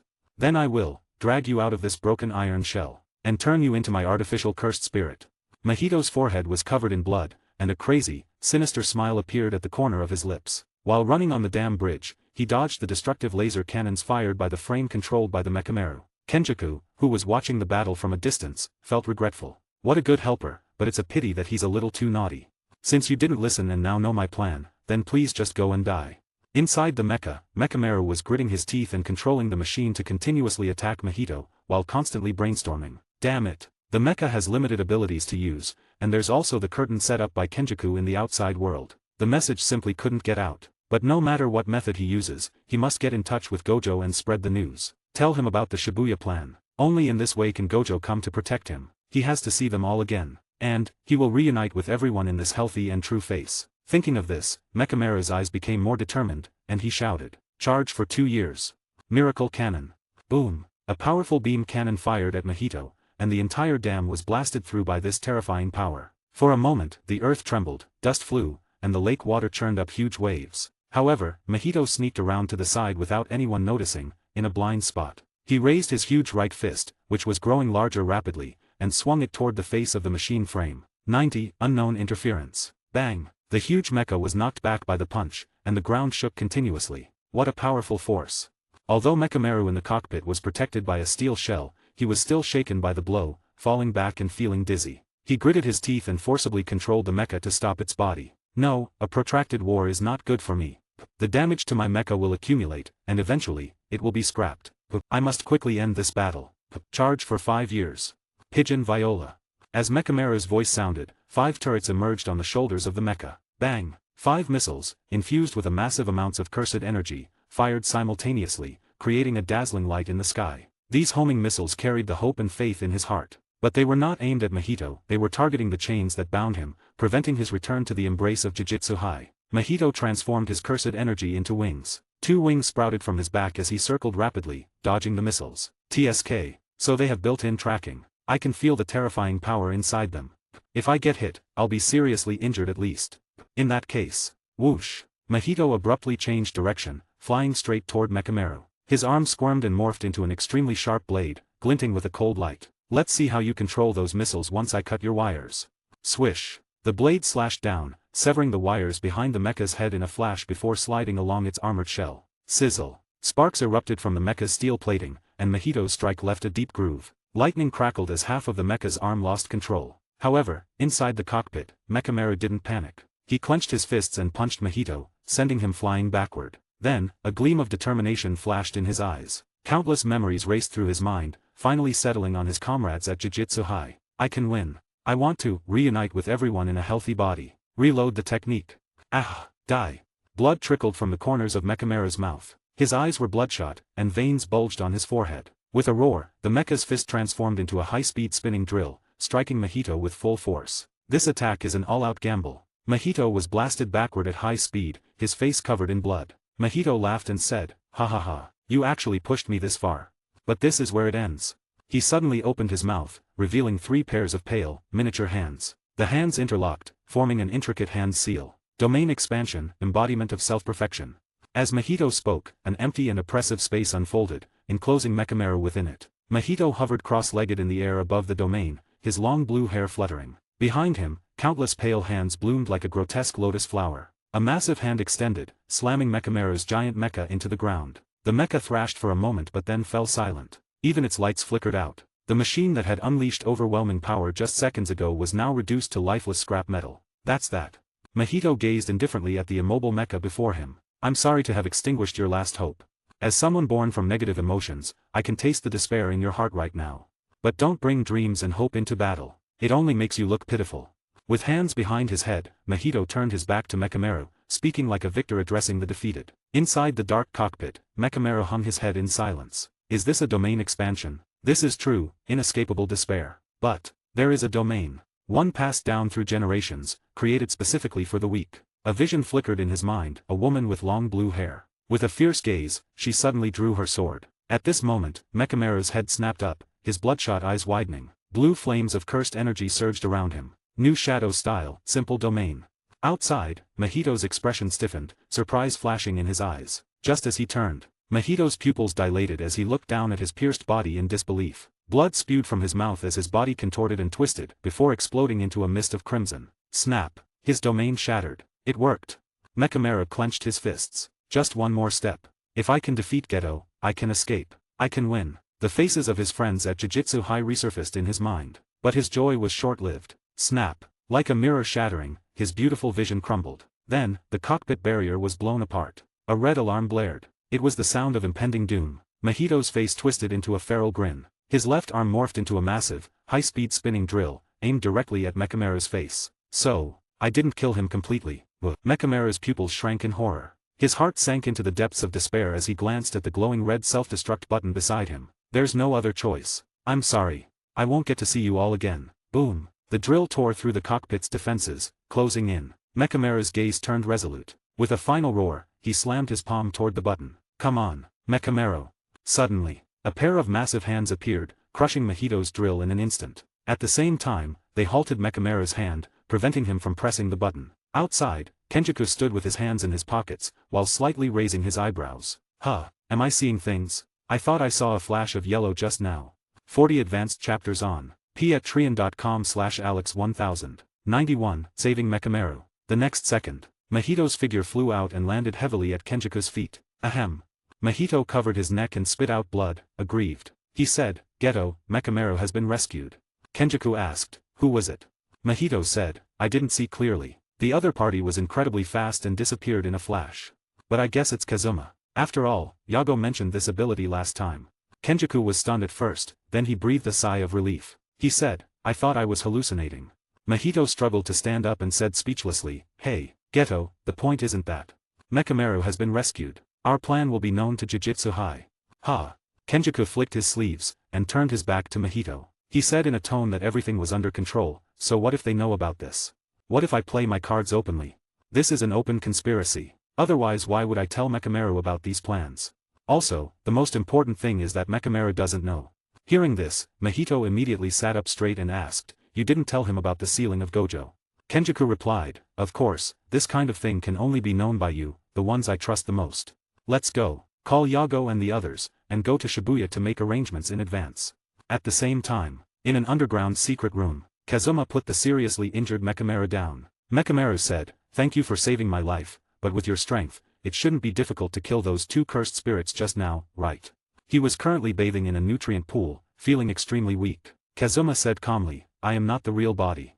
This was just a wood clone of Kazuma. The real Kazuma should be setting up Flying Thunder God marks in Shibuya right now." After making this clone, Kazuma had given an order to rescue Mechamaru and not to fight with Mahito. After all, Kenjaku's strength was a level higher than Mahito's. There was no need to take any risks. Hearing this, Mechamaru was stunned. "A clone? So that's what it is. You should take good care of your injuries. When you recover, you can explain to others yourself." After saying that, Kazuma turned into white mist and completely dissipated with a bang. Seeing this, Mechamaru could only sigh at the mystery of Kazuma's abilities. He pulled a mask from his pocket. Fortunately, he still has a little cursed energy left. It should be enough to control the puppet left in Jujutsu High. Mechamaru had kept a lot of masks like this in school so that he could contribute one last time after his death. Before deciding to use Mahito, he had already prepared for the worst. But unexpectedly, the one who came to save him this time was not Gojo, but Kazuma, who had taken a special look at him during the exchange event that day. Could it be that he had noticed something was wrong at that time? Forget it. For now, he should use the last bit of his cursed energy to tell everyone about the plan to massacre in Shibuya. In Kyoto Jujutsu High, the afterglow of the setting sun shone through the window onto the ground, reflecting the figures of Miwa and others. Tadu leaned against the door with his hands folded, while Mai and others sat on wooden stools and chairs without saying a word. They all looked at the mechanical puppet sitting motionless at the front of the classroom. During the years of getting along with each other, Mechamaru was always taciturn and rather boring. But his warm heart was deeply engraved in everyone's hearts, and he became an indispensable member of Kyoto Jujutsu High. Before this, Miwa and the others had tried to communicate with the puppet many times. But a puppet was just a puppet after all. Without Mechamaru's control, it would naturally not respond. Miwa lowered her head and sighed softly. Before this, he had said that it wouldn't be long before he would meet everyone in his true form. But why did he become a traitor overnight? Mai smiled and said, "Perhaps, things will turn around." Miwa said, "Don't comfort me, Mai-san. Utahim-sensei's investigation can't be wrong." Mai smiled but said nothing. Only she knew that the matter of Mechamaru was definitely not that simple. Otherwise, why would Kazuma suddenly leave her? He must have foreseen something with his eyes. Now, she understood why her sister looked at Kazuma with something strange in her eyes. At this moment, the mecha puppet sitting in front suddenly moved. The mechanical puppet turned around very stiffly and faced everyone. "Mechamaru, you." For a moment, everyone looked at him warily. After all, he was now a traitor. "I don't have much energy left, so I beg you to listen to me FOT now." A weak voice came from the mecha. On October 31st, the cursed spirits will stage a massacre in Shibuya. Their purpose is unknown, but it is definitely not as simple as it seems. Please meet. Before he could finish his words, the faint red light in the eyes of the mechanical puppet completely went out. The surrounding fell into silence instantly. Tadu unhappily said, "Humph. Can you trust what this guy says now?"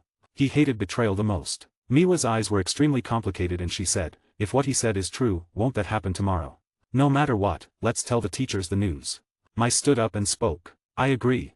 October 31st, 2018, 1900 hours. Shibuya, Tokyo. As a prosperous neighborhood symbolizing business, entertainment, and culture, it is naturally the favorite place for young people. Plus, it's the Halloween night. So, the streets of Shibuya were already crowded with people. People gathered here cosplaying as various horror characters. There were couples wearing ghost masks taking photos and checking in. There was a man wearing a scary pumpkin head scaring people everywhere. They were enjoying Halloween and relaxing from the pressure that had been accumulated in their hearts for a long time. Little did they know that the real terror was approaching quietly. Oh, keep drinking. You can't take it anymore, bro. Hurry up, a man can't say no. Shut up, idiot. 92 What the hell is happening in Shibuya? A young man climbed onto the roof of the car under the encouragement of the people around him. Then, he drank the half can of beer in his hand in one gulp under everyone's gaze. The man's behavior caused cheers from those around him, and the atmosphere became more lively. At this moment, bang, two half-drunk men were running and fighting. They seemed to have knocked over something. But when they got up and looked ahead, there was nothing in front of them. Wait, there's nothing in front of me, why? Did we encounter a ghost? As soon as these words were spoken, everyone burst into laughter. Ha ha ha, are those two idiots drunk and out of their minds? Are they gesticulating at the air? Yes, I also met a ghost. Who among you on Halloween isn't a famous evil ghost?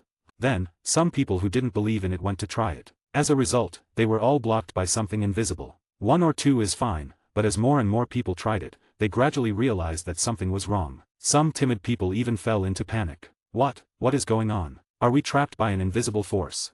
Just when everyone was panicking, at the top of the subway station, 5 figures squatted in a circle, playing mahjong. Mahito said, "Ghetto, it seems that Mekamaru has told others about our plan to operate in Shibuya.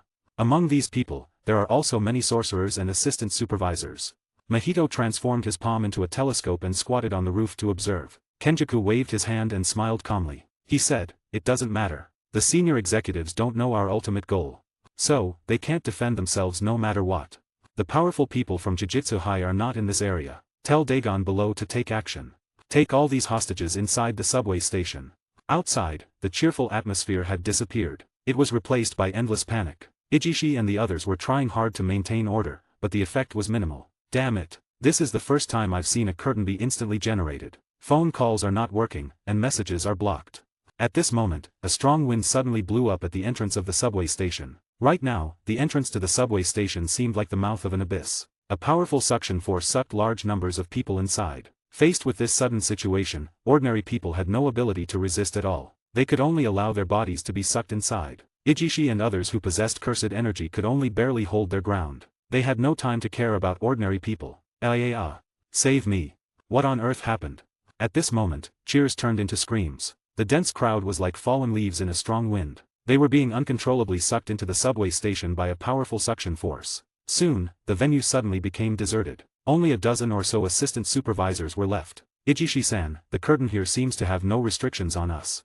A beautiful blonde assistant supervisor easily passed her hand through the curtain. Ijishi was overjoyed and said, "Quick. Let's go out right away and tell Gojo and the others what happened here." 1 hour later, there were probably thousands of people caught up in the subway station right below us.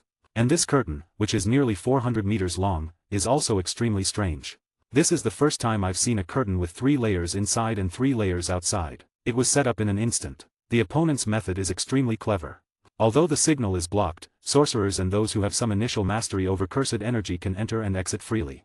If the other party wants to kill people, the consequences will be disastrous. Ijishi's expression was extremely serious as he told the whole story in detail. Standing opposite him were Nanami, Megami, and Nobara, who had received the mission. Nanami held his forehead and sighed, "TSK. Working overtime is annoying already. Now, it has become even more troublesome. And I can feel the remnants of cursed energy in the air. It's relatively familiar." Megami frowned and said, "Nanami-sensei, are you referring to the 4 disaster curses?" "Yeah." Nanami's eyes turned sharp and he said, "So, where is Gojo?" He believed that faced with this unprecedented situation, only Gojo could handle it. No, a freak named Kazuma can also be added to that list. Outside the curtain, the entrance to Shibuya Food Avenue. Even though they knew the information in advance, they still couldn't. Nita pulled her golden hair hard, and her pretty face looked a little lost and showed a hint of self-blame. "Sister Nita, don't blame yourself too much. Shibuya is so big, no one knew where they would choose to act." Nobara gently stroked her shoulder and comforted her. Nita calmed down and nodded. She said, "I and other assistant supervisors will work hard to find the key to breaking the curtain. Let's work together to resolve this disaster." "Well, let's work hard together. Let's kill all those cursed spirits. Maybe I can even use this to advance to the level of a 2nd-grade sorcerer."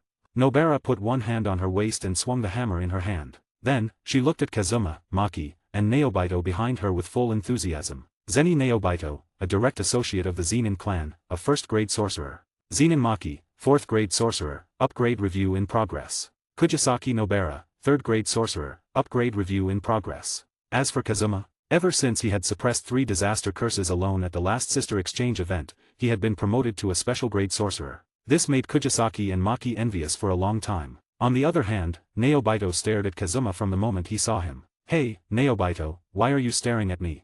Kazuma was speechless. He didn't have a good impression of the Zenin clan. "Haha, you are a newly promoted special grade sorcerer. How can I not be curious? I wonder how strong you are." Naobito has been stuck as a first-grade sorcerer for a long time. His strength is among the best even among first-grade sorcerers. Therefore, he was very curious about Kazuma. Maki's expression was indifferent, and she coldly said, "Haha, Naobito, you are not even as good as one of his fingers." 93. Kazuma is in a bit of a pickle. Naobito said, "Girl, we both are from the Zenin clan. Why are you siding with an outsider?" Maki retorted, "Humph. Do you expect me to speak for the Zenin clan? You." Naobito was stunned, his scalp tingling under Maki's icy gaze. He was about to lecture her as an elder, but recalling what Maki had endured within the Zenin household, he wisely held his tongue. Soon, the group arrived at the curtain. As Nobara and the others stepped inside, bang! A strong repulsive force sent Kazuma stumbling back 2 steps. Nobara and her companions, already inside, turned back with puzzled expressions. How could this happen? Didn't they say sorcerers can enter freely? Why was Kazuma the only one blocked? Kazuma scrutinized the curtain and immediately understood. Interesting. Seems like they went to great lengths to restrict him. And this was just the outermost layer. He could sense that the deeper layers would exert even stronger repulsion the closer he gets to the core. But did they really think this would stop him? Kazuma activated Kamui, his figure blurring and distorting as he stepped forward. Buzz. Ripples spread across the curtain's surface as Kazuma successfully passed through the first layer. But the moment he deactivated Kamui, an even stronger repulsive force struck him. It felt like invisible hands were constantly pushing him out. Kazuma stopped and thought, even when he's inside, the repulsion remains.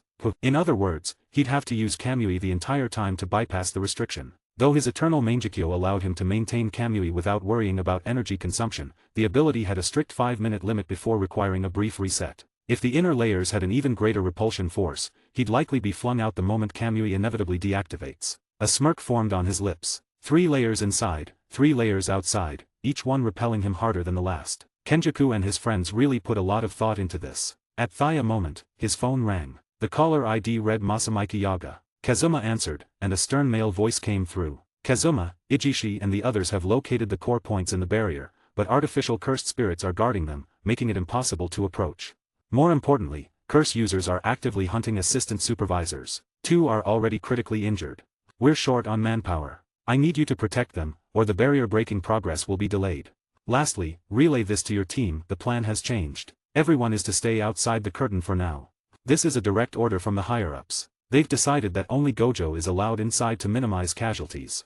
I'm just passing the message. You don't have to listen to those old geezers."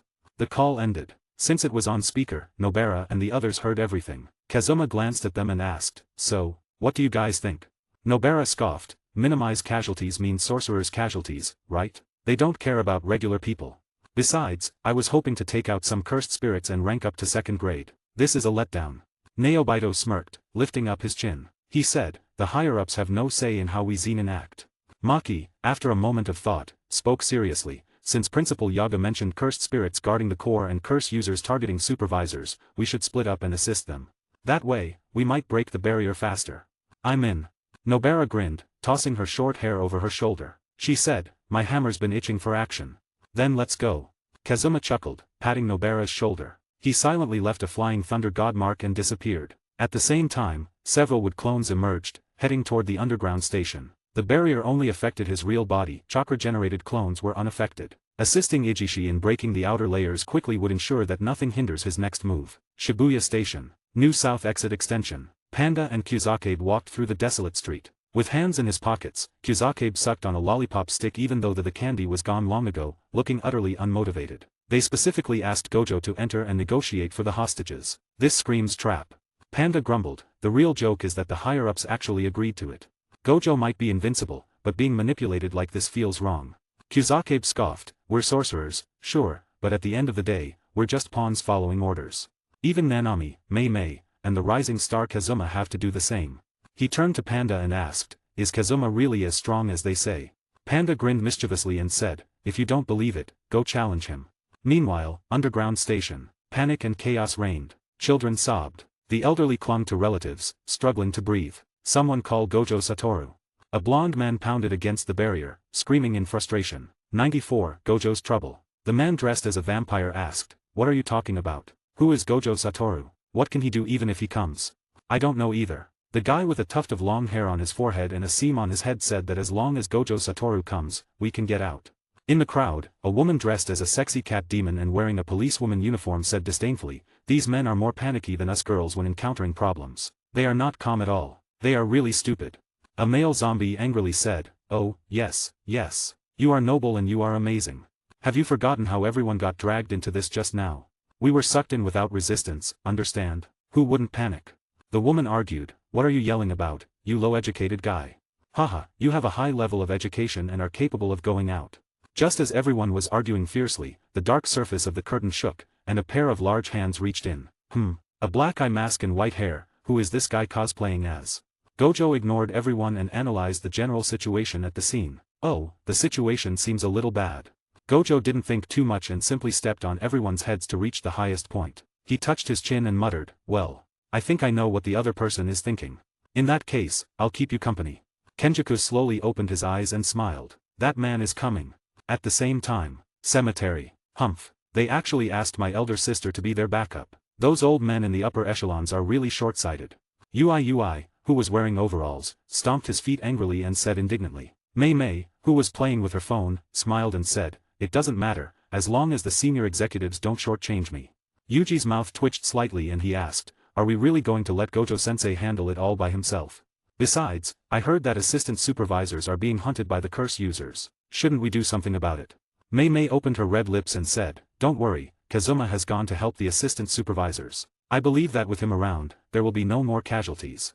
After all, he is a very reliable man." Ui asked, "Sister, can he take care of all the auxiliary supervision by himself? Besides, that guy doesn't seem like a good person." He hadn't forgotten the last time Kazuma had threatened him with his summer homework. He is not an ordinary primary school student. Would he be afraid of a few summer homework assignments? Mei said, "When you meet him next time, remember to call him brother-in-law." What? Hearing this, Ui widened his eyes, and his face was filled with disbelief. Mei ignored Ui, who looked ghastly pale. She stood up gracefully, smiling faintly. "Let's go, the Fukudoshin line platform is closed, and it seems that there are many artificial cursed spirits. It's time to earn some money. The price is 5,000 yen for a grade 2 cursed spirit." "Yeah." Yuji excitedly rolled up his sleeves, showing off his biceps. Subway station. 5th floor below ground. Gojo stood on the subway with a calm expression, looking at the three people opposite him, Yago, Hanami, and Choso, with great interest. He had seen Yago and the cursed spirit next to him before. As for the guy with dark circles under his eyes similar to Shoko, is he new? Looks like he has some kidney deficiency. No, maybe he's a little anemic. Just as Gojo was wondering in his heart, Hanami raised his hand to create countless vines to block the exit above. Seeing this, Gojo curled his lips slightly and said jokingly, "Is it that serious? I won't run away. After all, once I leave, you will kill everyone here, right?" "Not bad, Volcano Head. You finally figured out how to use a trick. You deserve praise. Do you want me to give you a little red flower?" Gojo bent down and clapped his hands as if he was coaxing a child. Boom! The temperature suddenly rose inside the subway station. Yago was still the same, getting irritated after just a few words. The Mount Fuji above his head was ready to erupt. Yago said, "Haha, do you think I'm kind? Even if you don't run away, I will kill all the ants here." For a while, the cries of panic continued. Faced with this sudden scene, Gojo frowned slightly. Did they hide so many hostages on both sides without his knowledge? Yago felt secretly pleased when he saw that Gojo was at a loss. Before this, Kenjaku had said that Gojo is at his strongest when he is alone. In this case, they have to use a large number of ordinary people, who are powerless to surround him, interfere with him, restrict him, and tie his hands and feet. In this case, Gojo will have to restrain himself, but they can let go and do a great job. "Are you ready, Hanami? It's hunting time." Yago and Hanami flashed and rushed into the crowd. Constant screams of death sounded. Some were burned to charcoal by the flames, some were pierced through by vines and then sucked dry. A ball of bright red, hot blood condensed on Choso's chest. Blood manipulation, slicing exorcism. The blood drop stretched and condensed, turning into a sharp arrow that shot out at high speed. Its speed was far beyond that of an ordinary bullet. After piercing through more than 10 humans in succession, it stopped 3 feet in front of Gojo. But in this way, the scarlet blood successfully blocked Gojo's vision. When Gojo's vision returned, Yago and Hanami had already appeared in front of him, their fists pressed tightly together. They had extremely excited smiles on their faces, and they shouted at the same time, "Gojo, don't underestimate the bond between us." Boom! The two fists collided with the infinity between them and Gojo, causing a huge impact that shook the surrounding people to fly everywhere. Seeing that Gojo did not fight back, Yago grinned evilly. Kenjaku had said that the damage caused by any of Gojo's techniques is enormous, and it is almost impossible not to affect ordinary people nearby. This is true for both Blue and Red. Therefore, in this situation, he can only choose to defend. The only move that can break through his infinity is 95, eliminating Haruta. Domain amplification. The two of them simultaneously wrapped the power of the domain around their fists. Slowly, the fists got closer and closer to Gojo. Boom! Gojo flashed to a high platform and said, "Not bad, you actually used such a subtle method. It seems that the person behind you is very knowledgeable." Just now, the domain extension they mentioned was very similar to the new Shadow School simple domain commonly used by Miwa, enveloping their domains around their hands. Although the guaranteed hit effect disappears in this way, it can neutralize any cursed technique. Theoretically, it is possible to break through his infinity and land a hit. Gojo smiled and said, "Things are becoming more and more interesting." He slowly pulled down the blindfold, revealing bright pale blue 6 eyes. Seeing this, Yago subconsciously closed his eyes, only to be punched on the head by Hanami beside him. Hanami said unhappily, "Idiot. This is 6 eyes, not Kazuma's scarlet eyes." Ahahaha. Yago touched his head awkwardly and said, "It's all because of that damn Kazuma. It's almost become muscle memory for me. Hanami, we have to be serious from now on. As long as we can hold off until Geto shows up, we'll succeed." Meanwhile, outside the barrier, the streets were illuminated by dim streetlights. "Hahaha. Let me go, I won't participate in the Shibuya plan, please."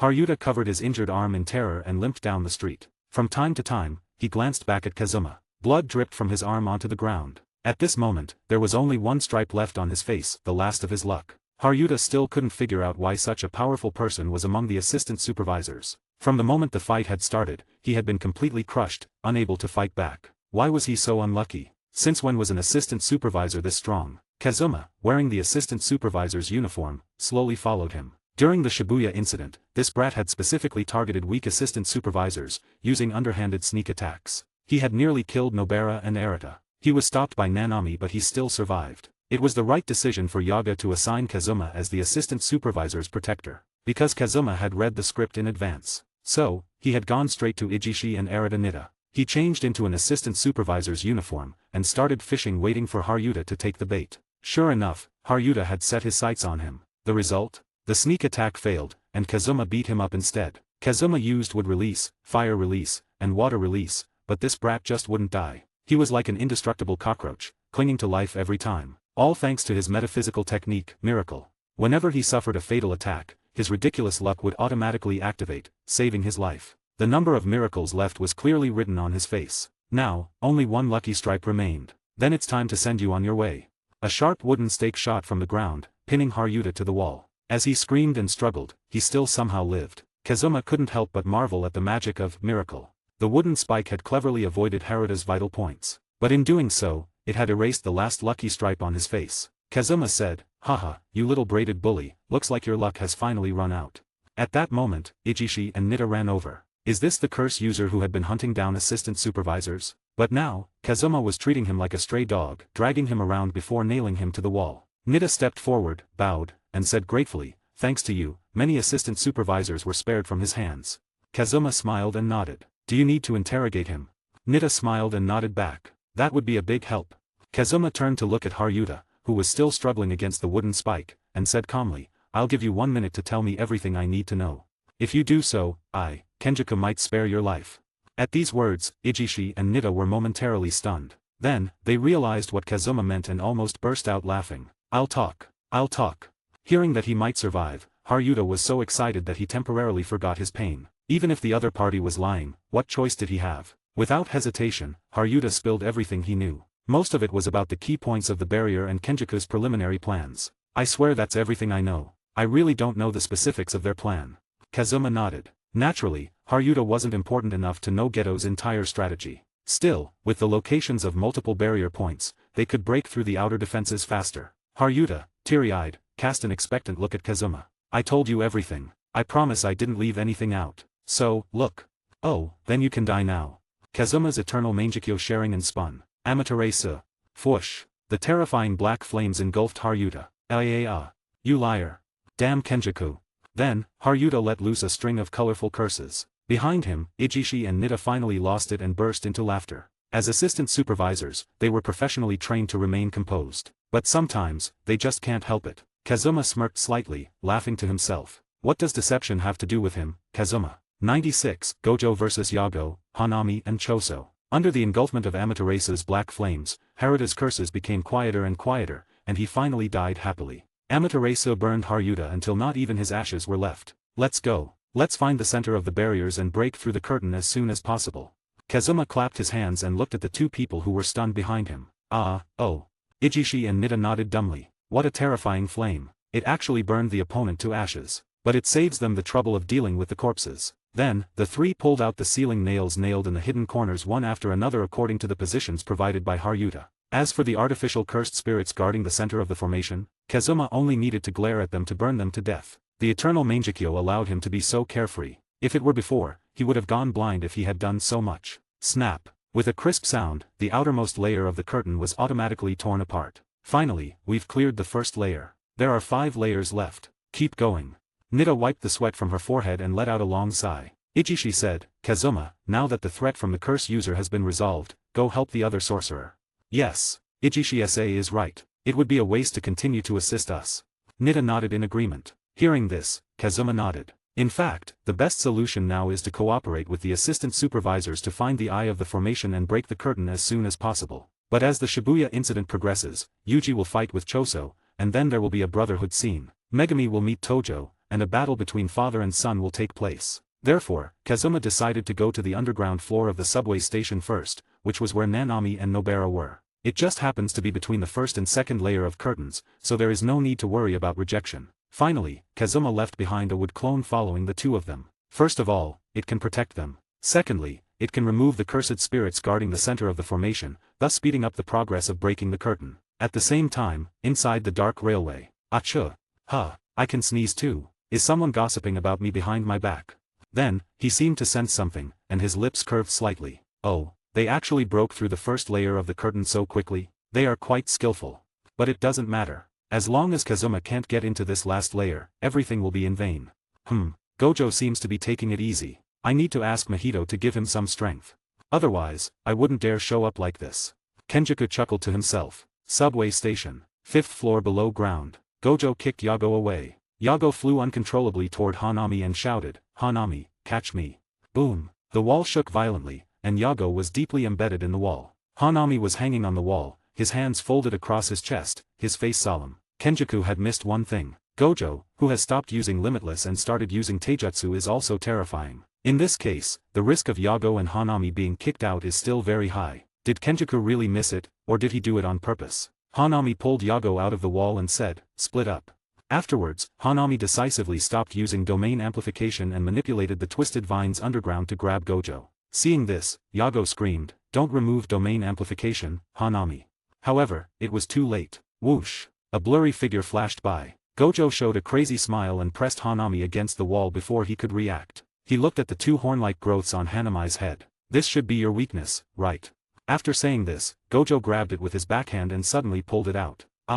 Purple blood spurted out, staining Gojo's hands, and a long vine was pulled out by the roots. Hanami covered the empty wound and screamed. Choso and Yago on the side wanted to help, but their attacks were easily blocked by Gojo, who had activated his infinity. Boom. A powerful thrust pressed Hanami against the wall, making him unable to move. Gojo grinned madly and increased his thrust. Boom. Snap. Dense spider-like cracks instantly appeared on the wall. Hanami's body was almost flattened by this powerful pressure. Gojo, watch over here.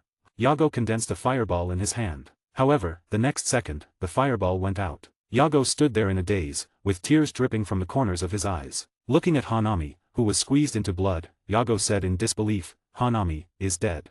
Gojo slowly side-glanced, his pale blue 6 eyes staring indifferently at Yago. He said expressionlessly, next. Bang! 2 figures collided at high speed. Even though Yago was extremely angry at the moment, he was still no match for Gojo. After being knocked away again, Yago mixed into the group, hoping to restrict Gojo from taking action. At the same time, he roared, Choso. If you keep slacking off, I'll kill you first. Yago had seen everything that this kid Choso had done. From the beginning till now, he always looked listless. The blood arrows he shot out were shorter and weaker, and their power was far less than usual. Is he afraid of scratching Gojo's skin? Yago suppressed his anger and kept moving among the crowd, using them as shields. I can't let Hanami die in vain. I'm going to blend in with the crowd and fight while I run.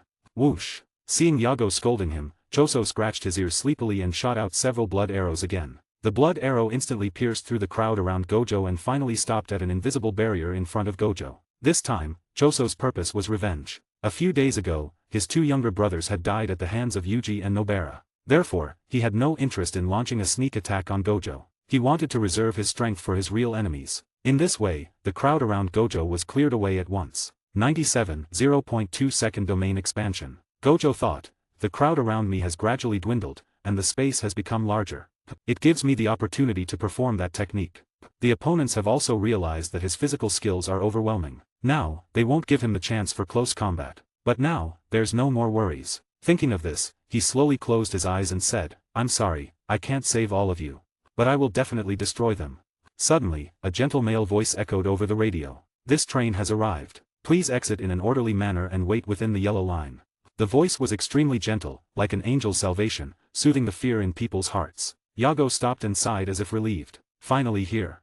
He suddenly looked towards the railway, feeling puzzled. The entire Shibuya subway station has been paralyzed for a long time. How could there still be trains? Also, why did the voice on the radio sound so familiar? Was it an illusion? A train slowly stopped in front of everyone. The carriage was dark, with no lights inside. But at this moment, no one cared. This was the only chance to leave this damn place. A train. We're saved.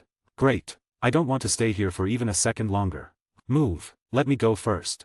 In an instant, the crowd rushed forward in a frenzy. A bearded man was the first to squeeze in front of the train door, looking at the train with eager anticipation. But the next second, the lights inside flickered on. The interior was filled with artificial cursed spirits, their distorted faces exuding sheer terror. Through the glass doors, they drooled hungrily, sensing fresh prey. Everyone's pupils shrank in fear, cold sweat dripping down their faces. Unlike cursed spirits, artificial cursed spirits were visible to ordinary people. What are these monsters? Boom! The train doors slid open. The artificial cursed spirits poured out, bearing their bloody maws, beginning a slaughter. Screams echoed throughout the subway station. Seeing the cursed spirits suddenly appear, Yago hesitated for a moment. What was their goal? At this moment, a figure gleefully leaped out of the train. Mahito made a gesture, squinting his eyes with a smile. Yago, did you miss me?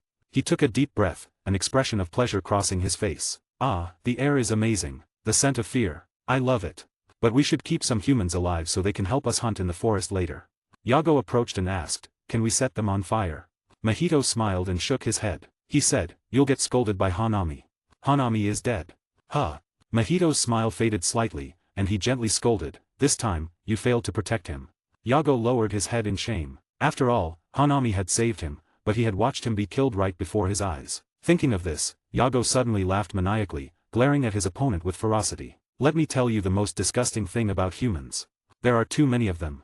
Boom. As his words fell, the subway suddenly collapsed, sending people plummeting below. At the same time, Yago, Mahito, and Choso began their massacre. Gojo remained silent, listening to the sound of flesh being torn apart. Desperate cries for help rang out and bodies piled at his feet, blood flowed like a river. TSK. Irritating. Seeing his indifference, Yago felt delighted. Kenjaku had once said that despite his cold and ruthless exterior, deep down, Gojo was kind-hearted. That's why they had chosen to leave Prison Realm to him. After all, Kazuma didn't seem like the type to care about the lives of unrelated people. So, in this situation, Gojo has only one choice. To activate Infinite Void and kill everyone present. But he would never do that. The only victims he could accept were those killed by cursed spirits, not by him. So, hesitate all you want, waste as much time as you need. But the next second, Gojo's eyes flashed with determination. Domain expansion, Infinite Void.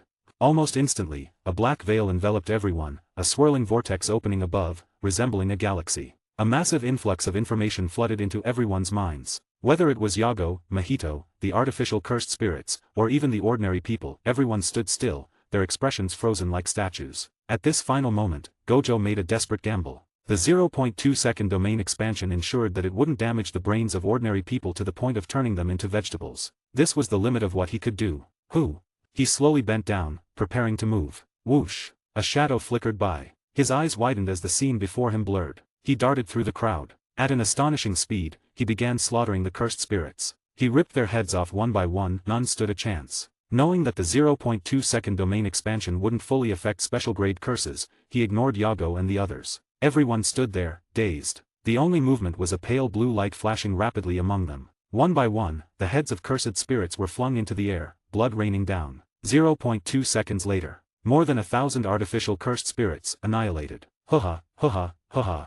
Gojo's rapid breathing broke the eerie silence. He stood there, gripping a cursed spirit's severed head. His white hair was partially covering his face, his chest heaving heavily as he gasped for air. He had never been this exhausted. Suddenly, a box wrapped in an old yellow cloth rolled onto the blood-stained ground. Prison realm.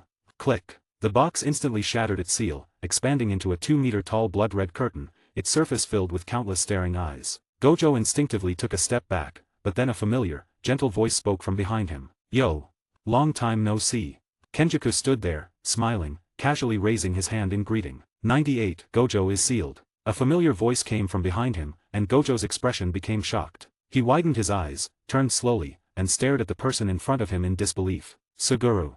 In an instant, all the memories about Geto rushed through his mind like a flood. But he quickly reacted. No, Geto is dead. I killed him myself. So, a fake. However, his 6 eyes is telling him that the other person is indeed Geto. Thinking of this, Gojo subconsciously let down his guard. He revealed a long-lost smile, and was about to speak. At this moment, the prison realm instantly entangled Gojo in place. Kenjaku said, Satoru, how can you be distracted in the middle of a battle and think about other things? Even though he was sealed, unable to move, and unable to use cursed energy, Gojo didn't care at all. He stared at his former best friend, trying to figure out who he was. Gojo asked, Hey, who are you? Kenjaku replied, I'm Suguru. Have you forgotten me so quickly? It's so sad. Kenjaku's acting skills were in full play. He looked extremely disappointed, as if he was about to wipe away his tears, which stunned Gojo. Gojo said, Haha, whether it's the physical body or the cursed energy, the answer given by 6 eyes is undoubtedly Suguru himself. But, Gojo was silent for a while, then suddenly shouted, My soul is desperately denying this. Kenjaku said, How did you see through this? Kenjaku pinched out the suture line on his forehead with his hands, and then gently pulled it. Sizzle. The top of his head opened, revealing a brain. Although Kenjaku's face was smiling, it was covered with tears. He patted his face and sighed, I didn't expect that this body would instinctively react so violently after seeing you. The body actually defeated the soul. This has never happened in 1,000 years. It's really eye-opening, ha ha ha ha. Kenjaku seemed to have some realization and laughed out loud. I'm sorry for playing with your best friend's body. But, if you want to blame someone, blame yourself for not letting Shoko cremate the body, thus giving me the opportunity to occupy it. Kenjaku put his head back on, just like assembling a mecha, and said casually, Well, for my plan, I have to ask you to stay in the prison realm for a while. Not too long, 1,000 years at most. Let's meet again in the new world, Satoru. Gojo sneered and said, Do you think you've won by sealing me? The position of the strongest in the modern world can be replaced at any time. Oh, you mean Kazuma? Kenjaku frowned slightly and said, He is indeed troublesome, but he probably won't be able to reach your level in a short time. I will certainly find a way to deal with him.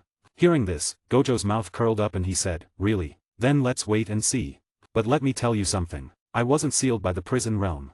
Click. After saying this, Gojo no longer resisted. The prison realm shrank instantly, shrinking back, and it smashed a big hole in the ground. At this point, Gojo was completely sealed. Mahito sighed and said, Tisk, TSK, it's really touching. I didn't expect that we would have to rely on emotion to seal him. Kenjaku smiled calmly and said, What he said at the end is correct. What sealed him was never the prison realm, but the beautiful memories between him and Geto Suguru. Next, the 3 of you can kill as much as you want. But don't forget the most important thing, feed the fingers to Yuji. If possible, use Sukuna's help to get rid of Kazuma, the variable. At the same time, 5 floors underground. Inside the dim railway tracks, Mei Mei, Yuji, and Ui walked side by side on the railway. The corpses of artificial cursed spirits were all around them. Suddenly, Yuji shouted, Wow! What's wrong?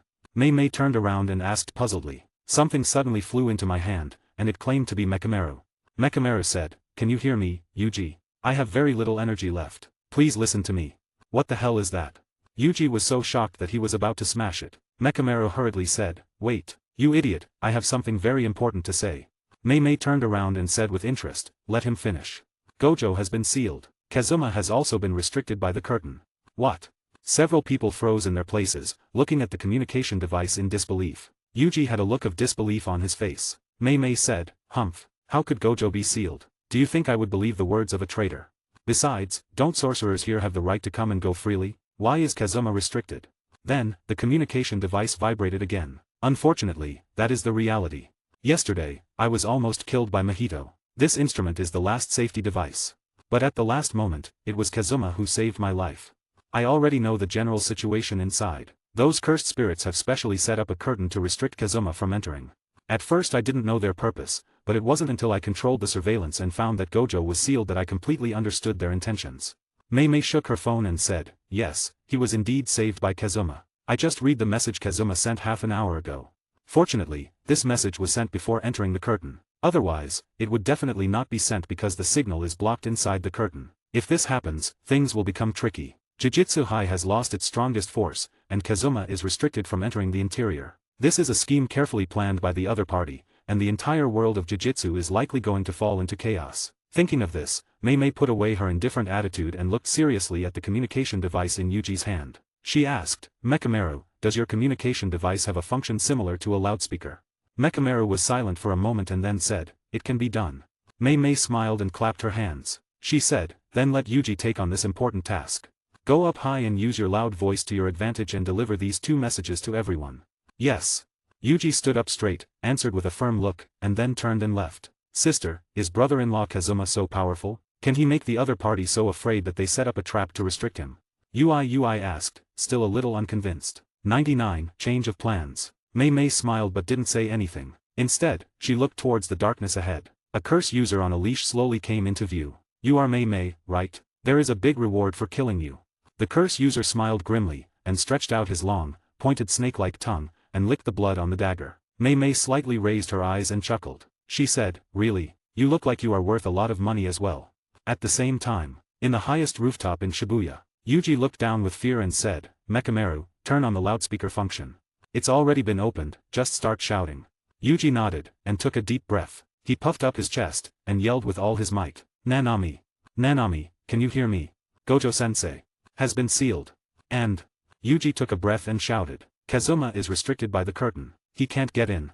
With the help of a loudspeaker and Yuji's loud voice. For a moment, his voice echoed throughout almost the entire Shibuya area. Below, all the sorcerers heard this extremely shocking news. Nanami stopped and turned back, his eyes full of disbelief. If that is true, things are out of control now. Once the news that Gojo has been sealed spreads, the whole country will fall into turmoil. The curse users who were suppressed by him and dared not show up will come out in full force. Megumi's eyes widened and his expression changed drastically. Even Gojo has been sealed. Also, Kazuma is the only one who cannot enter the curtain. Cunning. Nanami seriously said, Megumi, Takuma, change of plan.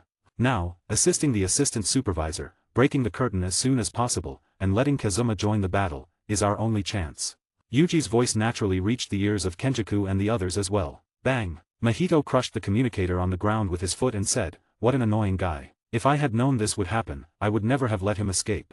Kenjaku looked at Mahito who had smashed the ground into a deep pit and said calmly, Gojo left us a mess. With his internal interference, the prison realm cannot be taken away for the time being. And those sorcerers will soon gather here to deal with us, but they are nothing to be afraid of. The one we should pay the most attention to is Kazuma. The 3 layers outside have been broken down one by one. If he gets in, we'll be in trouble. So, we have to feed the fingers to Yuji as soon as possible and use Sukuna to get rid of Kazuma. Yago said, I agree. Maho said, I also agree. Choso said in an unnegotiable tone, I will kill Yuji and Nobara to avenge my brothers. Yago frowned and said, I don't care about the person with nails, but you can't kill Yuji. It has nothing to do with me. Choso said lightly, you wanna fight me? The temperature around them suddenly rose, and Yago and Choso glared at each other, as if they were about to fight. It's time to fight. Mahito showed a mean smile, and clapped his hands. He cheered, taking the opportunity to fan the flames. At this time, Kenjaku touched Dagon's smooth head and smiled to smooth things over. Well, your goals don't conflict, so why bother with each other? As soon as these words came out, Yago and Choso simultaneously turned their eyes to the person who had spoken, Kenjaku. Why not let Yuji swallow the finger first, wake up Sukuna and kill Kazuma, and then wait for Sukuna to fall asleep again before killing Yuji? It's just a matter of order.